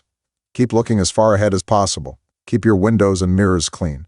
Use your defroster and wipers to maximize your vision. If the fog is too dense to continue, pull completely off the road and try to position your vehicle in a safe parking area. Turn on your emergency flashers, in addition to keeping on your low beam headlights. Don't stop on the traveled portion of the road. You could become the first link in a chain reaction collision. Don't speed up suddenly, even if the fog seems to be clearing. You could find yourself suddenly back in fog. Don't speed up to pass a vehicle moving slowly or to get away from a vehicle that is following too closely. Remember, watch your speed. You may be going faster than you think. If so, reduce speed gradually. Leave a safe braking distance between you and the vehicle ahead. Remain calm and patient. Don't pass other vehicles or speed up suddenly. Don't stop on the road. If visibility is decreasing rapidly, pull off the road into a safe parking area and wait for fog to lift. Use your low beam lights. Rain. Rain makes road surfaces slippery, especially as the first drops fall. With more rain, tires make less contact with the road. If there is too much water, or if you are going too fast, your tires may ride on top of the water like water skis. This is called hydroplaning. When this happens, control becomes very difficult. Make sure you have good tires with deep tread, and slow down when the road is wet. Rain also reduces visibility. Drive slowly enough to be able to stop within the distance you can see. Make sure your windshield wipers are in good condition. If your wiper blades do not clean the windshield without streaking, replace them. In rain, try to drive on clear sections of road. Look ahead and plan your movements. Smooth steering, braking, and accelerating will reduce the chance of skids, leave more space between you and the vehicle ahead in case you have to stop. This will also help you to avoid spray from the vehicle ahead that can make it even harder to see. Avoid driving in puddles. A puddle can hide a large pothole that could damage your vehicle or its suspension, or flatten a tire. The spray-off water could obstruct the vision of adjacent motorists and result in a collision, cause harm to nearby pedestrians, or drown your engine, causing it to stall. Water can also make your brakes less effective. Diagram 259. Flooded roads. Avoid driving on flooded roads. Water may prevent your brakes from working. If you must drive through a flooded stretch of road, test your brakes afterward to dry them out. Test your brakes when it is safe to do so by stopping quickly and firmly at 50 km/h. Make sure the vehicle stops in a straight line without pulling to one side. The brake pedal should feel firm and secure, not spongy. That's a sign of trouble. If you still feel a pulling to one side or a spongy brake pedal even after the brakes are dry, you should take the vehicle in for repair immediately. Skids. A skid may happen when one or more tires lose their grip with the road surface. Skids most often happen on a slippery surface, such as a road that is wet, icy, or covered with snow, gravel, or some other loose material. Most skids result from driving too fast for road conditions. Hard braking and overly aggressive turning or accelerating can cause your vehicle to skid and possibly go out of control. To avoid a skid on a slippery road, drive at a reduced speed and operate the vehicle's controls in a smooth and constrained manner. Increasing tire forces, such as by braking or accelerating while steering, may push tires even closer to a skid condition. It's essential that the vehicle's speed be maintained at a safe level and that turns be made gently. If your vehicle begins to skid, try not to panic. It is possible to maintain control of your vehicle, even in a skid. Ease off on the accelerator or brake, and on a very slippery surface, slip the transmission into neutral if you can. Continue to steer in the direction you wish to go. Be careful not to oversteer. Once you regain control, you can brake as needed, but very gently and smoothly. Anti-lock braking systems, ABS, If your vehicle is equipped with anti-lock brakes, practice emergency braking to understand how your vehicle will react. It is a good idea to practice doing this under controlled conditions with a qualified driving instructor. ABS is designed to sense the speed of the wheels on a vehicle during braking. An abnormal drop in wheel speed, which indicates potential wheel lock, causes the brake force to be reduced to that wheel. This is how ABS prevents tire skid and the accompanying loss of steering control. This improves vehicle safety during heavy brake use or when braking with poor traction. Although anti-lock braking systems help to prevent wheel lock, you should not expect the stopping distance for your vehicle to be shortened. Drivers unfamiliar with anti-lock braking may be surprised by the pulsations that they may feel in the brake pedal when they brake hard. Make sure you know what to expect so you will not be distracted by the pulsation or tempted to release the pedal during emergency braking maneuvers. Threshold braking. Threshold braking should bring you to a reasonably quick controlled stop in lane, even in slippery conditions.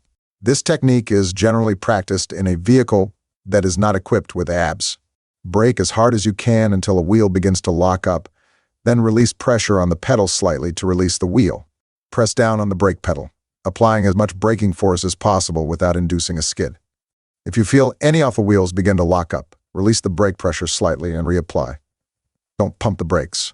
Continue braking this way until you have slowed the vehicle to the desired speed. Vehicles equipped with ABS should provide controlled braking on slippery surfaces automatically. Press the brake pedal hard and allow the system to control wheel lockup. Snow. Snow may be hard-packed and slippery as ice, rutted, full of hard tracks and gullies, or smooth and soft. Look ahead and anticipate what you must do based on the conditions. Slow down on rutted, snowy roads. Avoid sudden steering, braking, or accelerating that could cause a skid. Do not use cruise control during times of snow and other inclement weather. Whiteouts. Blowing snow may create whiteouts where snow completely blocks your view of the road. When blowing snow is forecast, drive only if necessary and with extreme caution. Tips for driving in blowing snow and whiteout conditions. Before you drive and during your trip, check weather forecasts and road reports. If there is a weather warning or reports of poor visibility and driving conditions, delay your trip until conditions improve, if possible. If you get caught driving in blowing snow or a whiteout, follow these safe driving tips. Do. Slow down gradually and drive at a speed that suits the conditions. Make sure the full lighting system of your vehicle is turned on. Use your low-beam headlights. High beams reflect off the ice particles in the snow, making it harder to see. If you have fog lights on your vehicle, use them in addition to your low beams. Be patient. Avoid passing, changing lanes, and crossing traffic. Increase your following distance. You will need extra space to brake safely. Stay alert. Keep looking as far ahead as possible. Reduce the distractions in your vehicle. Your full attention is required. Keep your windows and mirrors clean. Use defroster and wipers to maximize your vision. Try to get off the road when visibility is near zero. Pull into a safe parking area if possible. Don't stop on the traveled portion of the road. You could become the first link in a chain reaction collision. Don't attempt to pass a vehicle moving slowly or speed up to get away from a vehicle that is following too closely. Remember, watch your speed. You may be going faster than you think. If so, reduce speed gradually. Leave a safe braking distance between you and the vehicle ahead. Stay alert, remain calm, and be patient. If visibility is decreasing rapidly, do not stop on the road. Look for an opportunity to pull off the road into a safe parking area and wait for conditions to improve. If you become stuck or stranded in severe weather, stay with your vehicle for warmth and safety until help arrives. Open a window slightly for ventilation. Run your motor sparingly. Use your emergency flashers. Be prepared and carry a winter driving survival kit that includes items such as warm clothing, non-perishable energy foods, flashlight, shovel, and blanket. It is important to look ahead and watch for clues that indicate you need to slow down and anticipate slippery road conditions. Ice. As temperatures drop below freezing, wet roads become icy. Sections of road in shaded areas or on bridges and overpasses freeze first. It is important to look ahead, slow down, and anticipate ice. If the road ahead looks like black and shiny asphalt, be suspicious. It may be covered by a thin layer of ice, known as black ice. Generally, asphalt in the winter should look gray-white in color. If you think there may be black ice ahead, slow down and be careful. Snowplows. Snow removal vehicles on public roadways are equipped with flashing blue lights that can be seen from 150 meters. Flashing blue lights warn you of wide and slow-moving vehicles.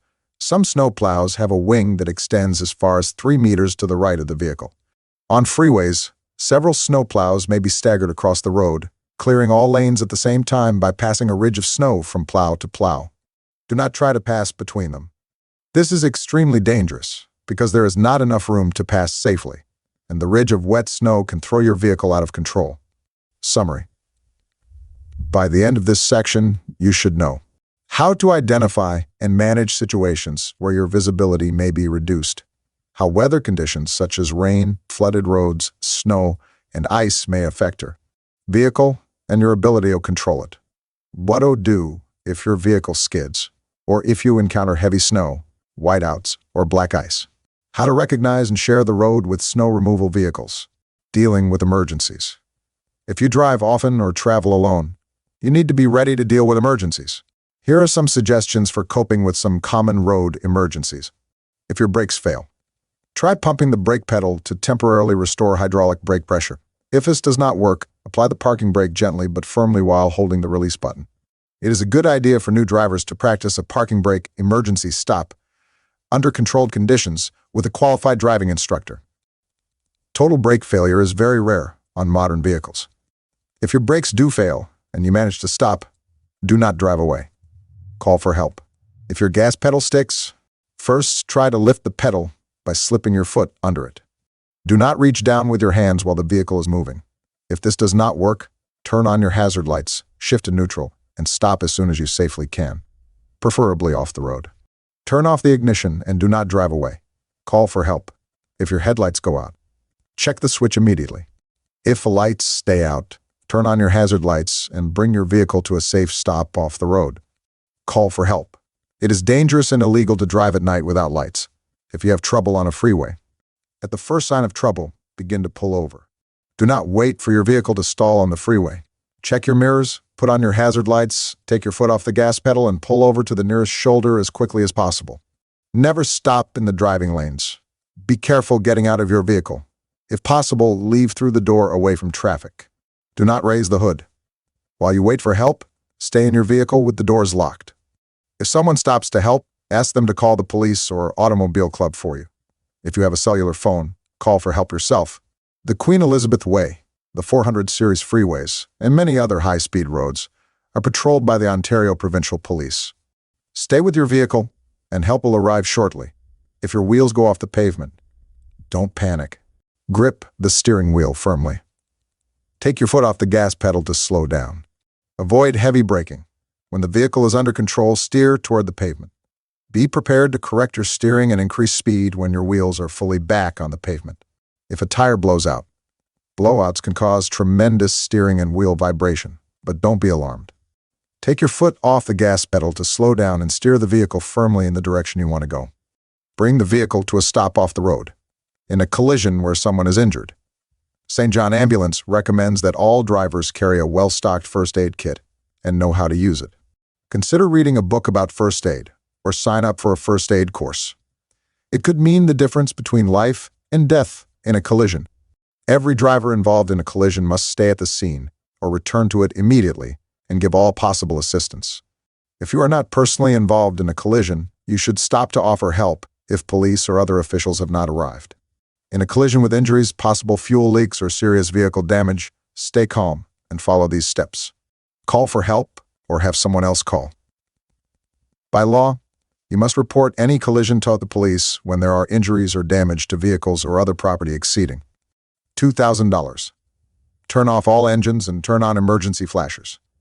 Set up warning signals or flares, or have someone warn approaching drivers. Do not let anyone smoke, light a match, or put flares near any vehicle in case of a fuel leak. If a vehicle is on fire, get the people out and make sure everyone is well out of the way. If there is no danger of fire or explosion, leave injured people where they are until trained medical help arrives. If you're trained in first aid, treat injuries in the order of urgency within the level of your training. For example, clear the person's airway to restore breathing, give rescue breathing, or stop bleeding by applying pressure with a clean cloth. If you are not trained in first aid, use common sense. For example, people in collisions often go into shock. Cover the person with a jacket or blanket to reduce the effects of shock. Stay with injured people until help arrives. Disabled vehicles on the road may be a danger to you and other drivers. Do what you can to make sure everyone involved in a collision is kept safe. In a collision where no one is injured. Follow these steps in a collision where there are no injuries. 1. If the vehicles are drivable, move them as far off the road as possible, as this should not affect the police officer's investigation. This is especially important on busy or high-speed roads where it may be dangerous to leave vehicles in the driving lanes. So, in a minor collision with no injuries, if you can steer it, clear it. If you cannot move the vehicles off the road, set up warning signals or flares far enough away to give other traffic time to slow down or stop. You must report any collision to the police when there are injuries or damage to vehicles or property exceeding $2,000. 4. Get the names, addresses, and phone numbers of all witnesses. 5. If damage is less than $2,000, you are still required by law to exchange information with anyone whose vehicle has been damaged. However, the collision does not have to be reported to the police. 6. If you have a camera or cell phone with a camera and it is safe to do so, take photos of the collision scene. 7. If your vehicle must be towed, get the name and license number of tow truck operator and/or company. Make sure you understand where your vehicle is being towed. 8. Contact your insurance company as soon as possible if you intend to make a claim. Summary. By the end of this section, you should know what to do in emergency situations such as vehicle component failure, driving off the pavement, or vehicle trouble on a freeway. The steps to take if you are involved in a collision with or without injuries. Driving efficiently. Vehicles powered by gasoline and diesel give off air pollutants and gases such as oxides of carbon, nitrogen and sulfur, hydrocarbons and soot. These pollutants affect the quality of the air we breathe, our health, crop yields, and even the global climate. Hydrocarbons and oxides of nitrogen react in sunlight to form ground-level ozone, better known as smog. Smog is a major health hazard responsible for respiratory ailments and other illnesses. Oxides of sulfur and nitrogen combine with water vapor to form acid rain, which damages our lakes, forests, and crops. Global warming is the result of too much carbon dioxide and other gases trapping heat in our atmosphere. Global warming could cause average temperatures to rise, causing droughts, crop failures, lower water levels, and more frequent and severe storms. A car gives off less carbon dioxide than a larger vehicle, such as an airplane, truck, bus, or train does. However, because so many people own cars and drive them so often, cars are responsible for nearly half the carbon dioxide produced by all forms of transportation. Vehicles that carry large numbers of passengers, such as buses, produce less carbon dioxide per passenger than cars. As a driver, you can help to protect the environment from the harmful effects of driving by following these suggestions. Many of them can also save you money. For further information, visit the FleetSmart www.fleetsmart.gc.ca website. Before you drive, plan ahead. Combine several errands into one trip. Avoid driving during rush hours. Driving in off-peak times takes less time, uses less fuel, and releases fewer emissions. Pay attention to smog alerts. It is especially important to follow these suggestions on days when smog is bad. For short trips, consider walking or cycling. For longer trips, public transit is an environmentally friendly alternative to driving alone. Carpool, whenever possible. If you want to meet at a central location, there are free carpool lots in many parts of the province. While driving, avoid starting your vehicle unnecessarily. A large burst of pollutants is emitted when a cold engine is started. Turn off your vehicle if parked more than 10 seconds. Even in cold weather, vehicle engines warm up within 30 seconds. Obey the speed limits. Driving at high speed uses more fuel and increases your chances of a serious collision. On the freeway, use your vehicle's overdrive gear and cruise control for better fuel efficiency. Remove unnecessary weight from your vehicle, such as heavy baggage, wet snow, and winter sand, or salt. Maintain your vehicle's aerodynamics. Remove roof racks and compartments when not in use. At high speeds, use your vents instead of opening the windows. Use your vehicle's air conditioning wisely. Use your windows and vents in city and stop-and-go traffic. At high speeds, using your air conditioning is usually more fuel efficient than opening your windows and reducing the vehicle's aerodynamics. Don't top off the tank when refueling. Spilled fuel releases harmful vapors. At the garage, regular maintenance will keep your vehicle running at maximum efficiency, reducing the fuel you need to buy and the pollutants your vehicle emits. Keep your vehicle's engine well tuned.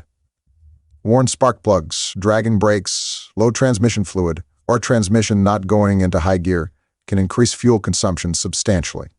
Follow the recommended maintenance schedule in your vehicle owner's manual to maximize fuel efficiency. Have any fluid leaks checked by a specialist to avoid engine damage and harming the environment. Keep your tires properly inflated to reduce your fuel bill, emissions, and tire wear. Have your vehicle's alignment checked regularly to reduce uneven tire wear and fuel consumption. For more information on driving efficiently, see the section on maintaining your vehicle, www.ontario.ca/document/official MTO driver's handbook/maintaining your vehicle. Drivers are reminded that many collisions occur when the driving environment is less than optimal. Whether driving at night, during times of reduced visibility, or when road conditions are wet and slippery, drivers are encouraged to use the appropriate safe driving tips provided in this handbook. 10 ways you can help make Ontario's roads the safest in North America. 2. Always wear your seatbelt and make sure passengers are using the appropriate child car seat, booster seat, or seatbelt. 3. Obey the speed limits. Slow down when road and weather conditions are poor. 4. Don't take risks. Don't cut people off in traffic. Make sudden lane changes or run yellow lights. 5. Don't drive when you're tired, upset, or sick. 6. If you're in doubt, let the other driver go first. Yield the right of way. 7. Keep at least a 2-second space between your vehicle and the one ahead. To check your distance, start counting when the vehicle ahead passes a fixed object. Stop counting when your vehicle reaches the same spot. 8. Cut the distractions. Don't overcrowd the vehicle or play loud music. 9. Always check your blind spot. Look in your mirror and over your shoulder before you change lanes. 10. Check traffic in all directions, including any sidewalks and paths, trails, before entering an intersection. Summary. By the end of this section, you should know how passenger vehicles affect the environment, ways to reduce the amount you drive, ways to conserve fuel and reduce emissions when you drive, traffic signs and lights. Traffic laws include the traffic signs and lights, pedestrian signals, and pavement markings that tell drivers and other road users what they must do in certain situations. This chapter shows you what many of those signs, lights, and markings look like and explains what they mean to drivers. Signs: www.ontario.ca/document/official MTO driver's handbook/signs. Traffic lights: www.ontario.ca/document/official MTO driver's handbook/traffic lights. Pedestrian signals: www.ontario.ca/document/official MTO driver's handbook/pedestrian signals. Pavement markings: www.ontario.ca/document/official MTO driver's handbook/pavement markings. Signs: traffic signs give you important information about the law, warn you about dangerous conditions, and help you find your way. Signs use different symbols, colors, and shapes for easy identification. Here are some of the many signs you will see on Ontario roads. A stop sign is 8-sided and has a red background with white letters. It means you must come to a complete stop. Stop at the stop line if it is marked on the pavement. If there is no stop line, stop at the crosswalk. If there is no crosswalk, stop at the edge of the sidewalk. If there is no sidewalk, stop at the edge off the intersection. Wait until the way is clear before entering the intersection. Stop. A school zone sign is 5-sided and has a fluorescent yellow-green background with black symbols. It warns that you are coming to a school zone. Slow down, drive with extra caution, and watch for children. A yield sign is a triangle with a white background and a red border. It means you must let traffic in the intersection or close to it go first. Stop if necessary and go only when the way is clear. A railway crossing sign is X-shaped with a white background and red outline. It warns that railway tracks cross the road. Watch for this sign. Slow down and look both ways for trains. Be prepared to stop. There are 4 other kinds of signs: regulatory, warning, temporary conditions, and information and direction. Regulatory signs. These signs give a direction that must be obeyed.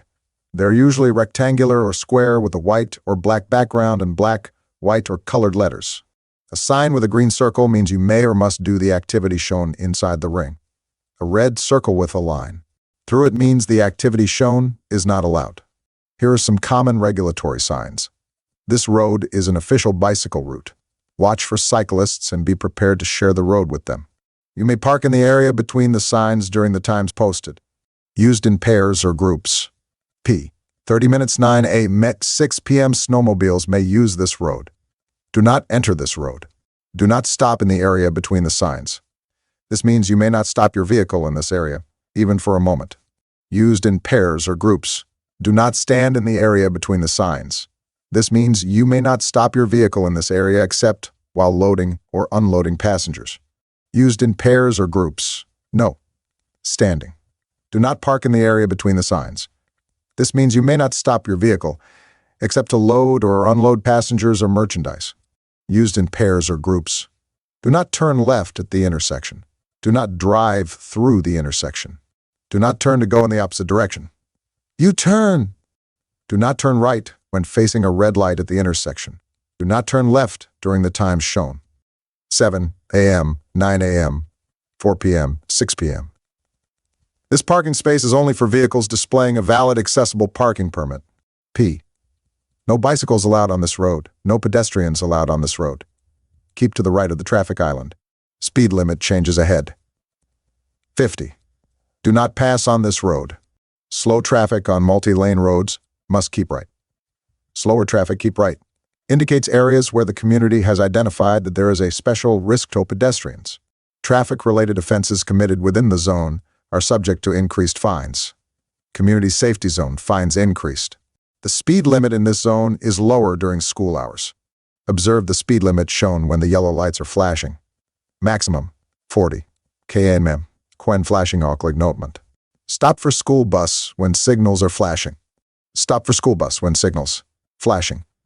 This sign is installed on multi-lane highways with no center median divider.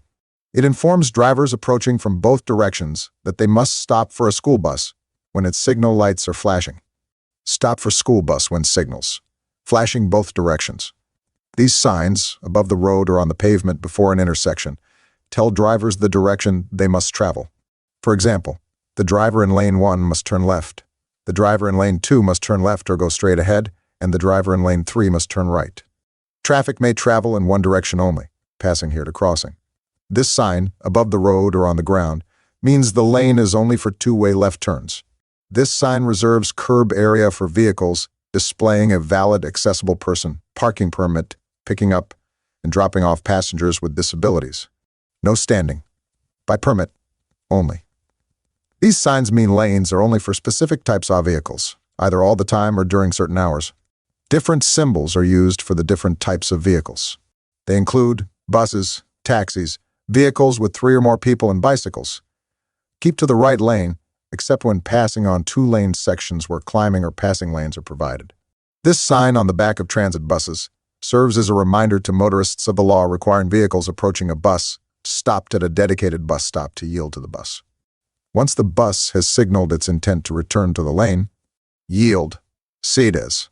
Road forks to the right, marks a zone within which school buses load or unload passengers without using the red alternating lights and stop arm. School, bus loading, zone, high occupancy vehicle, HOV signs. Only public vehicles such as buses or passenger vehicles carrying a specified minimum number of passengers may use this lane. 2 or more persons. Vehicles cannot change lanes into or out of a high occupancy vehicle lane in this area. Do not cross. Warning signs. These signs warn of dangerous or unusual conditions ahead, such as a curve, turn, dip, or side road. They are usually diamond-shaped and have a yellow background with black letters or symbols. Here are some common warning signs. Narrow bridge ahead, 000. Road branching off ahead, intersection ahead. The arrow shows which direction off traffic has the right-of-way. Roundabout ahead, reduce speed. The counterclockwise arrows show the direction of vehicle traffic within the roundabout. O. Drivers on the side road at the intersection ahead don't have a clear view of traffic. Pavement narrows ahead. Slight bend or curve in the road ahead. Posted under a curve warning, this sign shows the maximum safe speed for the curve. 60. km sharp bend or turn in the road ahead.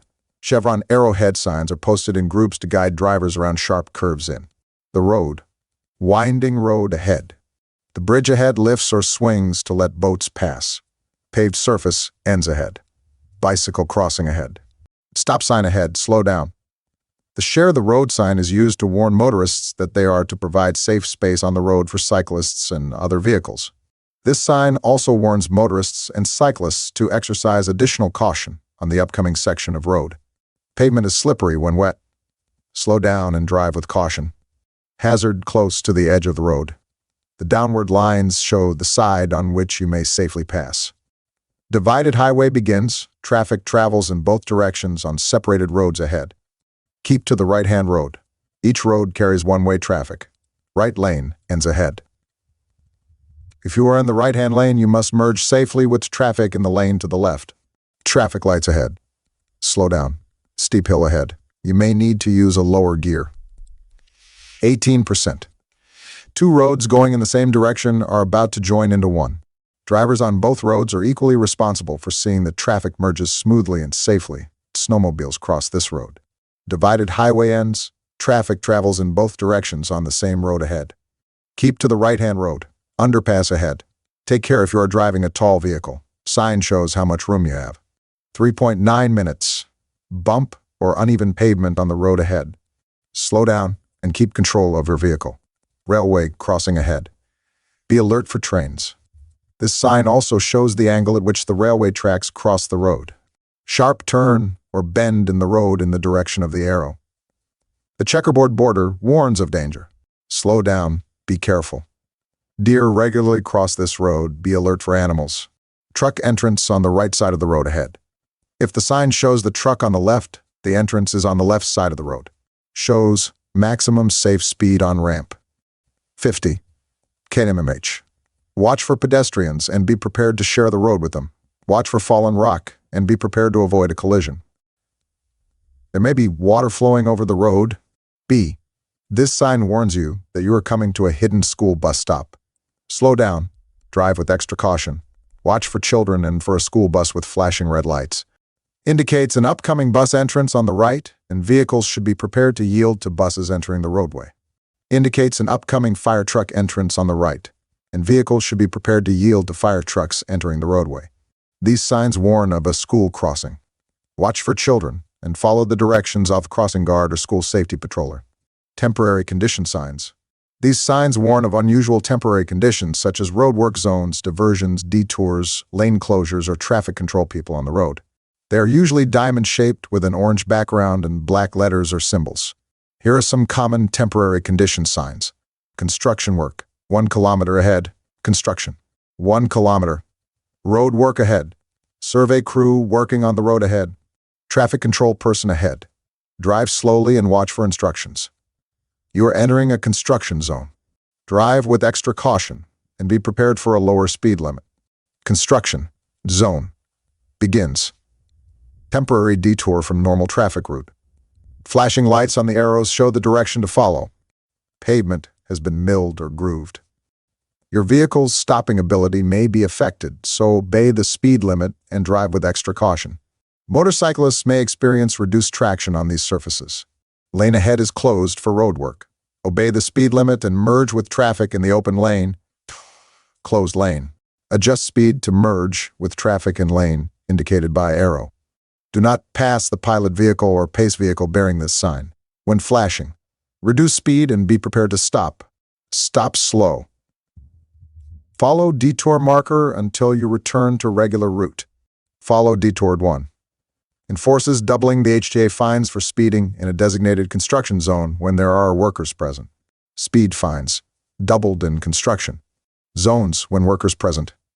Information and direction signs. These signs tell you about distances and destinations. They are usually rectangular with a green background and white letters.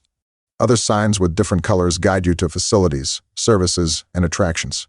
Here are some common information and direction signs. Shows directions to nearby towns and cities. Barrie, Orillia, Midland. Shows the distances in kilometers to towns and cities on the road. Kitchener 72, London 164. Various exit signs are used on freeways. In urban areas, many exit ramps have more than one lane. Overhead and ground-mounted signs help drivers choose the correct lane to exit or stay on the freeway. Brennan, Street RC. Advanced signs use arrows to show which lanes lead off the freeway. Signs are also posted at the exit. Emily Street exit. Sometimes one or more lanes may lead off the freeway. The arrows matching the exit lanes are shown on the advanced sign in a yellow box with the word exit under them. Morning 77, Avenue exit. Freeway interchanges or exits have numbers that correspond to the distance from the beginning of the freeway. For example, interchange number 204 on Highway 401 is 204 kilometers from Windsor, where the freeway begins. Distances can be calculated by subtracting one interchange number from another. 204, Trafalgar R&D, Georgetown, Oakville. The term via is used to describe the roads that must be followed to reach a destination. 401, London QE V403 Hamilton. Shows the upcoming roundabout exits and where they will take you. Northtown, West City, Easttown. These signs change according to traffic conditions to give drivers current information on delays and lane closures ahead. Express moving slowly, collector moving well beyond next transfer. Shows off road facilities such as hospitals, airports, universities, or carpool lots. H formation. Shows route to passenger railway station. Shows route to airport. Shows facilities that are accessible by wheelchair. D sign, oversized load. ID, other signs. Here are some other common signs. The slow-moving vehicle sign is an orange triangle with a red border. It alerts other drivers that the vehicle ahead will be traveling at 40 kilometers or less. When on a road, farm tractors, farm implements, machinery, and vehicles not capable of sustaining speeds over 40 kilometers must display the slow-moving vehicle sign. Watch for these slow-moving vehicles and reduce your speed as necessary. EDR signs are used during the unscheduled closure of a provincial highway and OPP detour all traffic off the highway. The EDR markers are located along alternative routes and provide direction to motorists around the closure and back onto the highway. Emergency detour route. 0000 via EDR, long commercial vehicle LCV.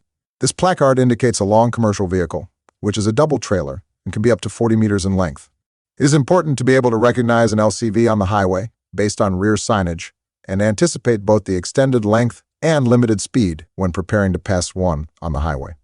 www.ontario.ca/document/official MTO driver's handbook. 125/218. Emergency response signs. Some information signs include a numbering system along the bottom of the sign to assist emergency vehicles and drivers in determining an appropriate route. Beauceville Road, 1234-1240. Bilingual signs. Watch for these signs when driving in designated bilingual areas. Read the messages in the language you understand best. Bilingual messages may be together on the same sign or separate, with an English sign immediately followed by a French sign. School bus turning, no standing. Virage d'autobus, scolaires arrêtent interdit. Summary. By the end of this section, you should know the difference between regulatory warning, temporary condition, and information, direction signs. How to read the symbols and messages of some common signs in each category. Traffic lights. Traffic lights tell drivers and pedestrians what they must do at intersections and along roads. They tell road users when to stop and go, when and how to turn, and when to drive with extra caution. Green light. A green light means you may turn left, go straight, or turn right, after yielding to vehicles and pedestrians already in the intersection. When turning left or right, you must yield the right-of-way to pedestrians crossing the intersection. Yellow light. A yellow or amber light means the red light is about to appear. You must stop if you can do so safely. Otherwise, go with caution. Red light. A red light means you must stop. Bring your vehicle to a complete stop at the stop line if it is marked on the pavement. If there is no stop line, stop at the crosswalk, marked or not. If there is no crosswalk, stop at the edge of the sidewalk. If there is no sidewalk, stop at the edge of the intersection. Wait until the light changes to green and the intersection is clear before moving through it, unless a sign tells you not to. You may turn right on a red light only after coming to a complete stop and waiting until the way is clear. You may also turn left on a red light if you are moving from a one-way road onto a one-way road, but you must come to a complete stop first and wait until the way is clear. Lights and arrows to help turning vehicles. Flashing green lights and green arrows direct drivers who are turning. Advance green light or arrow. When you face a flashing green light or a left-pointing green arrow and a green light, you may turn left, go straight ahead, or turn right from the proper lane. This is called an advanced green light because oncoming traffic still faces a red light. Pedestrians must not cross on a flashing green light unless a pedestrian signal tells them to. Simultaneous left turn. When a left turn green arrow is shown with a red light, you may turn left from the left turn lane. Vehicles turning left from the opposite direction may also be making left turns because they too face a left turn green arrow. After the left turn green arrow, a yellow arrow may appear. This means the green light is about to appear for traffic in one or both directions. Do not start your left turn. Stop if you. You can still turn left when the light is green, but only when the way is clear of traffic and pedestrians. If the light turns red when you are in the intersection, complete your turn when it is safe. Pedestrians must not cross on a left turn green arrow unless a pedestrian signal tells them to. Transit priority signals. Traffic and pedestrians must yield to public transit vehicles at a transit priority signal. The round signal is on top of a regular traffic signal and shows a white, vertical bar on a dark background. This allows transit vehicles to go through, turn right or left, while all conflicting traffic faces a red light. Fully protected left turn. Some intersections have separate traffic lights for left-turning traffic and for traffic going through the intersection or turning right. When a left-turn green arrow appears for traffic in the left-turn lane, traffic going straight ahead or turning right will usually see a red light. You may turn left from the left-turn lane when you face a green arrow. Vehicles from the opposite direction may also be turning left. After the left-turn green arrow, a yellow light appears for left-turning vehicles only. 400. After the yellow light, a red light appears for left-turning vehicles only. Traffic going straight ahead or turning right will face a green light or green arrows pointing straight ahead and to the right. In these intersections, you may not begin turning left after the green light appears for traffic going straight ahead or turning right. If the light turns yellow while you are in the intersection, complete your turn with caution. Flashing red light. You must come to a complete stop at a flashing red light. Move through the intersection only when it is safe. Flashing yellow light. A flashing yellow light means you should drive with caution when approaching and moving through the intersection. Blank traffic lights. During an electrical power loss, traffic lights at intersections will not work. Yield the right of way to vehicles in the intersection and to vehicles entering the intersection from your right. Go cautiously and use the intersection the same way you would use an intersection with all-way stop signs. Traffic beacons. A traffic beacon is a single flashing light hung over an intersection or placed over signs or on obstacles in the road. Flashing red beacon. A flashing red beacon above an intersection or stop sign means you must come to a complete stop. Move through the intersection only when it is safe to do so. Flashing yellow beacon. A flashing yellow beacon above an intersection, above a warning sign or on an obstruction in the road, warns you to drive with caution. Summary. By the end of this section, you should know the different colors and symbols that appear on traffic lights and what those mean, how to navigate turns using advanced green lights and arrows, how to proceed when approaching flashing amber or red lights, what to do in situations where the traffic lights are not operating. Pedestrian signals. Pedestrian signals help pedestrians cross at intersections with traffic lights. The signal for pedestrians to walk is a white walking symbol. A flashing or steady orange hand symbol means pedestrians must not begin to cross. A pedestrian facing a walk signal may cross the road in the direction of the signal. While crossing, pedestrians have the right-of-way over all vehicles. A pedestrian facing a flashing or steady hand symbol should not begin to cross the road. Pedestrians who have already begun to cross when the hand signal appears should go as quickly as possible to a safe area.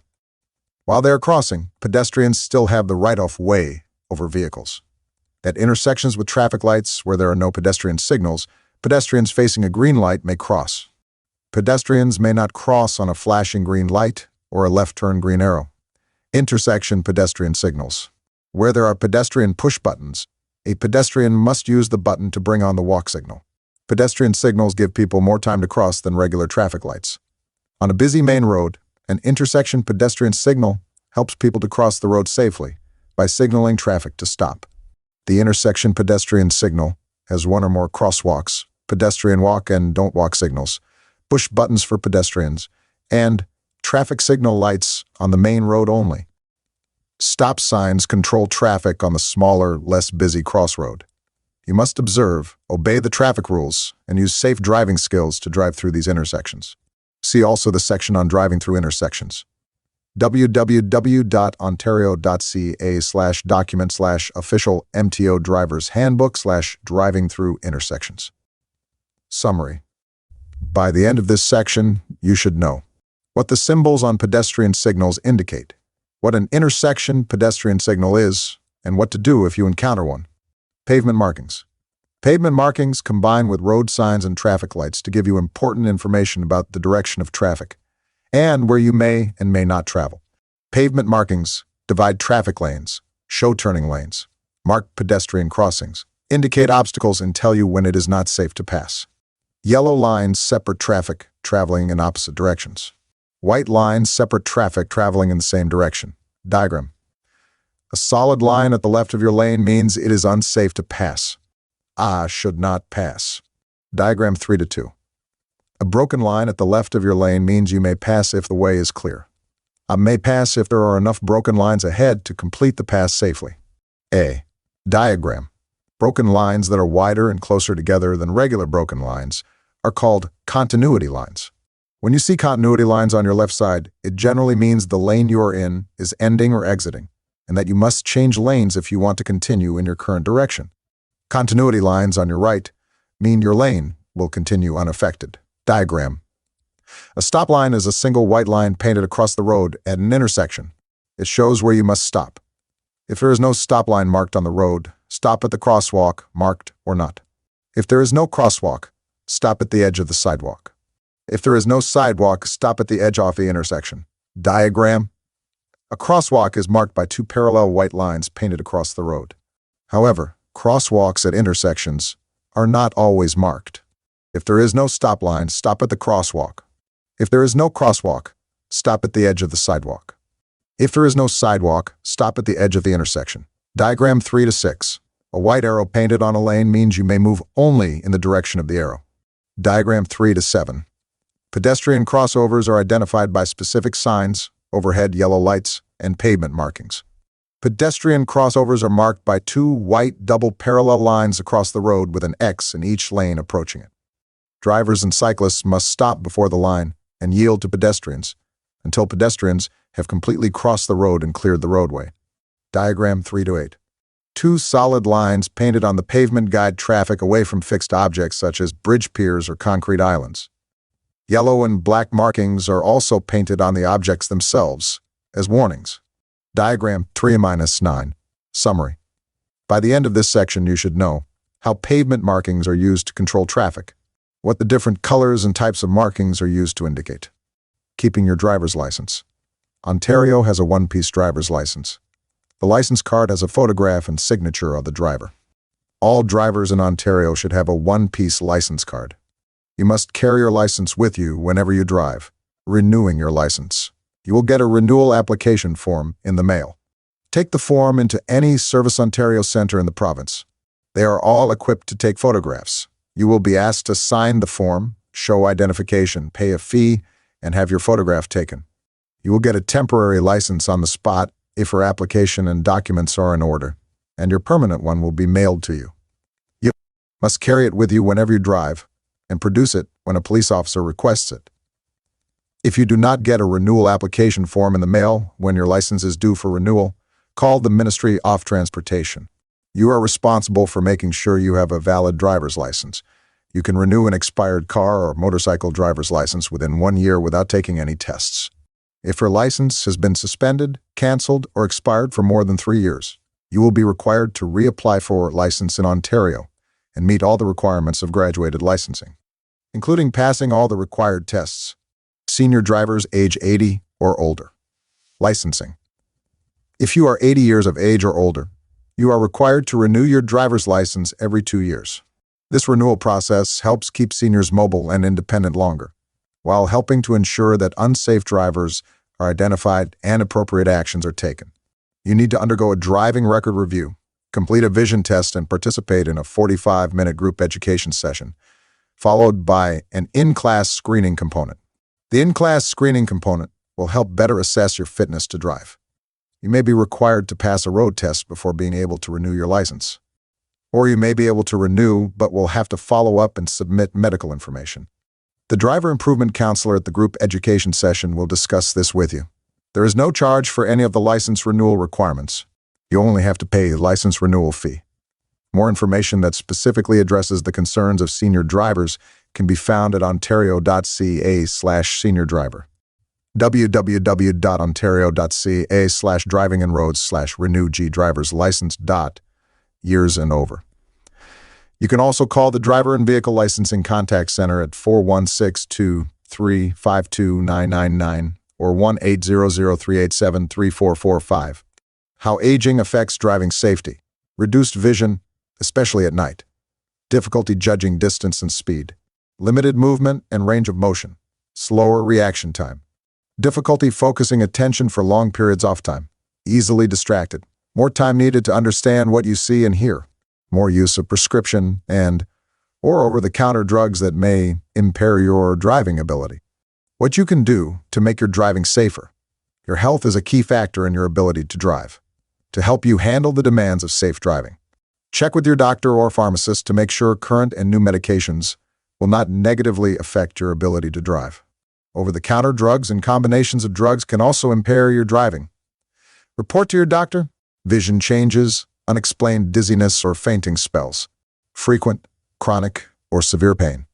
Avoid driving if you're experiencing pain. It can decrease your ability to concentrate and limit your movement behind the wheel. Have your hearing and eyes checked regularly. Peripheral vision and depth perception tend to decline over the years. Your doctor can recommend an exercise program to improve flexibility and maintain strength, which can help your ability to drive safely. Consider taking a driver's course to refresh your knowledge of the rules of the road and safe driving practices. Ask yourself, how's my driving? Take this test and ask yourself these questions. Am I experiencing an increasing number of near collisions? Have I been directly involved in minor collisions? Do I have difficulty driving through intersections, judging distance, or seeing pedestrians, road signs, or other vehicles? Do I have difficulty concentrating while driving? Do I get lost or disoriented on familiar roads? Do I have difficulty coordinating hand and foot movements?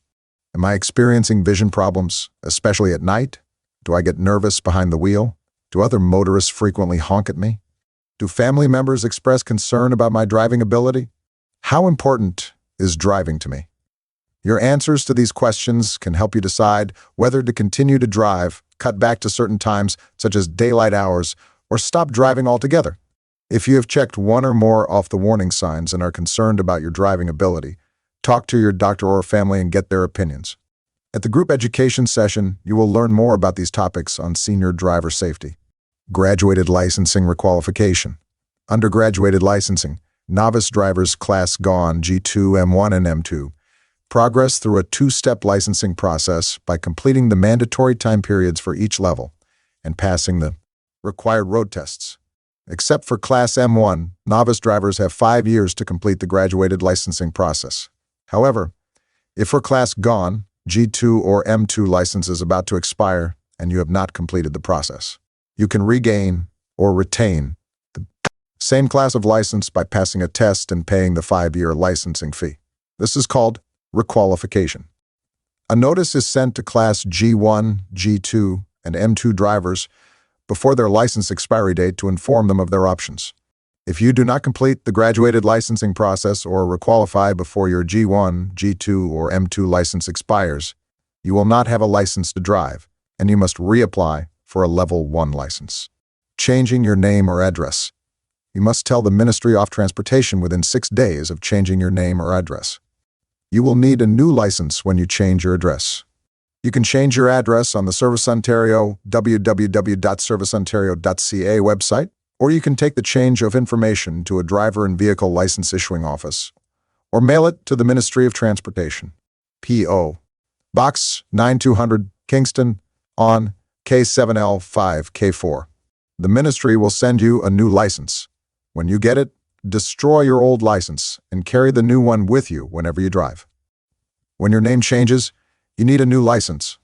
Take the documents you must show, see the chart on this page, and your current license to a driver and vehicle license issuing office. A new photograph will be taken. You will get a temporary license to use until your permanent license is mailed to you. Carry it with you whenever you drive. There is no charge for getting a new license because you change your name or address. The chart on this page shows the documents you will need to change the name on your driver's license. Reason for name change documentation required. Government-issued marriage certificate. Marriage change of name certificate, common law alliance change of name certificate. Adoption, court order for adoption change of name certificate. Under the Change of Name Act, change of name certificate. Driver's license laws. It is illegal to lend your license, let someone else use it, use an altered license, use another license as your own. Have more than one Ontario driver's license. Use a fictitious or imitation license. The demerit point system. The demerit point system encourages drivers to improve their behavior and protects people from drivers who abuse the privilege of driving. Drivers convicted of driving-related offenses have demerit points recorded on their records. Demerit points stay on your record for 2 years from the date of the offense. If you accumulate too many demerit points, your driver's license can be suspended. New drivers, demerit point system for Level 1 and Level 2 drivers. 2 or more points. You will receive a warning letter, 6 points. You will receive a second warning letter encouraging you to improve your driving behavior, 9 or more points. Your license will be suspended for 60 days from the date you surrender it to the Ministry of Transportation. You can lose your license for up to 2 years if you fail to surrender your license. After the suspension, the number of points on your record will be reduced to 4. Any extra points could again bring you to the interview level. If you reach 9 points again, your license may be suspended for 6 months.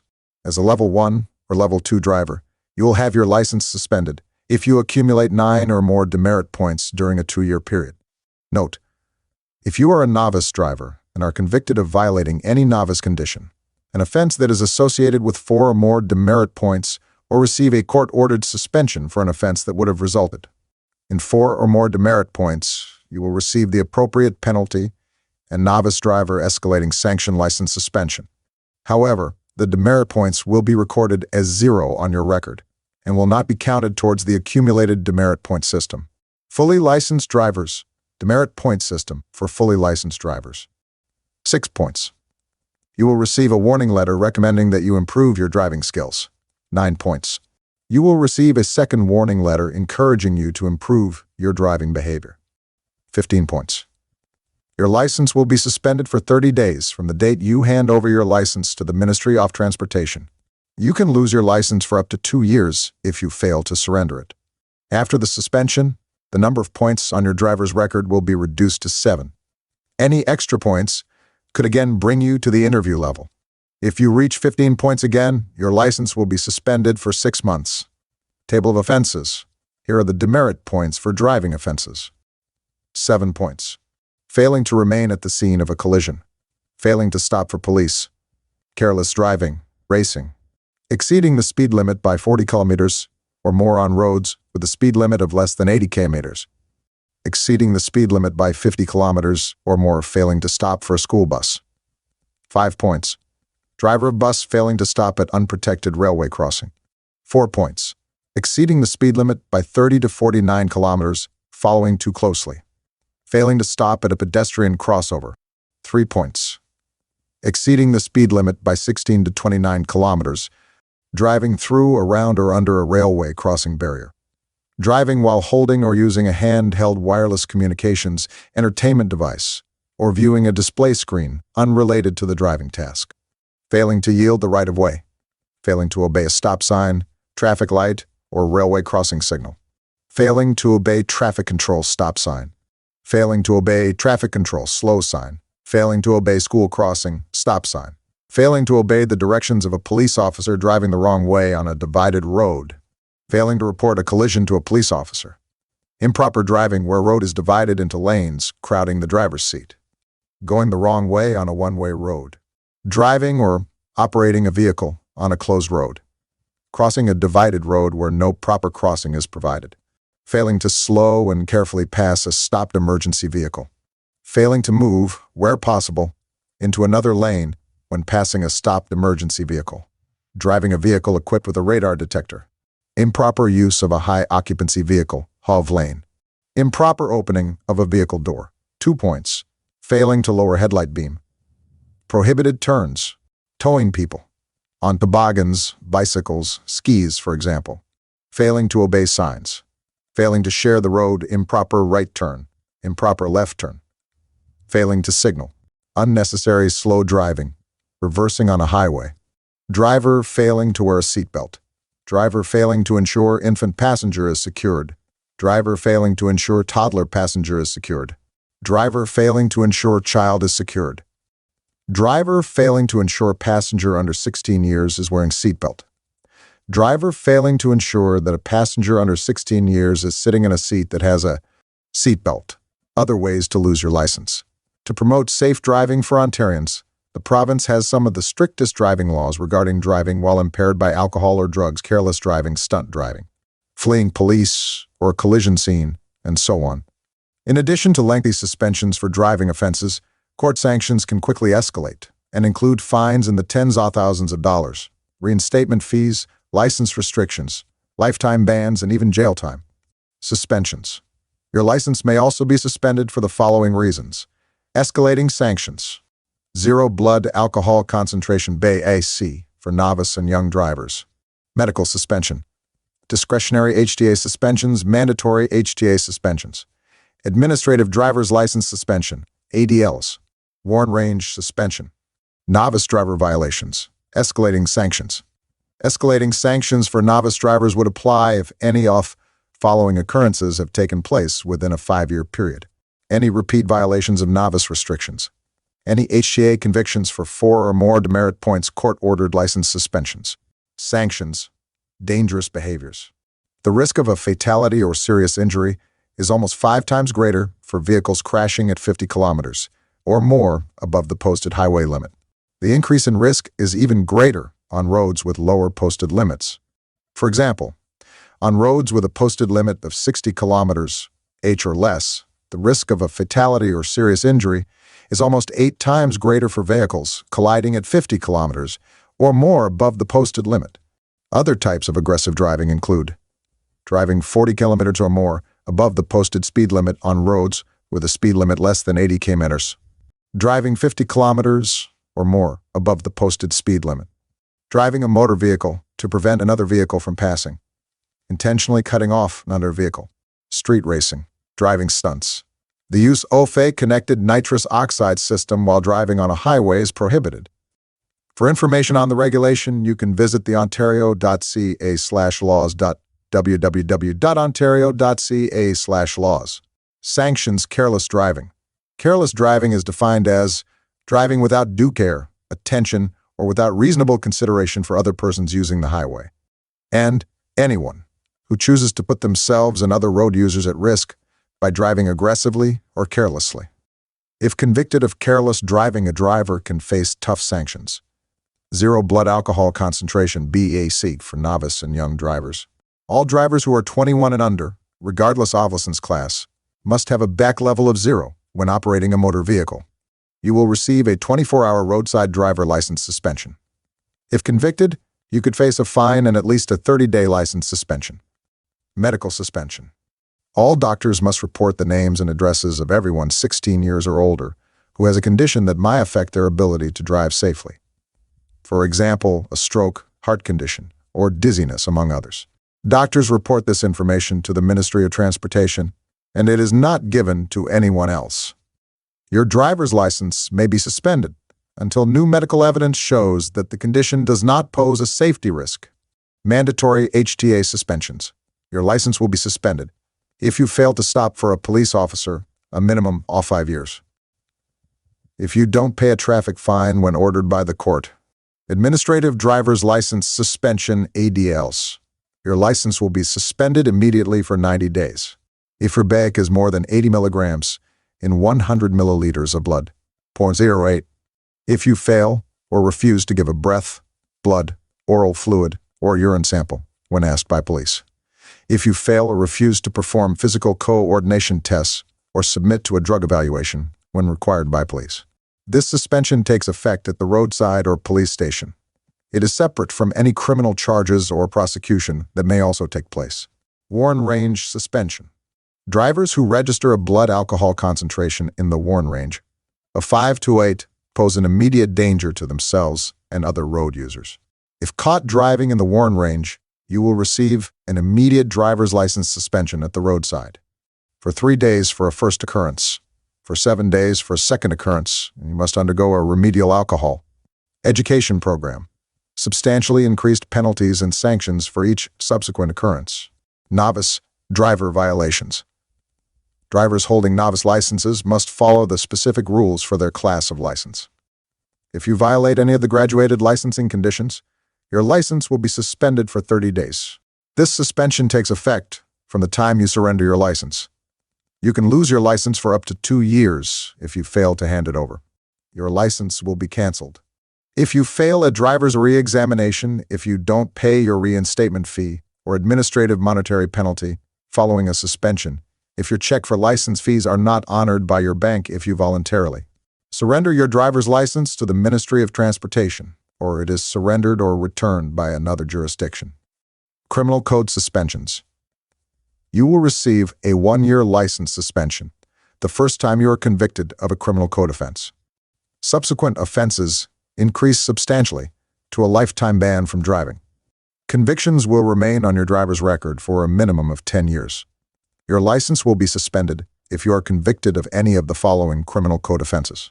Driving or having care and control of a vehicle, including boats, when your BAC is more than 80 milligrams per 100 milliliters of blood, 0.8.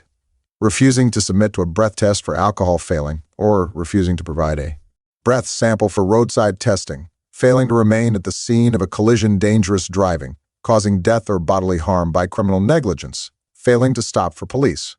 Remedial measures. There are several types of remedial measures. The mandatory Back on Track program is for all drivers convicted of impaired, driving-related criminal code offenses. Drivers with more than one warn range conviction will be required to take an alcohol education and/or alcohol treatment program. If your driver's license has been suspended because of a criminal code conviction, your license will remain suspended until you have completed the remedial requirements. Driving under suspension. You may not drive under any circumstances when your license is suspended. If you are convicted of driving while your license is suspended for an HTA offense, you will face fines in the thousands of dollars. The court may order you to spend up to 6 months in jail. 6 months will be added to your current suspension as well. If you are found guilty of driving while your license is suspended for a criminal code offense, you can face fines of tens of thousands of dollars and spend time in jail. Driving while prohibited. This is a prohibition order under the criminal code conviction. When convicted of violation of the order, you will get a suspension of 1 year for a first offense or 2 years for a subsequent offense. Vehicle impoundment program. To counter the dangerous behaviors of impaired and suspended driving, Ontario law includes 7-day vehicle impoundments for drivers operating a vehicle while under a Highway Traffic Act license suspension. Drivers caught without a required ignition interlock. All drivers caught with a back over 8 or who fail refuse to comply with a demand made by a police officer under the Criminal Code of Canada. If you are caught driving while your license is suspended for a criminal code offense, the vehicle you are driving will be impounded for a minimum of 45 days. These vehicle impoundments apply regardless of whether the vehicle is borrowed from a friend or family member, business, employer, or is rented. The owner of the vehicle must pay the towing and storage costs before the vehicle will be released. The Vehicle Impoundment Program makes vehicle owners responsible for ensuring that anyone driving their vehicles is not suspended. People loaning or renting their vehicles can verify that a driver's license is valid by phone or online. You can also get a driver's abstract at any Service Ontario Centre. There is a nominal fee for each license checked. Impaired driving. Driving when your ability is impaired by alcohol or a drug is a crime in Canada. Your vehicle does not have to be moving. You can be charged if you are impaired behind the wheel, even if you have not started to drive. In circumstances involving possible impairment by a drug or a combination of alcohol and a drug, police can require a driver to provide breath samples, perform standardized field sobriety tests, conduct a drug recognition evaluation, provide oral fluid, urine, or blood samples for screening. If you fail or refuse to comply with any of these demands, you will be charged under the criminal code. If you are 21 years of age and under, you must not drive if you have been drinking alcohol. Your blood alcohol level must be 0. For more information on impaired driving measures in Ontario, please visit the Ministry of Transportation website at www.mto.gov.on.ca/English/safety/impaireddriving.html. www.mto.gov.on.ca/English/safety/impaireddriving.html. Alcohol. The police can stop any driver to determine if alcohol or drug testing is required. They may also do roadside spot checks. When stopped by the police, you may be told to blow into a machine that tests your breath for alcohol, a roadside screening device, or perform physical coordination tests. If you cannot give a breath sample, or it is impractical to obtain a sample of breath, the police officer can require you to provide a blood sample instead. The police may also require a driver to provide blood, oral, or urine samples. If you fail or refuse to comply with any of these demands, you will be charged under the criminal code. Drugs. Criminal code and HTA sanctions apply to drivers impaired by alcohol or a drug. In circumstances involving possible impairment by drugs or a combination of alcohol and a drug, police can require a driver to perform physical coordination tests and submit to a drug evaluation, and then require a driver to provide blood, oral fluid, or urine samples. If you fail or refuse to comply with any of these demands, you will be charged under the criminal code. Some drugs that your doctor may prescribe for you and some over-the-counter drugs can also impair your driving. Here are some points you should remember. If you use prescription medicines or get allergy shots, ask your doctor about side effects such as dizziness, blurred vision, nausea, or drowsiness that could affect your driving. Read the information on the package of any over-the-counter medicine, including cold, allergy, sedative, or diet pills.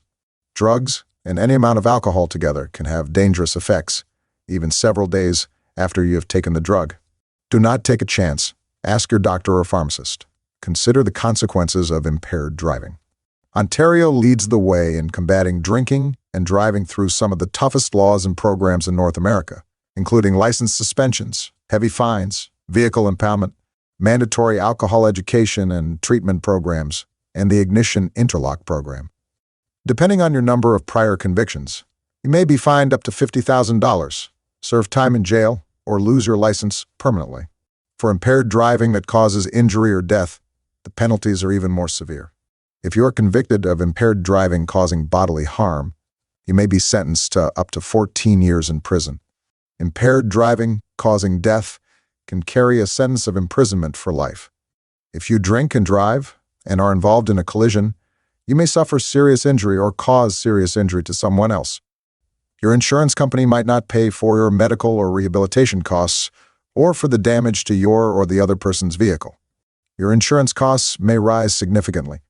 You may have to pay substantial legal costs as well.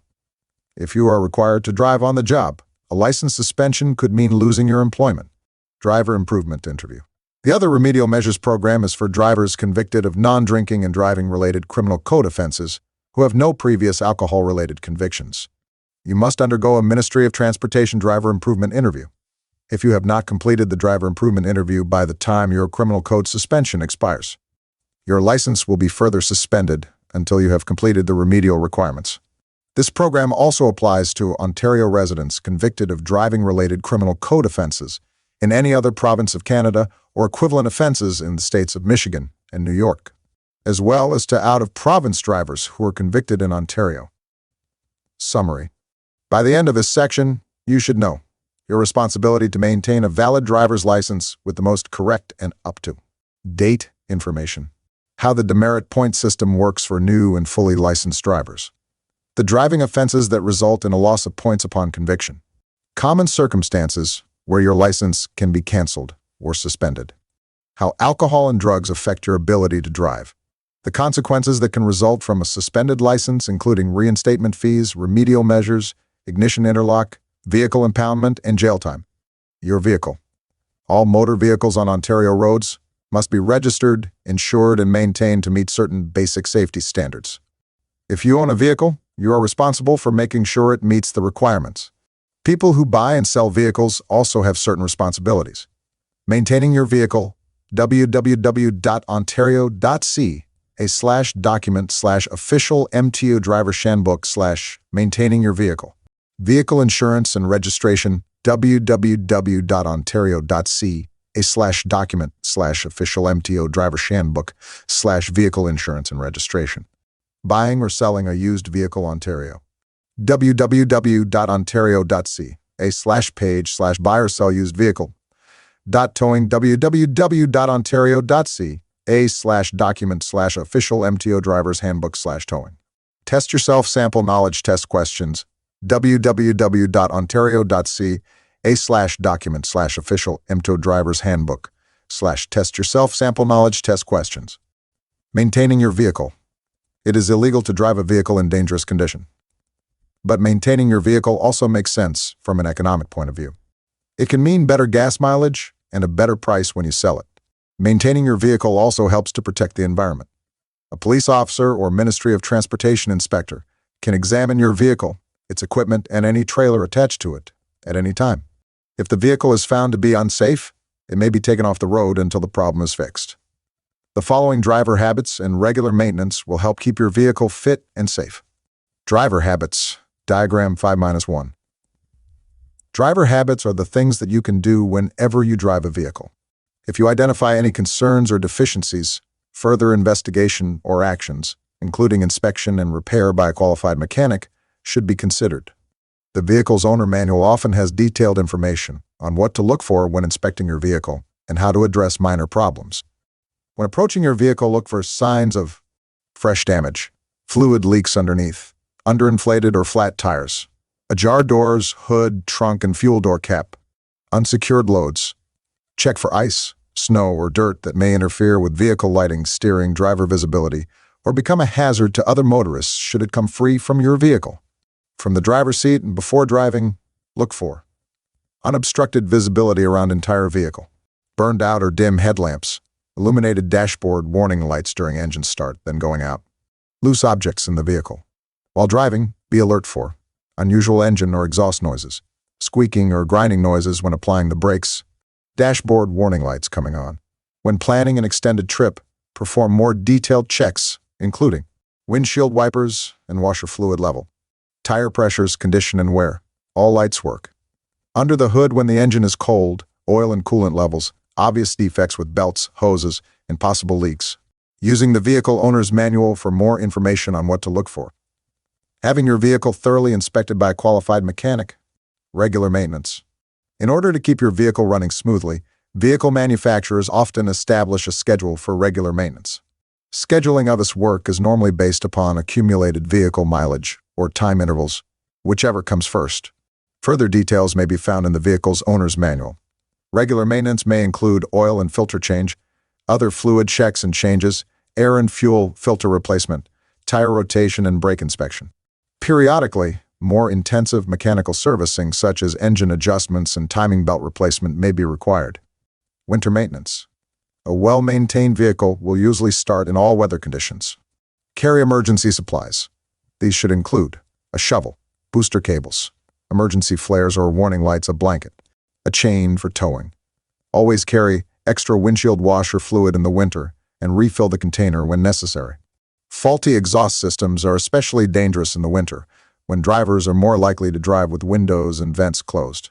Have your exhaust checked if it sounds noisy or rattles. Tires, diagram 5-2.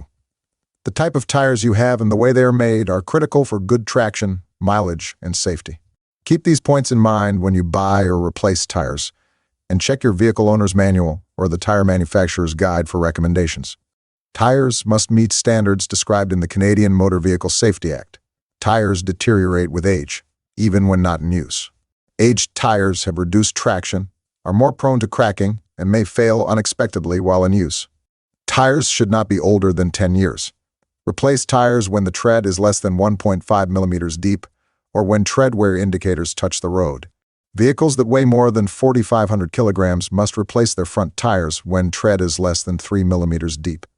Replace tires that have bumps, bulges, knots, exposed cords or tread, and sidewall cuts deep enough to expose cords. Any tire on a vehicle must not be smaller than the vehicle manufacturer specified. Minimum size. and must not be so large that it touches the vehicle or affects its safe operation. You should use similar tires on all four wheels of your vehicle to provide the best traction during the winter season. It is recommended that your vehicle be equipped with 4 winter or all-weather tires with the same tread pattern.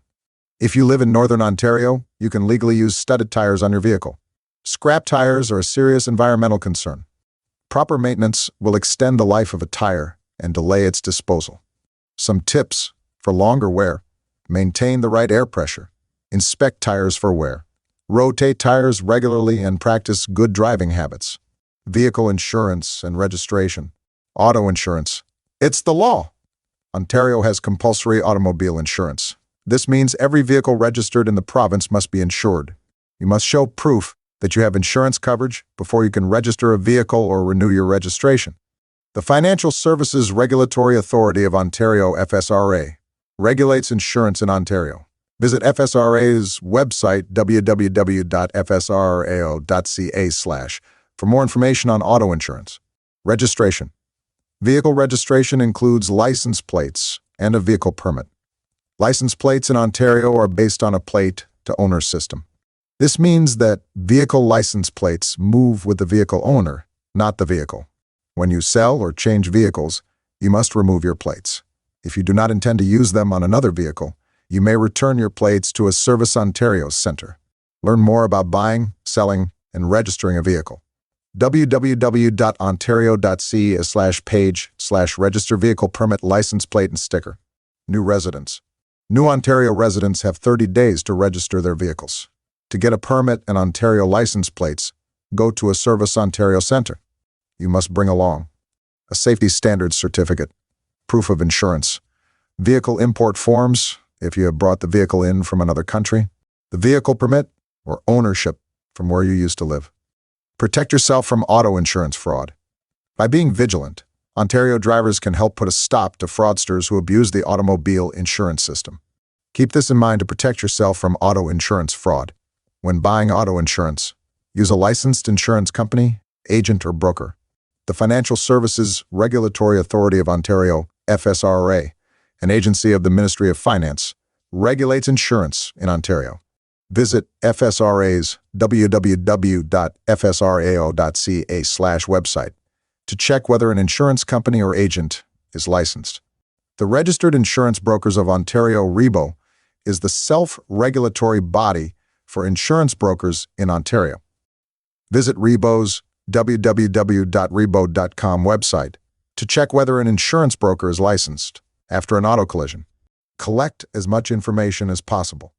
Take photos of the collision scene. Get the names, addresses, phone numbers, license plate and driver's license numbers, and insurance information from all those involved in the collision, including passengers in the other vehicles. Be suspicious of referrals. Be wary if you are pressured or offered money by a tow truck operator to go to a particular body shop, lawyer, paralegal, or healthcare provider. Contact your insurance company for information on towing and where to take your vehicle to be repaired. Refuse to sign blank forms in advance of receiving any services or healthcare treatment related to your collision. Demand detailed repair and medical bills for any goods and services related to your collision, and review them carefully. Visit the Financial Services Regulatory Authority of Ontario, FSRA website, www.fsrao.ca/, for information on how to avoid, detect, and report auto insurance fraud. Towing. This chapter tells you what you need to know to tow a trailer behind a car, van, or small truck in Ontario. This includes license and registration requirements, trailer size and characteristics, as well as safety tips to follow when towing a trailer. Before you attempt to tow a trailer, consider the size, power, and condition of your vehicle. Make sure it is capable of towing both the trailer and the load you intend to carry, and that your trailer and hitch meet all the requirements described in this chapter. Towing a trailer brings unique challenges to drivers. Almost half of the reported collisions while towing a recreational vehicle are single-vehicle collisions. Another 20% involve rear-end collisions. In collisions where the driver was determined to be at fault, about 30% of the drivers had lost control of their vehicle. License and permit. You must have a valid driver's license, Class G1, G2, or G, or higher class of license to tow a trailer with a gross vehicle weight of up to 4,600 kilograms. If your trailer and load exceeds the size and weight specified in the Highway Traffic Act, you may need a higher class of license or an oversized vehicle permit to tow it. For questions about the Oversize Overweight Program, please contact the Ministry of Transportation's Permit Office by telephone 416-246-7166 or toll-free 1-800-387-7736 or visit the Oversize Overweight Permit Office website www.ontario.ca/page/get-oversize-overweight-permit. It is against the law to tow more than one trailer behind non-commercial vehicles. Registering your trailer. A trailer is considered a separate vehicle. Before you can tow one on any public road, you must register it and pay a one-time registration fee at a Service Ontario Centre. When you register your trailer, you will receive a license plate and vehicle permit. Attach the license plate to the back of your trailer where it is clearly visible. Always carry your permit or a copy of it to show to a police officer when asked. Make sure your trailer is in good condition. Your trailer must be in safe operating condition. If it is not, a police officer may remove your trailer from the road until it is made safe to operate. Brakes. If your trailer has a gross trailer weight, vehicle, and load of 1,360 kilograms or more, it must have brakes strong enough to stop and hold the trailer. Lights. Your trailer must have a white license plate light, a red tail light, 2 red reflectors at the rear of the trailer as far apart as possible. If your trailer is wider than 2.05 meters, it must also have 2 yellow clearance lights, 1 on each side at the front of the trailer, as far apart as possible, to let drivers coming toward you know the width of your trailer. 2 red clearance lights, or reflectors, 1 on each side at the rear of the trailer, as far apart as possible, to let drivers behind you know the width of your trailer. Your trailer must have mud guards, fenders, and flaps, or be designed in such a way that it does not spray or splash traffic traveling behind you. If a load in your trailer blocks your vision to the rear, you must have additional mirrors that provide a clear view off-road to the rear. Load your trailer carefully so that nothing comes loose or falls off while you are moving. Attaching your trailer. Your trailer must have 2 separate ways of attaching to your vehicle so that if one fails or comes loose, the trailer will stay attached. If safety chains are used, they must be crossed under the tongue to prevent the tongue from dropping to the road if the primary hitch accidentally disconnects. The chain hooks must have latches or devices that will not accidentally become detached. No passengers. You may not carry any person in any trailer, including a house or boat trailer, when it is being towed. Trailer hitch. Use a good quality trailer hitch. The class off-trailer hitch you use depends upon the gross weight of your trailer, the gross weight being the total weight of the trailer and its load. Make sure you use the right trailer hitch for the weight of your trailer. It should be securely attached to your vehicle, following the manufacturer's recommendations. The hitch ball should be installed so that when the trailer is attached and tightened, it is level with no tilting. If the hitch pulls down the rear of your vehicle, you may need to use a load equalizing trailer hitch. You may also be able to shift some of the load in the trailer to the rear to reduce the load on the rear of your vehicle. In addition to a ball and hitch, be sure to use safety chains or cables strong enough to hold the trailer and load, in case the ball and hitch accidentally come apart. Loading your trailer. Diagram 5:4-1. When loading your trailer, strap everything down inside as well as outside. It is an offense to have a load that may become dislodged or fall off. Do not overload your trailer. Too much weight in the trailer can put a strain on your vehicle and damage your tires, wheel bearings, and axle. When carrying a boat on a trailer, do not carry cargo in the boat unless your trailer is designed and equipped for the extra weight. The distribution of the weight in your trailer is also very important. Generally, more of the trailer load should be in front of the trailer axle than behind it for proper hitch weight. About 5 to 10% of the trailer's total weight should be supported on the hitch, within the weight limit marked on the hitch. Poor load balance can cause your trailer to sway or fishtail. The ball and hitch may also become separated, especially if there is too much weight in the rear of the trailer. Heavy and improperly placed loads can pull down the rear of your vehicle, lifting the front end and affecting your steering, especially in wet and slippery conditions. It may also affect the aim of your headlights so that your low beams blind approaching drivers. The alignment of your mirrors may also be affected.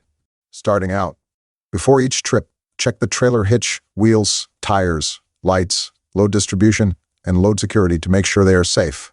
Check your tire pressure with the trailer loaded while the tires are still cold. When you start to drive, accelerate carefully. Drive slowly and carefully, curves and turns. Stay close to the middle of your lane when taking a curve. When making a right turn, check traffic. Look in your right mirror, signal, and slow down. If the turn is sharp, move ahead until your vehicle's front wheels are well ahead of the curb before turning to the right. When making a left turn, check traffic, signal, proceed slowly. When you make your turn, swing wide by driving well into the intersection before turning, slowing down and stopping. A sudden stop can cause your trailer to jackknife or slide sideways or the load to shift. To avoid sudden stops, increase the following distance between you and the vehicle ahead. Keep out of the fast lanes and maintain a speed that will allow you to slow down and stop smoothly in any situation. Passing. You cannot accelerate as quickly when you are towing a trailer. You also need more space, because the length of your vehicle is much longer with a trailer attached. Before you pass, make sure you have enough time and room to complete the pass. Once you have passed, allow more room before you move back to your lane. Do not cut back into the lane too soon. This can cause your trailer to sway and make it difficult to control. Being passed. If you are holding up a line of traffic, signal, pull over, and let the other vehicles pass. Fast-moving trucks and buses create a strong air disturbance behind them. If a large bus or truck passes you, the wall of wind behind it may whip your trailer to the side, pushing it out of control. When you experience this, do not brake. Carefully steer your vehicle and trailer back into position. A slight increase in speed may help. Backing up. Back up very slowly and have someone outside the vehicle direct you. Use a series of small turns to steer. It is a good idea to practice this skill off the road in an empty parking lot until you are comfortable with your ability. To back up to the right, steer to the left. The front end of the trailer will go left, but the rear end will go right. To back up to the left, steer to the right. The front end of the trailer will go right, but the rear end will go left. Towing disabled vehicles. If your vehicle breaks down, you should get help from a tow truck designed to tow vehicles. If you must use another vehicle to tow, use warning signals or emergency flashers, and make sure you attach the vehicles securely. Someone must sit in the disabled vehicle and use the brakes to keep the tow cable tight. If the engine cannot run, don't tow vehicles that have power braking and steering. Without the engine, braking and steering is difficult, and towing may lead to a collision. Trying to start a disabled vehicle by towing is dangerous and could damage both vehicles. Summary. By the end of this section, you should know the checks that need to be performed on your vehicle daily, weekly, at its regular servicing, and for its use in the winter. How to buy the right tires for your vehicle, and how to know when they need replacing. Your responsibility to ensure that the vehicle you are driving is properly registered and insured. Information about buying and selling used vehicles, including the Safety Standards Certificate. Licensing requirements to properly tow a trailer or disabled vehicle. Vehicle requirements such as brakes, lights, mirrors, and trailer hitches. The proper way to load a trailer and attach it to your vehicle. Driving techniques for driving with a trailer attached. Test yourself. Sample knowledge. Test questions. The following questions will give you an idea of what to expect on the knowledge test. All knowledge test questions follow this multiple choice format. The answers to these sample questions are provided at the bottom of the page. 1. To get your vehicle out of a skid, you should first A. Steer straight ahead. B. Steer in the opposite direction of the skid. C. Steer in the direction you want to go. D. Apply brakes hard. 2. When may you lend your driver's license? A. In emergencies.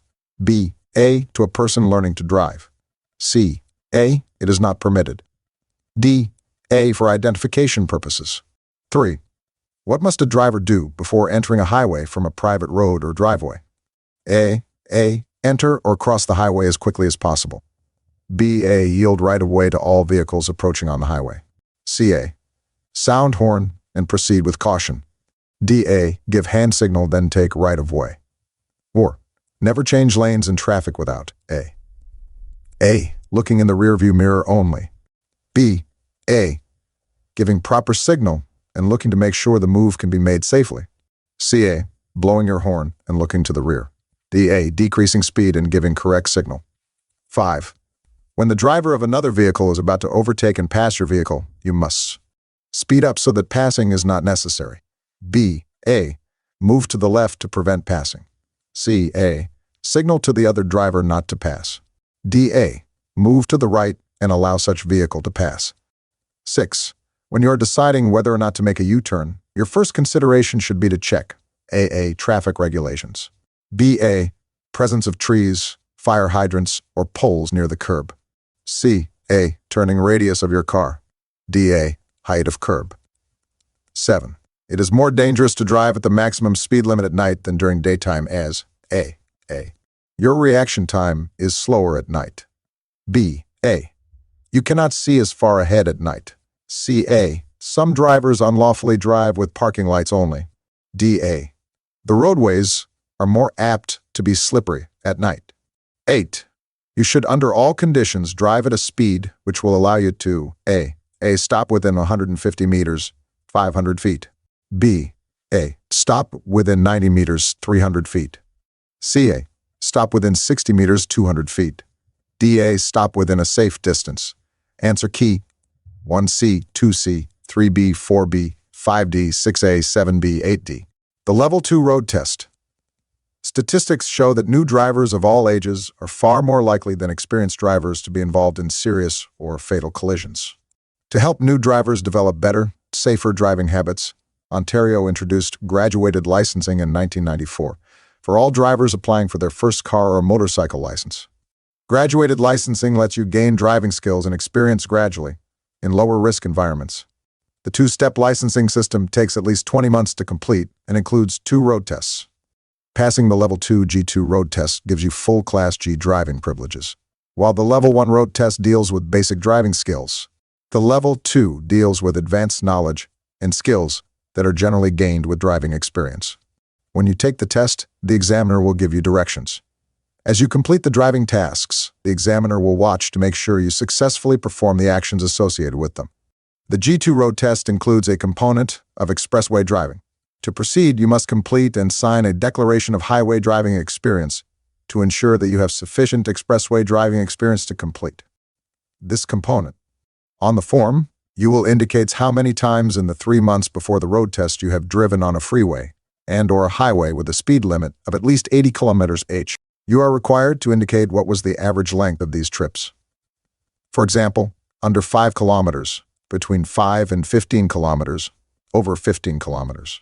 Freeways include 400, 401, 402, 403, 404, 405, 406, 407, 409, 410, 416, 417, 420, 427, Queen Elizabeth Way, Don Valley Parkway, Gardner Expressway, EC Row Expressway. If you do not have sufficient highway driving experience, the examiner must declare the road test out of order and cancel it. You will lose 50% of your prepaid road test fee. In order to reschedule, you will have to pay the 50% of the road test fee lost through the out of order. Make sure you obtain the required highway driving experience before rescheduling your test. To help you prepare, this chapter tells you the various tasks and actions that you will be expected to perform in your Level 2 road test. This is only a guide. For more information on the driving tasks, you should review chapters 2 and 3. To help clear the backlog of in-vehicle passenger road tests resulting from COVID-19 restrictions and closures, the G road test has been temporarily modified. Until further notice, the G road test will not include these elements that are already covered in the G2 road test. Parallel parking, roadside stops, 3-point turn, driving in residential neighborhoods.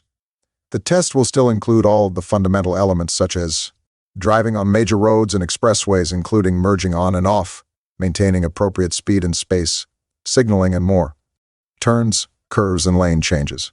Intersections, driving in business areas.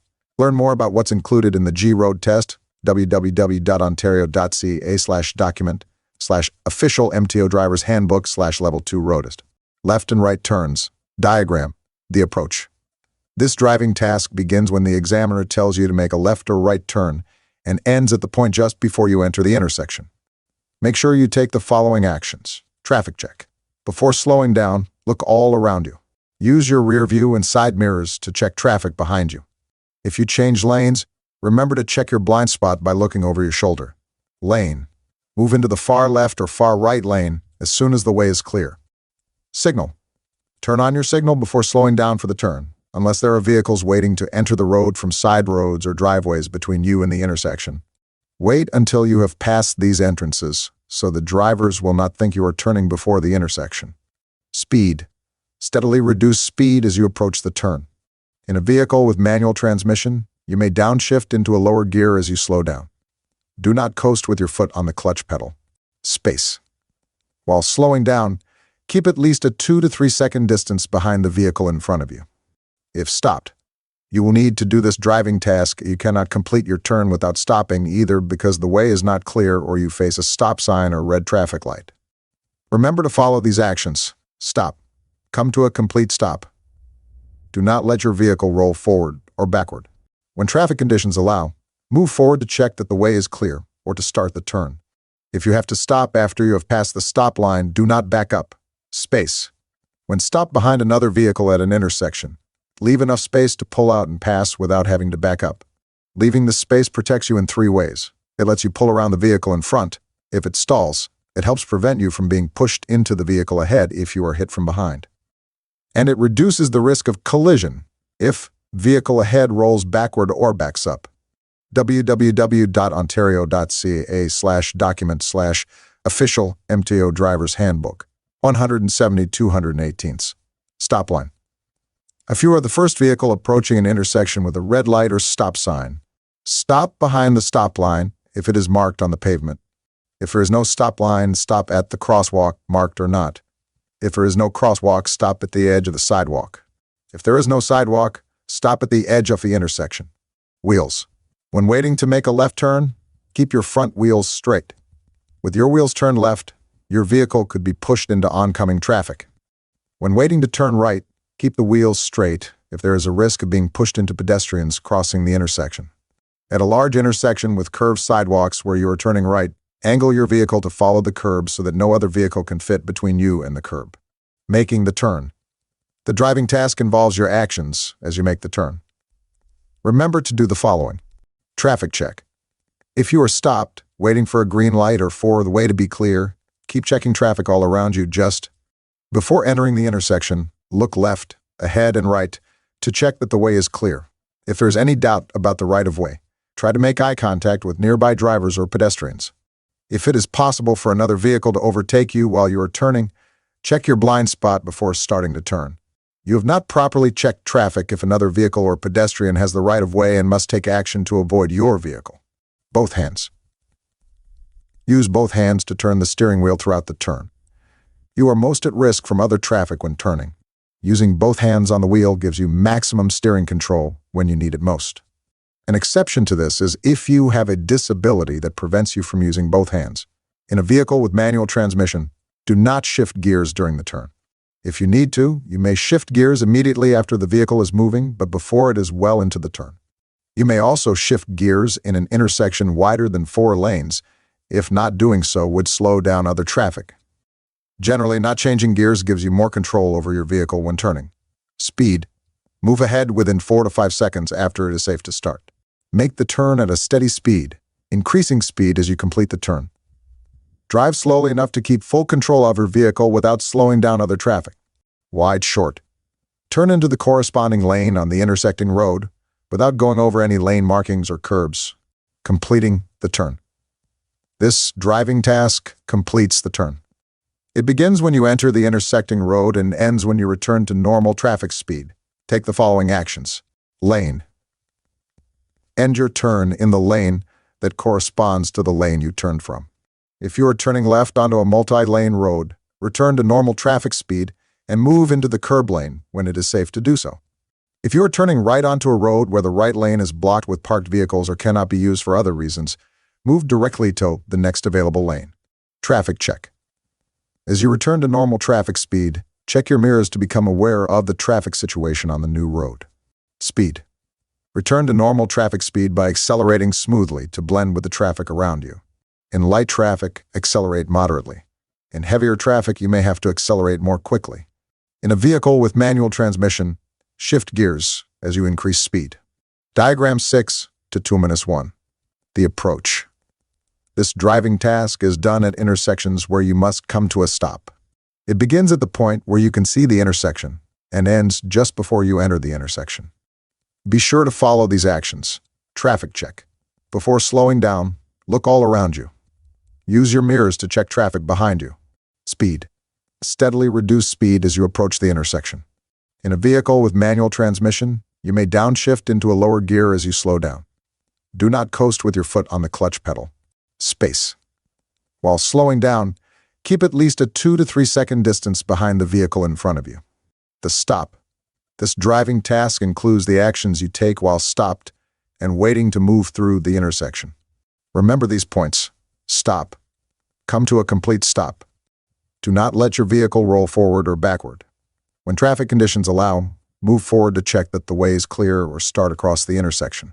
If you have to stop after you have passed the stop line, do not back up. Space. When stopped behind another vehicle at the intersection, leave enough space to pull out and pass without having to back up. Leaving this space protects you in 3 ways. It lets you pull around the vehicle in front if it stalls. It helps prevent you from being pushed into the ahead if you are hit from behind. And it reduces the risk of collision if the vehicle ahead rolls backward or backs up. Stop line. If you are the first vehicle approaching an intersection with a red light or stop sign, stop behind the stop line if it is marked on the pavement. If there is no stop line, stop at the crosswalk, marked or not. If there is no crosswalk, stop at the edge of the sidewalk. If there is no sidewalk, stop at the edge of the intersection. Driving through. This task includes the actions you take as you drive through the intersection and return to normal traffic speed. Make sure to follow these actions. Traffic check. If you are stopped, waiting for a green light or for the way to be clear, keep checking traffic all around you. Just before entering the intersection, look left, ahead and right to check that the way is clear. If there is any doubt about the right-of-way, try to make eye contact with nearby drivers or pedestrians. You have not properly checked traffic if another vehicle or pedestrian has the right-of-way and must take action to avoid your vehicle. Both hands. Keep both hands on the steering wheel as you drive through the intersection.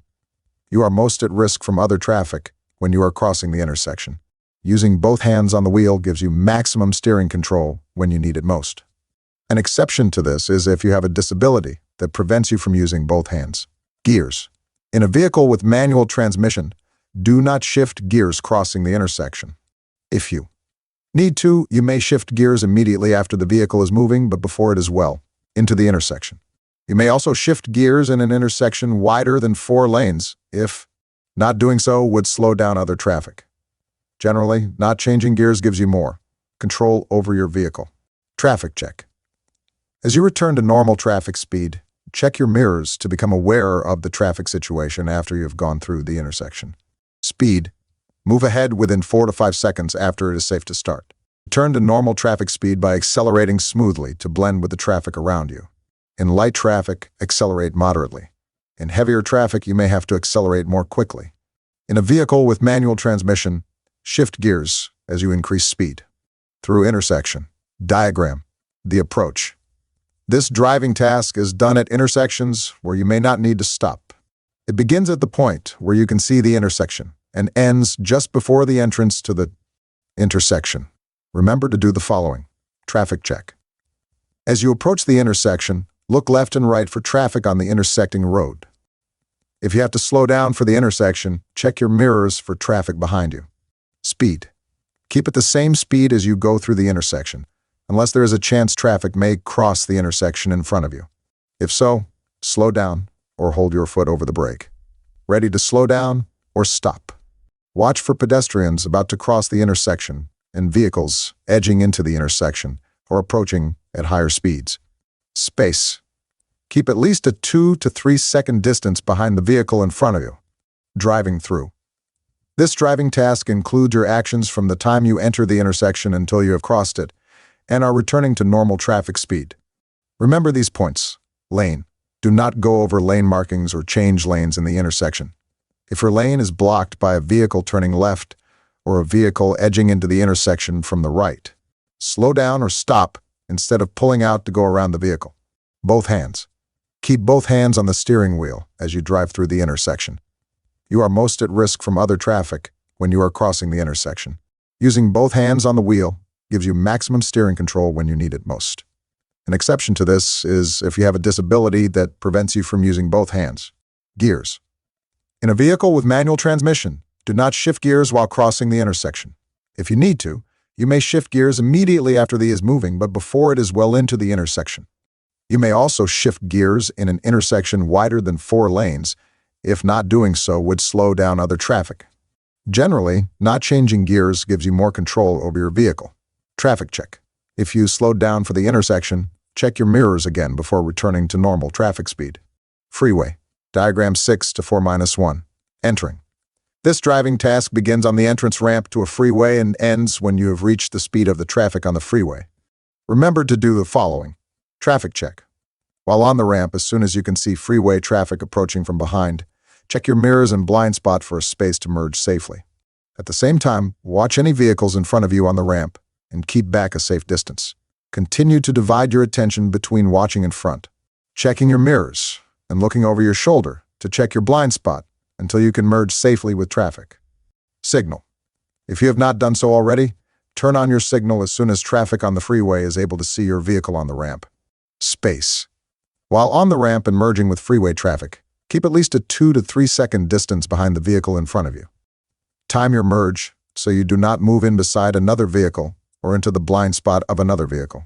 If traffic is heavy or moving at such a high speed that it is difficult to keep an ideal following distance, adjust your speed to get the best spacing possible. While on the ramp and in the acceleration lane, keep inside the lane markings. On the curve of the entrance ramp, keep your speed slow enough so that objects and people inside your vehicle are not pushed from the force created by turning the curve. While in the acceleration lane, increase your speed to match that off-freeway traffic. While merging, control your speed to blend smoothly with freeway traffic. Merge. Merge with freeway traffic in a smooth, gradual movement to the center of the nearest freeway lane. Cancel signal. Turn off your signal as soon as you have merged with freeway traffic. Driving along.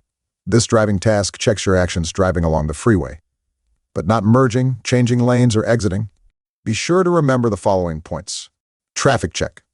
While driving along, keep checking traffic all around you and look in your mirrors every 5 to 10 seconds. Speed. Avoid exceeding the speed limit or driving unreasonably slowly. Whenever possible, drive at a steady speed.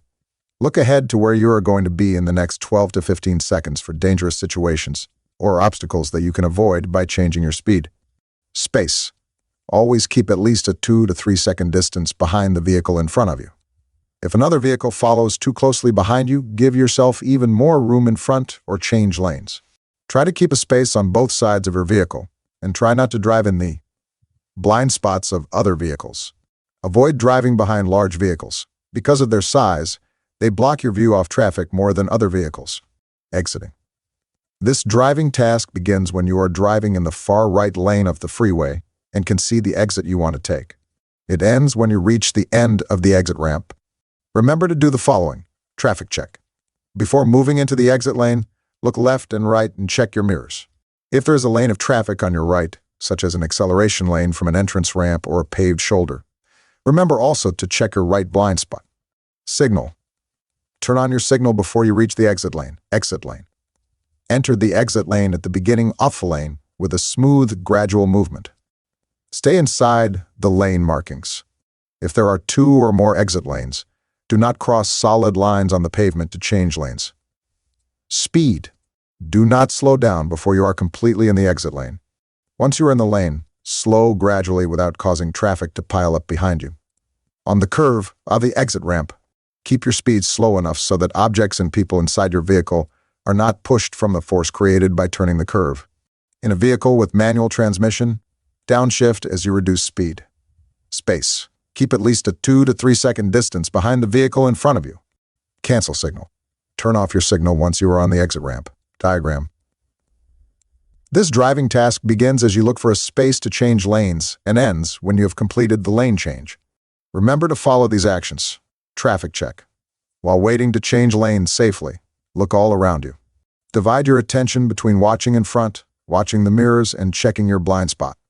If there is another lane beside the one you are moving into, check traffic in that lane to avoid colliding with a vehicle moving into the lane at the same time as you do. Signal. Turn on your signal when there is enough space for you to change lanes. After signaling, check your blind spot one more time before starting to move into the other lane. Your signal should be on soon enough to give traffic behind you time to react to the signal. If traffic in the lane you are moving into is heavy, you may turn on your signal before there is enough space to change lanes. This will let traffic behind you know that you are looking for a space to change lanes. Space.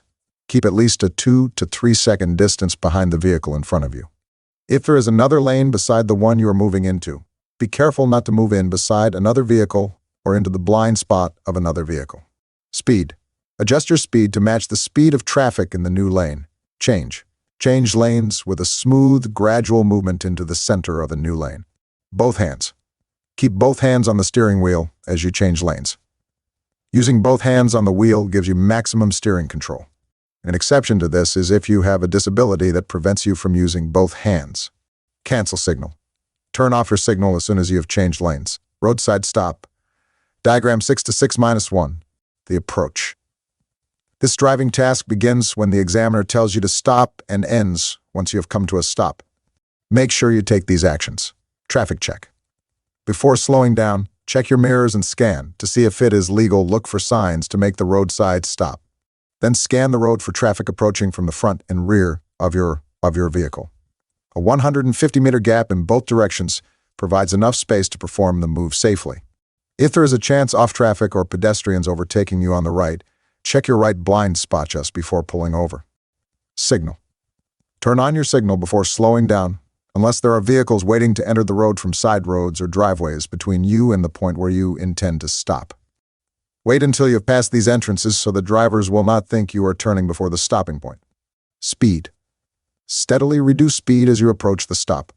In a vehicle with manual transmission, you may downshift into a lower gear as you slow down. Do not coast with your foot on the clutch pedal. Position. Stop parallel to the curb and not more than about 30 centimeters away from it. If there is no curb, stop as far as possible off the traveled part of the road. Do not stop where you will block an entrance or other traffic. The stop. This driving task includes the actions you take after stopping. Remember to do the following. Signal. Turn off your signal and turn on your hazard lights. Park. If your vehicle has an automatic transmission, put the gear selector in park and set the parking brake. If yours has a manual transmission, set the parking brake and shift into neutral if not turning off the engine, or shift into low or reverse if turning off the engine. When parking on a hill, set your wheels against the curb in the appropriate direction to keep your vehicle from rolling. Resume. This driving task begins when the examiner tells you to move back onto the road and ends when you've returned to normal traffic speed. Take the following actions. Start. Turn on the engine. Release the parking brake and select the correct gear to move back onto the road. Signal. Turn off your hazard lights and turn on your left turn signal. Traffic check. Just before pulling away from the stop, check your mirrors and your left blind spot. Speed. Return to normal traffic speed by accelerating smoothly to blend with the traffic around you. In light traffic, accelerate moderately. In heavier traffic, you may have to accelerate more quickly. In a vehicle with manual transmission, shift gears as you increase speed. Cancel signal. Turn off your signal as soon as you are back on the road. Curve.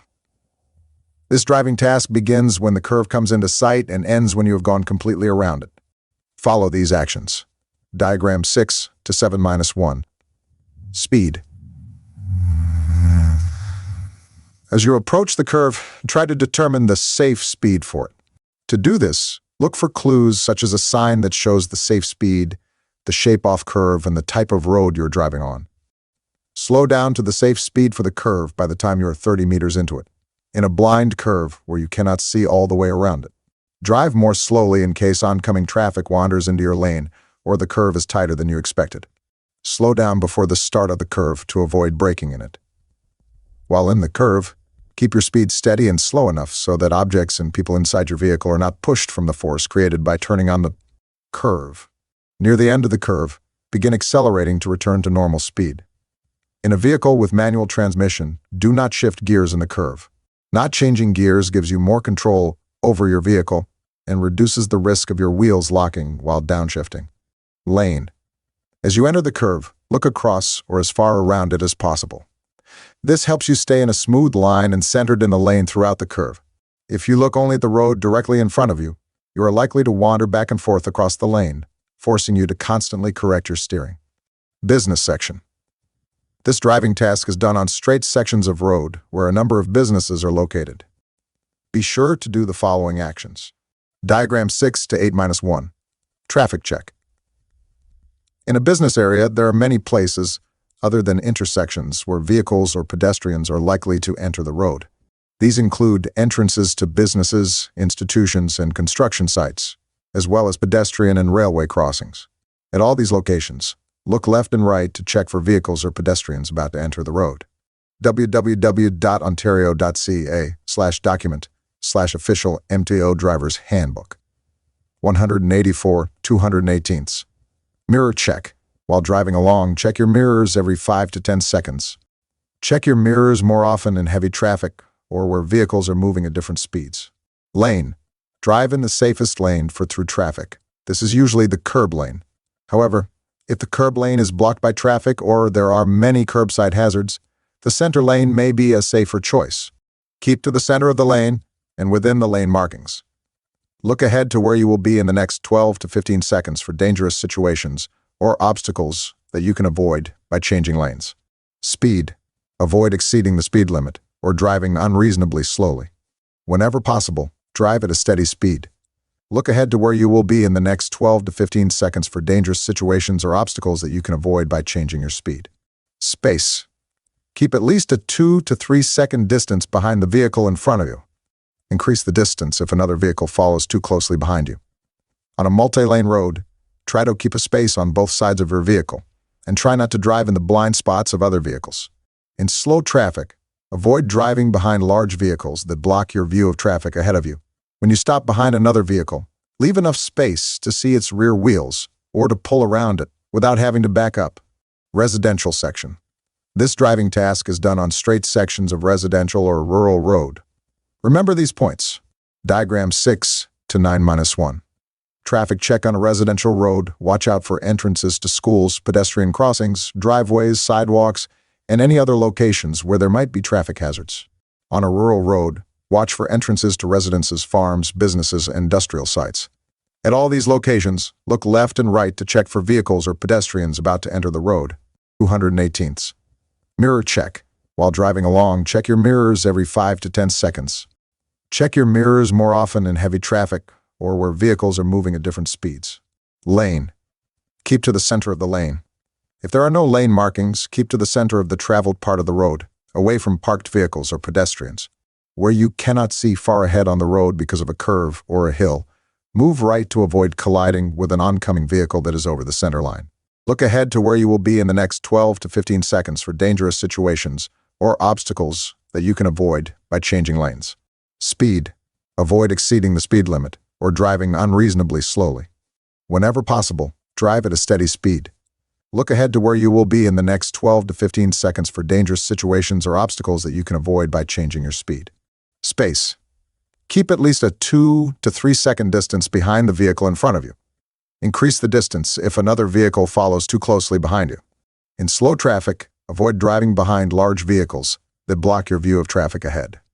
When you stop behind another vehicle, leave enough space to see its rear wheels or to pull around it without having to back up. Parallel park.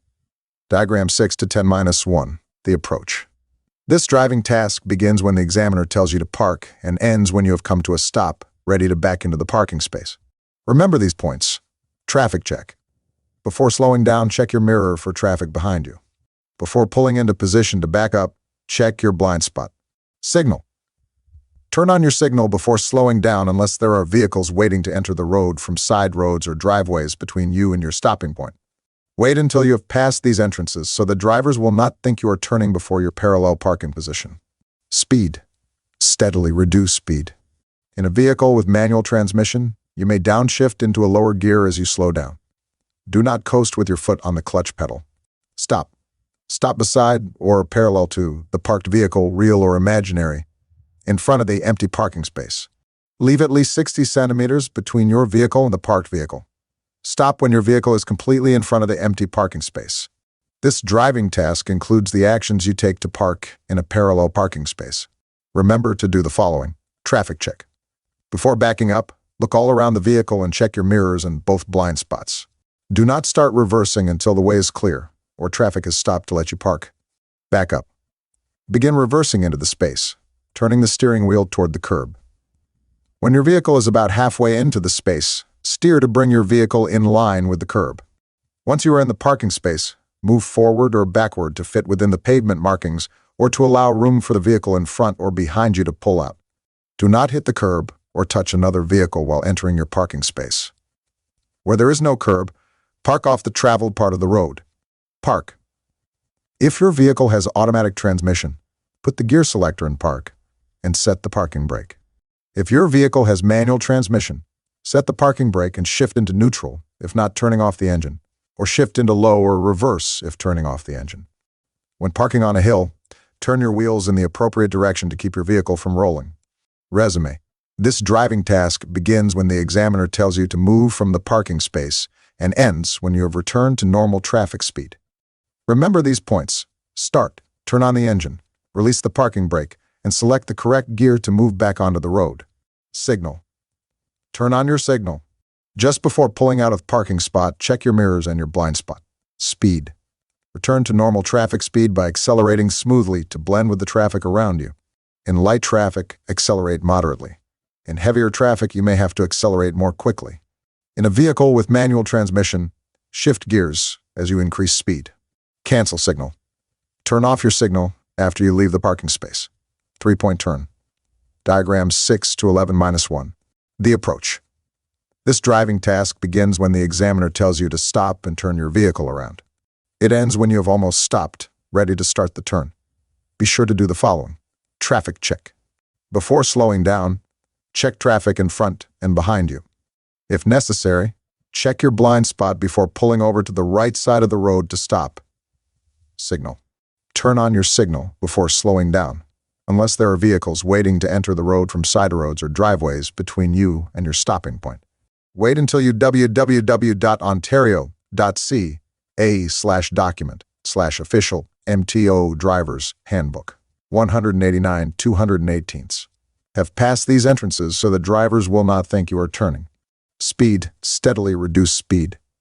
In a vehicle with manual transmission, you may downshift into a lower gear as you slow down. Do not coast with your foot on the clutch pedal. Position stop so you are parallel to the curb and not more than 30 centimeters away.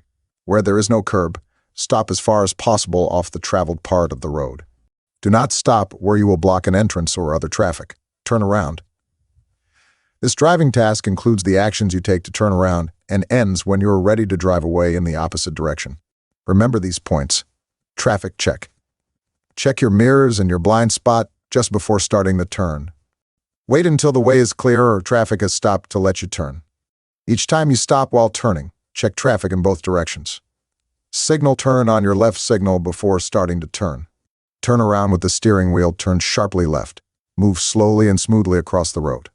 When you have reached the far left side of the road, stop and put your vehicle in reverse. With the steering wheel turned sharply right, reverse so the vehicle is facing in the new direction. Stop and shift into forward gear to move ahead. Use the whole road to make your turn, reversing only once. Do not reverse over the edge or shoulder of the road or into the curb. Resume. This driving task begins when you are turned around, ready to move ahead, and ends when you have returned to normal traffic speed. Make sure you take these actions. Traffic check. Check your mirrors before increasing speed. Speed. Return to normal traffic speed by accelerating smoothly to blend with the traffic around you. In light traffic, accelerate moderately.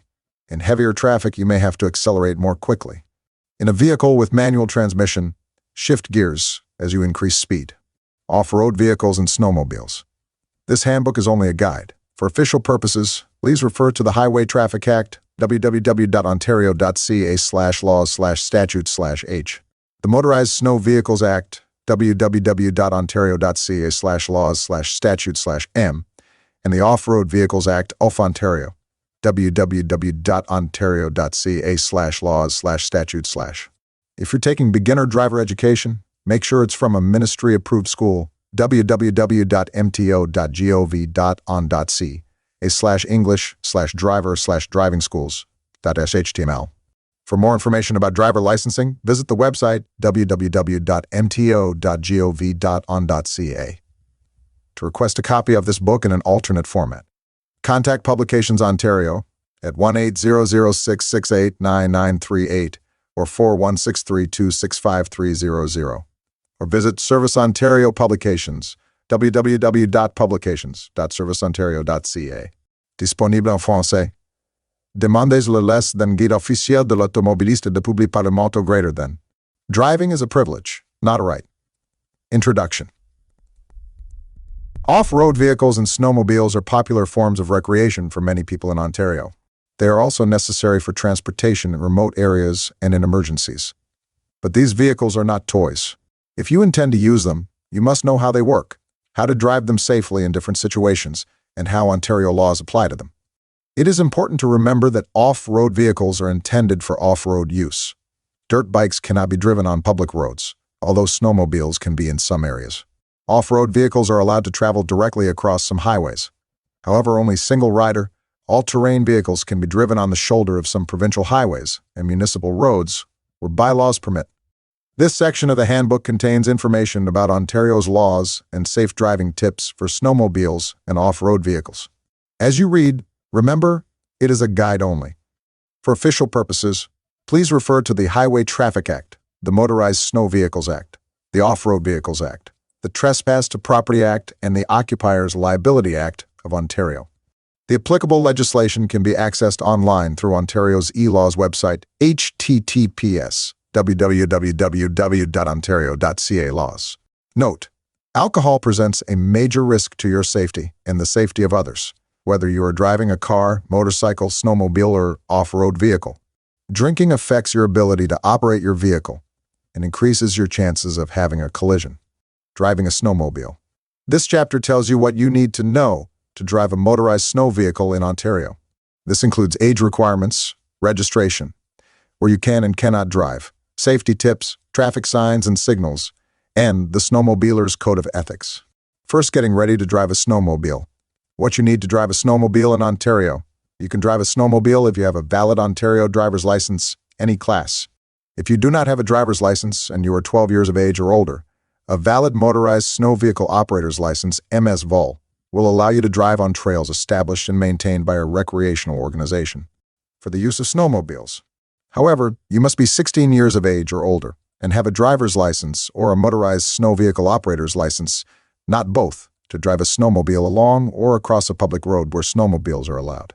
An MS-VOL is issued by the Ontario Federation of Snowmobile Clubs in cooperation with the Ministry of Transportation.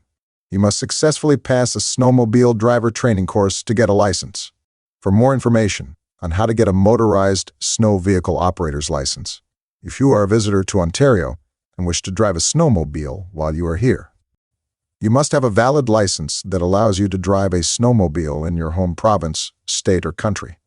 You must carry your driver's license or snow vehicle operator's license when you are driving your snowmobile anywhere other than on your own property. You must show it when asked by a police or conservation officer. If your driver's license or snow vehicle operator's license has been suspended, you may not drive any type of vehicle on or off any roads or in any public place. Registering and insuring your snowmobile. Before driving a snowmobile, it must be registered with the Ministry of Transportation through a Service Ontario Centre. This applies to new or used snowmobiles that have never been registered, and snowmobiles previously registered in another jurisdiction. If you buy a new snowmobile, it must be registered within 6 days of sale. You can download and complete a registration form, forms.mgcs.gov.on.ca/on/dataset/SRLV, before visiting a Service Ontario Centre.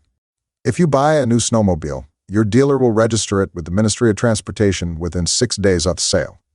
If you buy a used snowmobile that has been previously registered, you will simply need the signed snow vehicle permit and the bill of sale to transfer the registration into your name.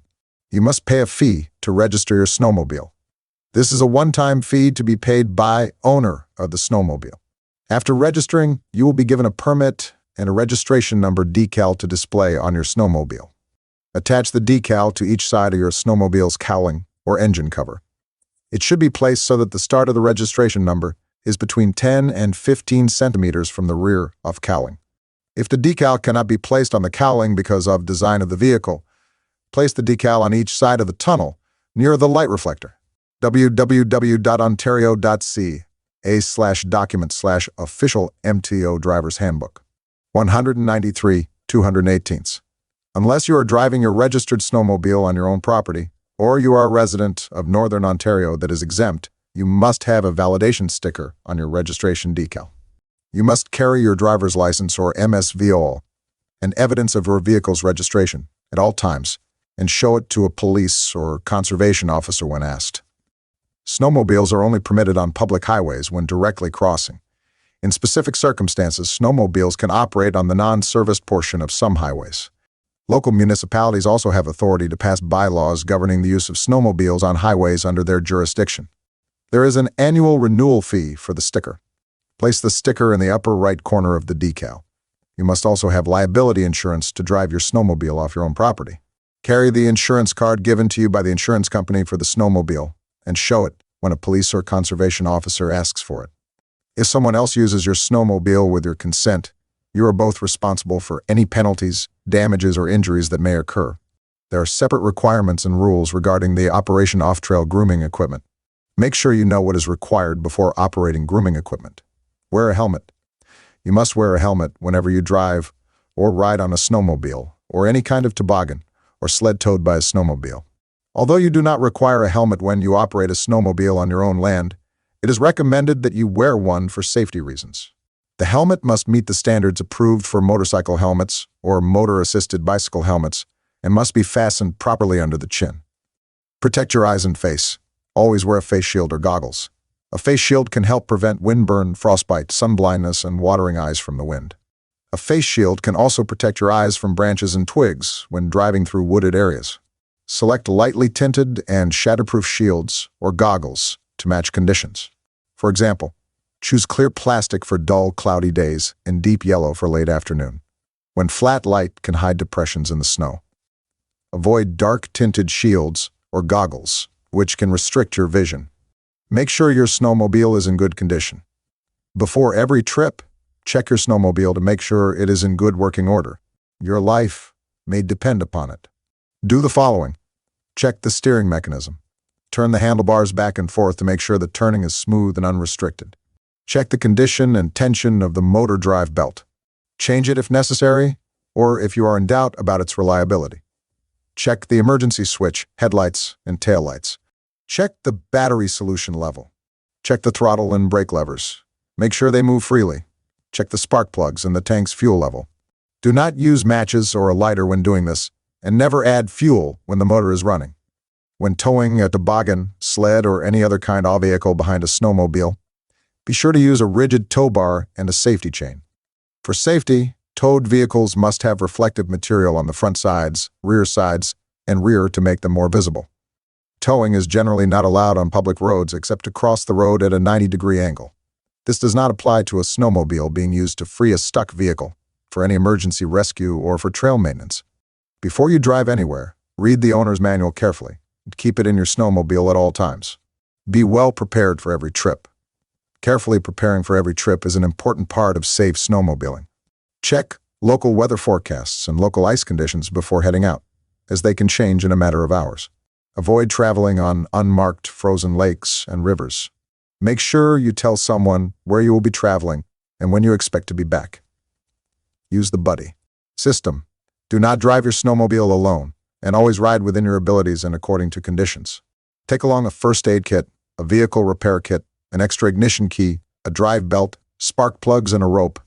On long trips, include a map and a compass, or a GPS unit and know how to use it, flashlight, hunting knife, hatchet, extra fuel, matches, and a waterproof box, and high-energy food such as granola bars.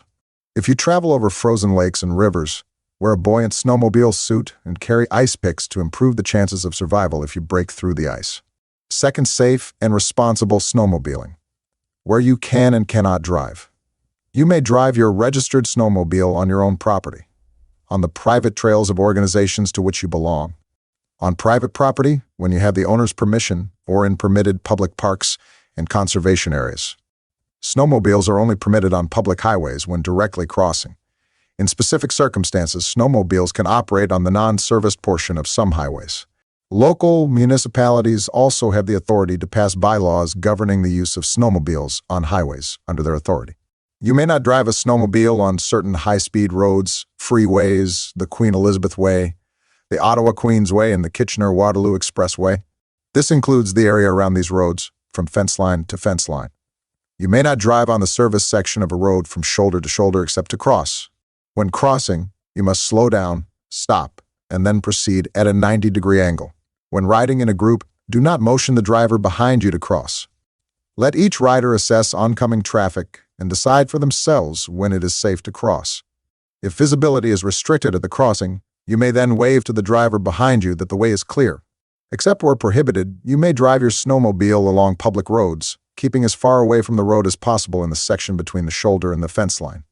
Local municipalities may pass bylaws that regulate or prohibit snowmobiles anywhere within their boundaries, on or off public roads. Make sure you are aware of the bylaws in the municipality where you intend to snowmobile. You may not drive a snowmobile on railway tracks unless you have permission from the Railway Track Authority. Public trails. Ontario's public trails are established and maintained by many snowmobile clubs. They are patrolled by Ontario Provincial Police, Municipal Police, Conservation Officers, and Snowmobile Trail Officer Patrol Officers. Some clubs require snowmobiles to have and display a trail permit to drive on their trails. Some other clubs allow their trails to be used without a trail permit. Trails may have signs stating that a trail permit is required. If you are unsure, check with the local snowmobile club to find out if you need a trail permit. For trails operated by the Ontario Federation of Snowmobile Clubs, you must have and display a trail permit. This includes trails on private property, municipal property, and land owned by the government. Some snowmobile trail user groups are exempt from the permit requirement. Those who are eligible for exemption and the documents required as proof are included in the trail permits section of the regulations of Motorized Snow Vehicles Act. Snowmobilers who are exempt must carry the appropriate documents and show them when requested to do so. For information about trails and trail permits, contact your local snowmobile club or the Ontario Federation of Snowmobile Clubs, 501 Welham Road, Unit 9, Barrie, on L4N8C6. Phone 705-739-7669, fax 7057395005, or email at info@offsc.on.ca, malto www.offsc.on.ca. You can visit the OFSC website, www.offsc.on.ca. Do not trespass. You are trespassing. You drive your snowmobile on private property without permission from the owner. The owner is not required to have a "No Trespassing" sign posted. If you're driving your snowmobile on private property, you must stop and identify yourself when asked by the police, the owner of the property, or a representative of the owner. If you are told to leave the property, you must do so immediately. You may be fined if you are convicted of trespassing. In addition, you may be ordered to pay damages. Under certain circumstances, you may also be required to pay for the cost of prosecuting. Charges will be laid against the driver of the snowmobile. If the driver is not known, the owner may be charged if the snowmobile was used with the owner's permission. A copy of the Trespass to Property Act is available through Publications Ontario. Phone 4163-265-300 or 1-800-668-9938.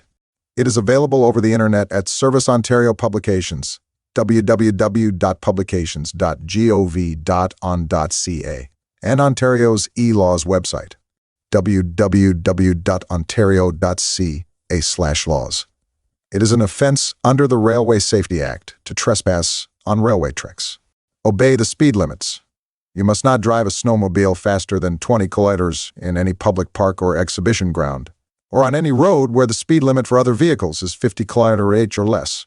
You must not drive faster than 50 km/h on snowmobile trails or on any road where the speed limit for other vehicles is more than 50 km/h.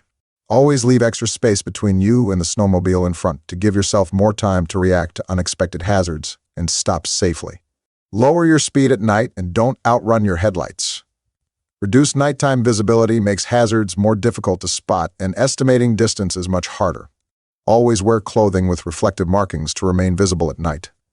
Municipalities may set other speed limits for snowmobiles on public roads, trails, and parks within their boundaries.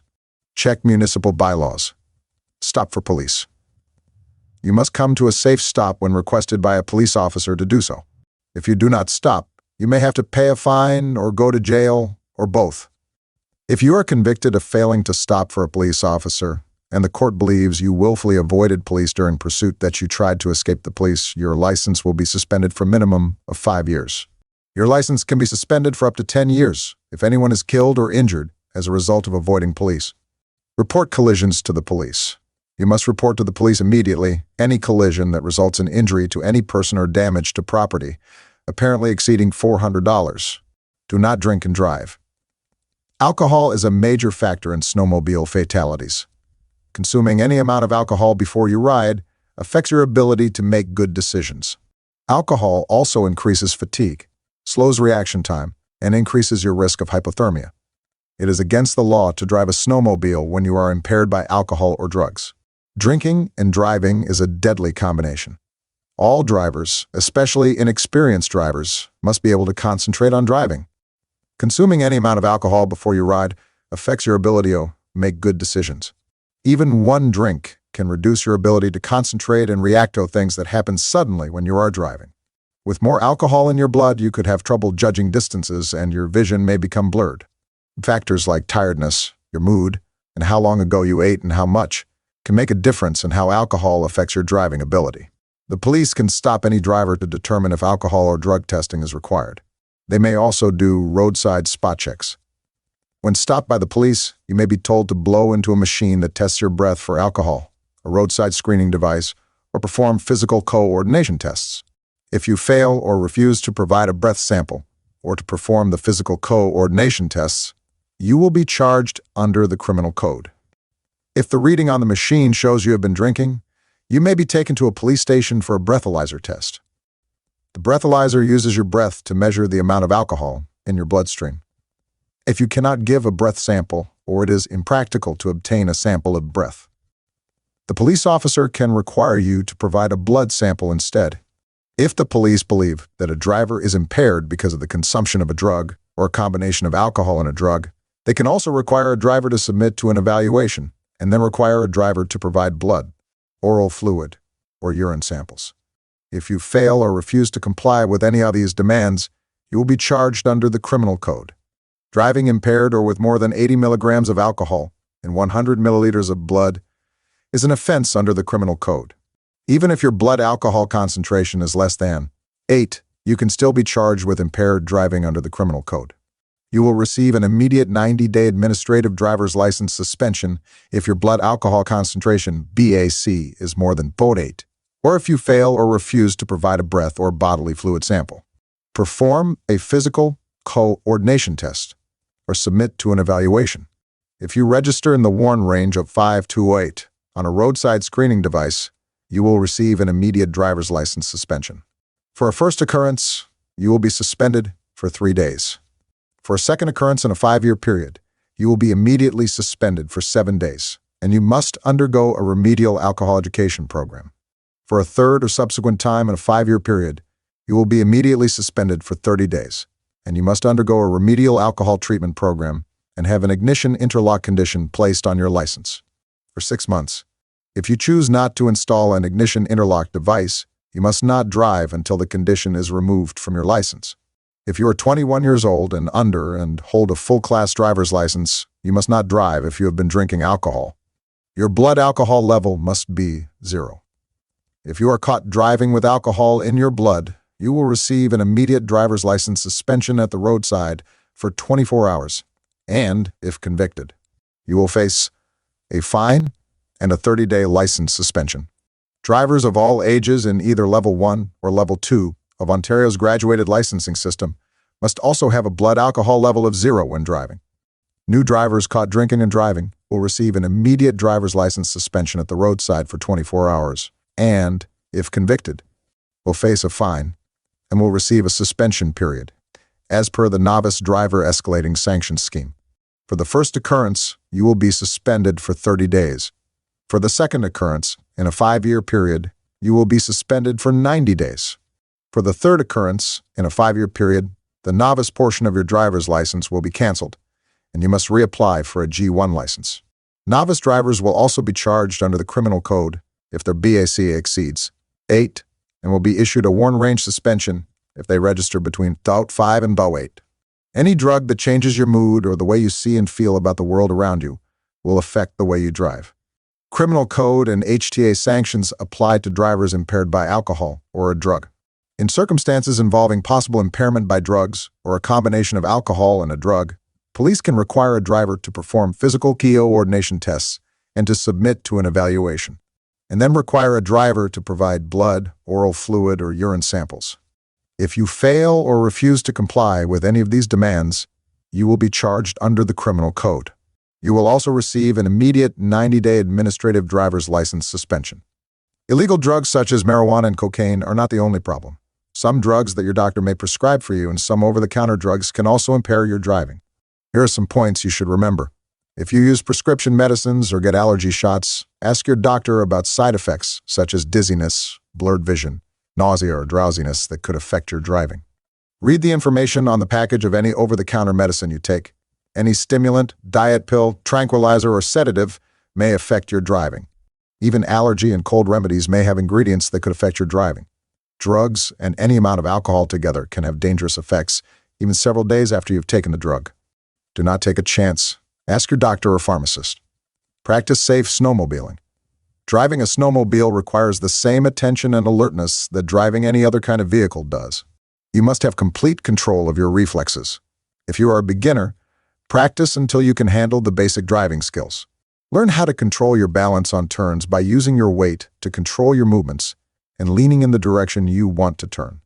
Position your body on the snowmobile in a way that will give you the most comfort and control for the conditions in which you are driving. On level ground, sit or kneel with both knees on the seat.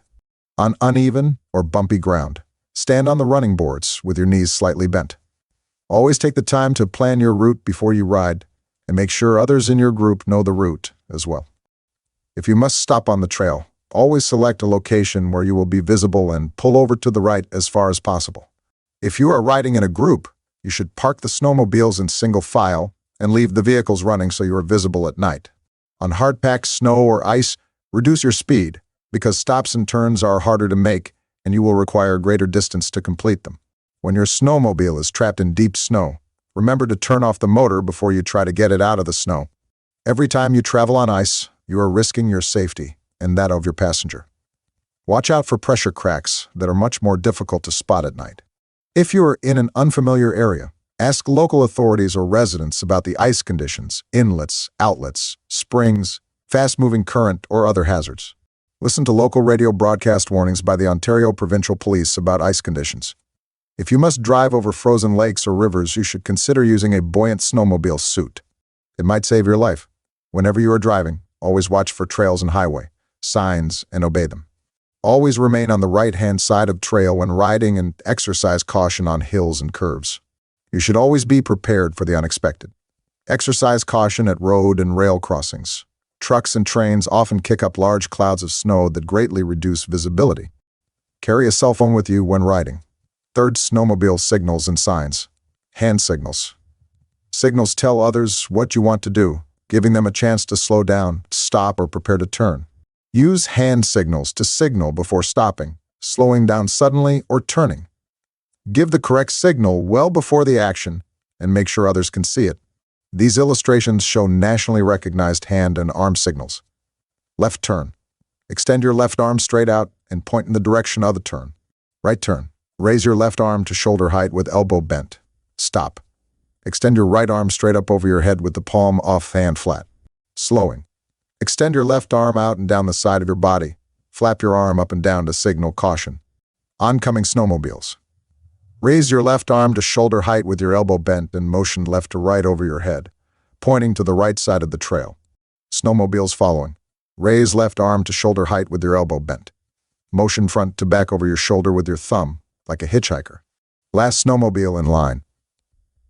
With elbow bent, raise your left forearm to shoulder height and clench your fist. Trail signs. Trail signs give you important information about what to do in certain situations. Here are some common trail signs and what they mean. Because trail signs are not official traffic signs, they may vary in shape and color. Watch for signs such as these and obey them. Stop. A stop sign is 8-sided and has a red background with white letters. Come to a complete stop. Stop. Stop ahead. Be prepared to stop for a stop sign up ahead. Snowmobiling permitted. A sign with a green circle means you may do the activity shown inside the ring. You may drive a snowmobile in the area where this sign is displayed. Snowmobiling restricted. A sign with a red circle with a line through it means the activity shown inside the ring is not allowed. Do not drive a snowmobile in the area where this sign is displayed. Direction signs. These signs give you information about the direction in which you should travel on the trail. Do as the sign tells you. Stay on trail. Keep right. Traffic signs. If you are driving your snowmobile along or across any public roads, you need to be aware of traffic signs and what they mean. The following traffic signs relate specifically to snowmobiles. Snowmobiles permitted. Snowmobiles are allowed on the road or highway where this sign is displayed. J. Snowmobiles restricted. Snowmobiles are not allowed on the road or highway where this sign is displayed. Snowmobiles crossing. These signs warns drivers that snowmobiles are allowed to cross the road. Wind chill factor. It is important to consider the wind chill factor when planning outdoor winter activities. Wind chill factor is the combined effect of wind and low temperature, which makes it feel much colder on a windy day in winter than is the actual temperature.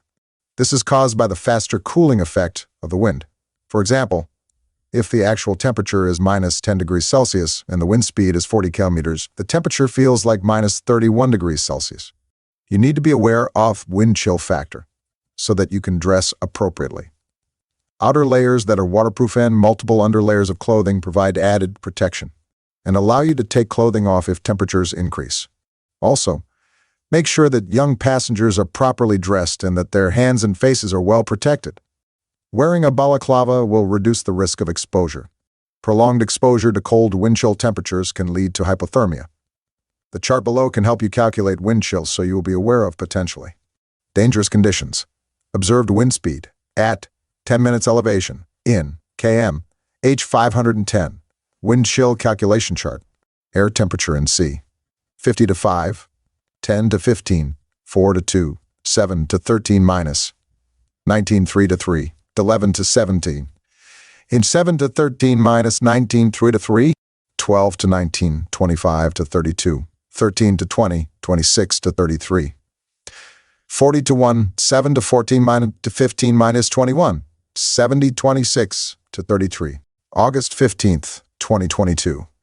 9 to 15 minus 22, 162 billion, 222 million, 200 and 22,222, 222, 127 to 33, 27 to 34, 28 to 35, 29 to 35, 29 to 36 minus 43, 2 to 9, 16 to 23, 29 to 35, 27 minus 7 to 35, 28 to 35, 877,777. 24 to 30 minus 36, 27 to 33, 29 to 35 minus 41, 31 to 37, 38 to 45 minus 51, 39 to 46 minus 52, 41 to 47, 24 to 30 minus 37 to 37,000, 7,000s, 24, 59 to 65 minus 72, 40 to 47, 53 to 60, 66 to 73, 41 to 48, 54 to 61, 68 to 74, 40 to 54, not to 48, 59 to 73 to 55 minus 72, 40 to 4 to 70, 44 to 51, 58 to 65, 72 to 79, 44 to 51, 59 to 66, 73 to 80, 45 to 52, 59 to 66, 73 to 80, 45 to 52, 60 to 67 to 74 to 81. Approximate thresholds. Wind, chill, at or below minus 25 degrees Celsius. Risk of frostbite, prolonged exposure. Wind, chill at or below minus 35 degrees Celsius. Frostbite possible in 10 minutes. Warm skin suddenly. Exposed. Shorter time if skin is cool at the start. Wind chill at or below minus 60 degrees Celsius. Frostbite possible in less than 2 minutes. Warm skin, suddenly exposed. Shorter time if skin is cool at the start. Take a snowmobile driver training course if you are between 12 and 15 years of age, or if you are 16 and older and do not have a valid Ontario driver's license. You must successfully pass a snowmobile driver training course to get your operator's license. A snowmobile driver training course can also be a valuable refresher for licensed and experienced snowmobilers. The course takes about 6 hours and is usually held over 3 days. It covers safe driving practices, snowmobile laws, knowledge of the snowmobile, maintenance, driving positions, survival, first aid, night driving, trail signs, clothing, and storage. It also teaches safe and courteous driving habits and skills to help you avoid collisions and property damage. The training course is offered by the Ontario Federation of Snowmobile Clubs, OFSC, in cooperation with the Ministry of Transportation, and is offered by club instructors trained by the OFSC. For the location of the nearest OFSC member club offering the course and the cost, contact the OFSC Driver Training Office at Welham Road, Unit, Barrie, on LNZ. Phone 705-739-7669 or fax 705-739-5005. You can visit the OFSC website www.ofsc.on.ca. The Snowmobiler's Code of Ethics. Follow this code of ethics, and you will do your part to make snowmobiling a respectable, fun, and safe winter recreation. 1. I will be a good sports person and conservationist. I recognize that people judge all snowmobilers by my actions. I will use my influence with other snowmobilers to promote responsible conduct. 3, 4, 5, 6. I will not damage living trees, shrubs, or other natural features. I will respect other people's property and rights. I will lend a helping hand when I see someone in distress. I will make myself and my snowmobile available to assist in search and rescue operations, fishing, or participating in other winter sports. I will respect their rights to enjoy recreation facilities. Snowmobiles in areas where I use my snowmobile. 9. I will not harass wildlife. I will avoid areas posted for the protection of wildlife. 10. I will not drive where snowmobiles are prohibited. Summary. By the end of this section, you should know the licensing requirements to operate a snowmobile on roads and trails, the importance of checking your snowmobile, preparing for trips, and wearing proper protective gear, where you can and cannot drive your snowmobile, the dangers of alcohol and driving on frozen lakes and rivers, hand signals, trail signs, and traffic signs specific to snowmobiles, driving an off-road vehicle. Off-road vehicles, sometimes called ORVs, are any 2- or 3-wheeled motorized vehicles, as well as specific vehicles with 4 or more wheels as prescribed by regulation, intended for recreational use. Examples of off-road vehicles include all-terrain vehicles, ATVs, 2-up ATVs, side-by-side ATVs, utility terrain vehicles, UTVs, amphibious ATVs, off-road motorcycles, and dune buggies. Note: electric and motorized scooters, commonly known as GO-PEDs, and pocket bikes, which are miniature motorcycles about 2 feet in height and with a speed of 70 to 80 kilometers, are not off-road vehicles and, as such, cannot be registered as off-road vehicles. These vehicles also do not comply with motorcycle standards and cannot be registered as motorcycles. First, getting ready to drive an off-road vehicle. What you need to drive an off-road vehicle in Ontario. You must be 12 years of age or older to drive an off-road vehicle, except on land occupied by the vehicle owner or under the close supervision of an adult. Direct and close supervision by an adult is recommended. While off-road vehicles are generally not allowed on public roads, there are some exceptions. See the section, Where You Can and Cannot Drive. Registering and insuring your off-road vehicle. Off-road vehicles must be registered with the Ministry of Transportation at a Service Ontario Centre. This applies to both new and used vehicles.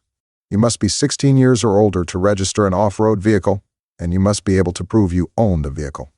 If you buy a new off-road vehicle, you must get a certificate of sale from the dealer. If you buy or transfer ownership of a used off-road vehicle, you must present the signed vehicle portion of the vehicle permit from the previous owner. You must pay a fee to register your off-road vehicle. After registering, you will be given a vehicle permit and license plate. You should carry a vehicle permit at all times, unless you are operating the vehicle on land occupied by the owner of the vehicle. If you have a 2- or 3-wheeled vehicle, attach the license plate to the front of the vehicle in plain view. If you have a vehicle with 4 or more wheels, attach the license plate to the rear of the vehicle. You must register your vehicle within 6 days of becoming the owner. If you change your address, you must notify the Ministry of Transportation within 6 days off the change. You may do this in person at a Service Ontario Centre, by mail to the Ministry of Transportation, P.O. Box, Kingston, on KLK, or on the Service Ontario website, http://www.serviceontario.ca. If you are driving your off-road vehicle anywhere other than on the vehicle owner's property, you must also have vehicle liability insurance. You must carry the insurance card with you and show it if requested by a police officer. If someone else uses your off-road vehicle with your consent, you are both responsible for any penalties, damages, or injuries that may occur. The following vehicles do not need to be registered as off-road vehicles: road building machines, farm vehicles, golf carts, and motorized wheelchairs. In addition, off-road vehicles participating in a rally or competition sponsored by a motorcycle association with more than 25 members do not need to be registered for the event. www.ontario.ca/document/official MTO driver's handbook. 210-218. Wear a helmet. You must wear a motorcycle helmet, as required by the Highway Traffic Act, whenever you drive or ride on an off-road vehicle or on any vehicle towed by an off-road vehicle. The only exception is when you operate the vehicle on the property of the vehicle owner. The helmet must meet the standards approved for motorcycle helmets or motor-assisted vehicle helmets and must be fastened properly under the chin. Protect your face and body. Always wear a face shield or goggles. A face shield can help prevent windburn, sun blindness, and watering eyes from the wind. It can also protect your eyes from branches and twigs when driving through wooded areas. Wear pants that cover your legs, a long-sleeve shirt or jacket to protect your arms and gloves. Boots should be high enough to cover your ankles. To make yourself more visible to others while driving, wear brightly colored clothing. Make sure your vehicle is in good condition. Before every trip, check your vehicle to make sure it is in good working order. Your life may depend upon it. Check the vehicle thoroughly before you start to drive, including the following. Check the brake control to make sure it moves freely. Adjust if necessary. Check that the throttle opens and closes smoothly in all steering positions. Check the condition of the tires and tire pressure. Check the fuel lines and connections to make sure there are no leaks. Check that you have enough fuel and oil. Check that the engine is running smoothly. Make sure it is in neutral before starting the engine. Check that your lights are in good working condition. Before you drive anywhere, read the owner's manual. Be well prepared for every trip. Carefully preparing for every trip is an important safety measure.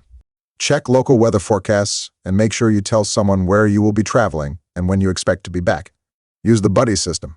Drive with others, not alone. Take along a first aid kit, a vehicle repair kit, an extra ignition key, a drive belt, spark plugs, and a rope. On long trips, include a map and a compass or a GPS unit and know how to use it, flashlight, hunting knife, hatchet, extra fuel and matches in a waterproof box.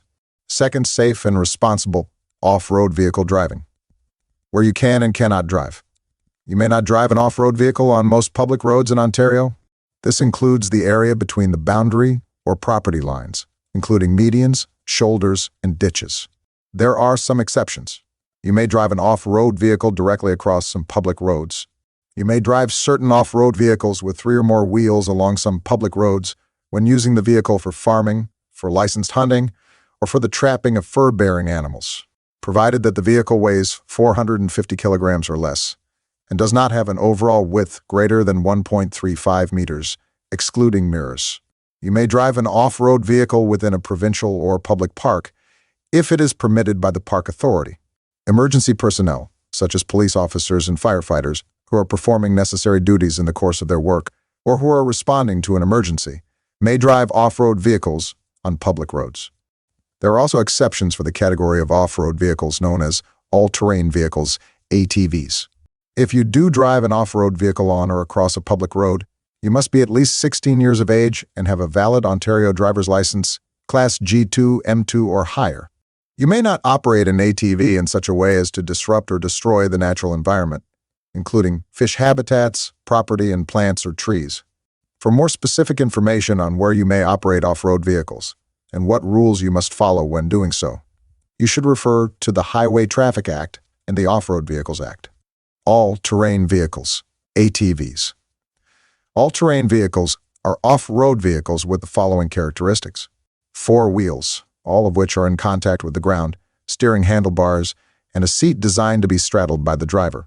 There are sections of provincial highways in Ontario where you may drive an ATV on the shoulder, provided the ATV weighs 450 kilograms or less, does not have an overall width greater than 1.35 meters excluding mirrors, meets the requirements of the Federal Motor Vehicle Safety Act and the American National Standards Institute standard, and is designed to carry only a driver and no passengers. You must travel in the same direction as the traffic using that side of the road. If there is no shoulder, if the shoulder is obstructed, or if you are crossing a level railway crossing, you may drive your vehicle on the paved part of the highway. Keep as close as safely possible to the right of the shoulder or edge of the highway as you can, where a road or highway falls under the authority of a municipality. The municipality must enact a bylaw for ATVs to be allowed access to the road. If there is no bylaw in place, you cannot drive an ATV on that road. The municipality may also pass bylaws to decide where and when ATVs may be used on these local roads. For those roads and highways where you are permitted to drive an ATV, you must obey all licensing and operational requirements, and your vehicle must conform to all equipment requirements. As listed in the Highway Traffic Act and the Off-Road Vehicles Act, remember the following rules. 1. 2. You must wear a motorcycle helmet with a chin strap that is securely fastened. You must have a valid Ontario driver's license, G2, M2 or higher. 3. You cannot carry passengers on your vehicle. 4. You must drive at speed limits lower than those posted. Where the posted speed is 50 kilometers or less, you must drive 20 kilometers or less. Where the posted speed is over 50 kilometers, you must drive 50 kilometers or less. In general, ATVs are not permitted on controlled access highways, such as the 400 series highways and most parts of the Trans-Canada Highway, but are allowed access to highways 500 to 899. The 7000 series highways and highways with low traffic volumes. For more details about which highways ATVs may drive on, please refer to the Highway Traffic Act, Ontario Regulation 316.03. Obey the rules. You must stop if a police officer signals you to do so. You can also be stopped by a landowner when you're driving on private property. If signaled to stop by an authorized person, you must stop and, if asked, properly identify yourself. Everyone who drives an off-road vehicle without care and attention, or without reasonable consideration for other people and property, may be charged with careless driving. Other offenses, such as dangerous driving and alcohol-related offenses, apply to drivers of off-road vehicles. When you drive an off-road vehicle on a public road, the Highway Traffic Act offenses also apply. Report collisions to the police. You must report to the police immediately any collision on a public highway that results in injury to any person or damage to property apparently exceeding $2,000. Do not drink and drive. It is against the law to drive an off-road vehicle when you are impaired by alcohol or drugs. Drinking and driving is a deadly combination. Consuming any amount of alcohol before you ride affects your ability to make good decisions. Even one drink can reduce your ability to concentrate and react to things that happen suddenly when you are driving. With more alcohol in your blood, you could have trouble judging distances and your vision may become blurred. Factors like tiredness, your mood, and how long ago you ate and how much can make a difference in how alcohol affects your driving ability. The police can stop any driver to determine if alcohol or drug testing is required. They may also do roadside spot checks. When stopped by the police, you may be told to blow into a machine that tests your breath for alcohol, a roadside screening device, or perform physical coordination tests. If you fail or refuse to provide a breath sample or to perform the physical coordination tests, you will be charged under the criminal code. If the reading on the machine shows you have been drinking, you may be taken to a police station for a breathalyzer test. The breathalyzer uses your breath to measure the amount of alcohol in your bloodstream. If you cannot give a breath sample, or it is impractical to obtain a sample of breath, the police officer can require you to provide a blood sample instead. If the police believe that a driver is impaired because of the consumption of a drug, or a combination of alcohol and a drug, they can also require a driver to submit to an evaluation and then require a driver to provide blood, oral fluid, or urine samples. If you fail or refuse to comply with any of these demands, you will be charged under the criminal code. Driving impaired or with more than 80 milligrams of alcohol in 100 milliliters of blood is an offense under the criminal code. Even if your blood alcohol concentration BAC is less than 8, you can still be charged with impaired driving under the criminal code. You will receive an immediate 90-day administrative driver's license suspension if BAC is more than 0, or if you fail or refuse to provide a breath or bodily fluid sample. Perform a physical coordination test or submit to an evaluation. If you register in the warn range of 5 to 8 on a roadside screening device, you will receive an immediate driver's license suspension. For a first occurrence, you will be suspended for 3 days. For a second occurrence in a 5-year period, you will be immediately suspended for 7 days and you must undergo a remedial alcohol education program. For a third or subsequent time in a 5-year period, you will be immediately suspended for 30 days and you must undergo a remedial alcohol treatment program and have an ignition interlock condition placed on your license. For 6 months, if you choose not to install an ignition interlock device, you must not drive until the condition is removed from your license. If you are 21 years old and under and hold a full-class driver's license, you must not drive if you have been drinking alcohol. Your blood alcohol level must be 0. If you are caught driving with alcohol in your blood, you will receive an immediate driver's license suspension at the roadside for 24 hours, and, if convicted, you will face a fine and a 30-day license suspension. Drivers of all ages in either Level 1 or Level 2 of Ontario's graduated licensing system must also have a blood alcohol level of 0 when driving. New drivers caught drinking and driving will receive an immediate driver's license suspension at the roadside for 24 hours and, if convicted, will face a fine and will receive a suspension period, as per the novice driver escalating sanctions scheme. For the first occurrence, you will be suspended for 30 days. For the second occurrence, in a 5-year period, you'll be suspended for 90 days. For the third occurrence, in a 5-year period, the novice portion of your driver's license will be canceled, and you must reapply for a G1 license. Novice drivers will also be charged under the criminal code if their BAC exceeds 8 and will be issued a warn range suspension if they register a BAC from 5 to. Drugs. Any drug that changes your mood or the way you see and feel about the world around you will affect the way you drive.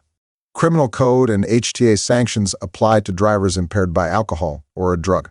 In circumstances involving possible impairment by a drug or a combination of alcohol and a drug, police can require a driver to perform physical coordination tests and to submit to an evaluation, and then require a driver to provide blood, oral fluid, or urine samples.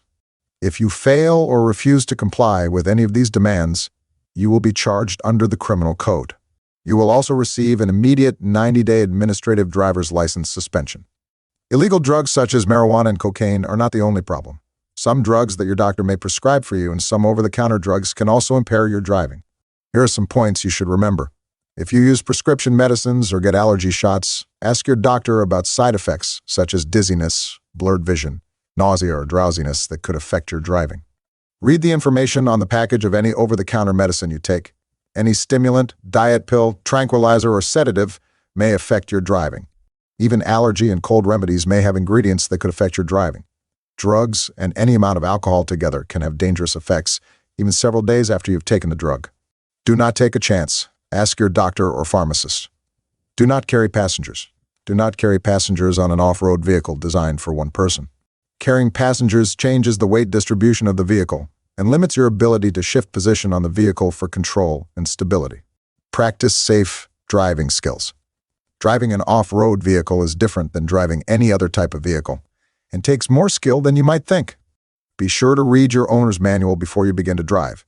If you are a beginner, practice driving your vehicle in an open area that is free of obstacles until you become skilled at handling it. Choose ground that is uniform, either dirt, sand, or snow.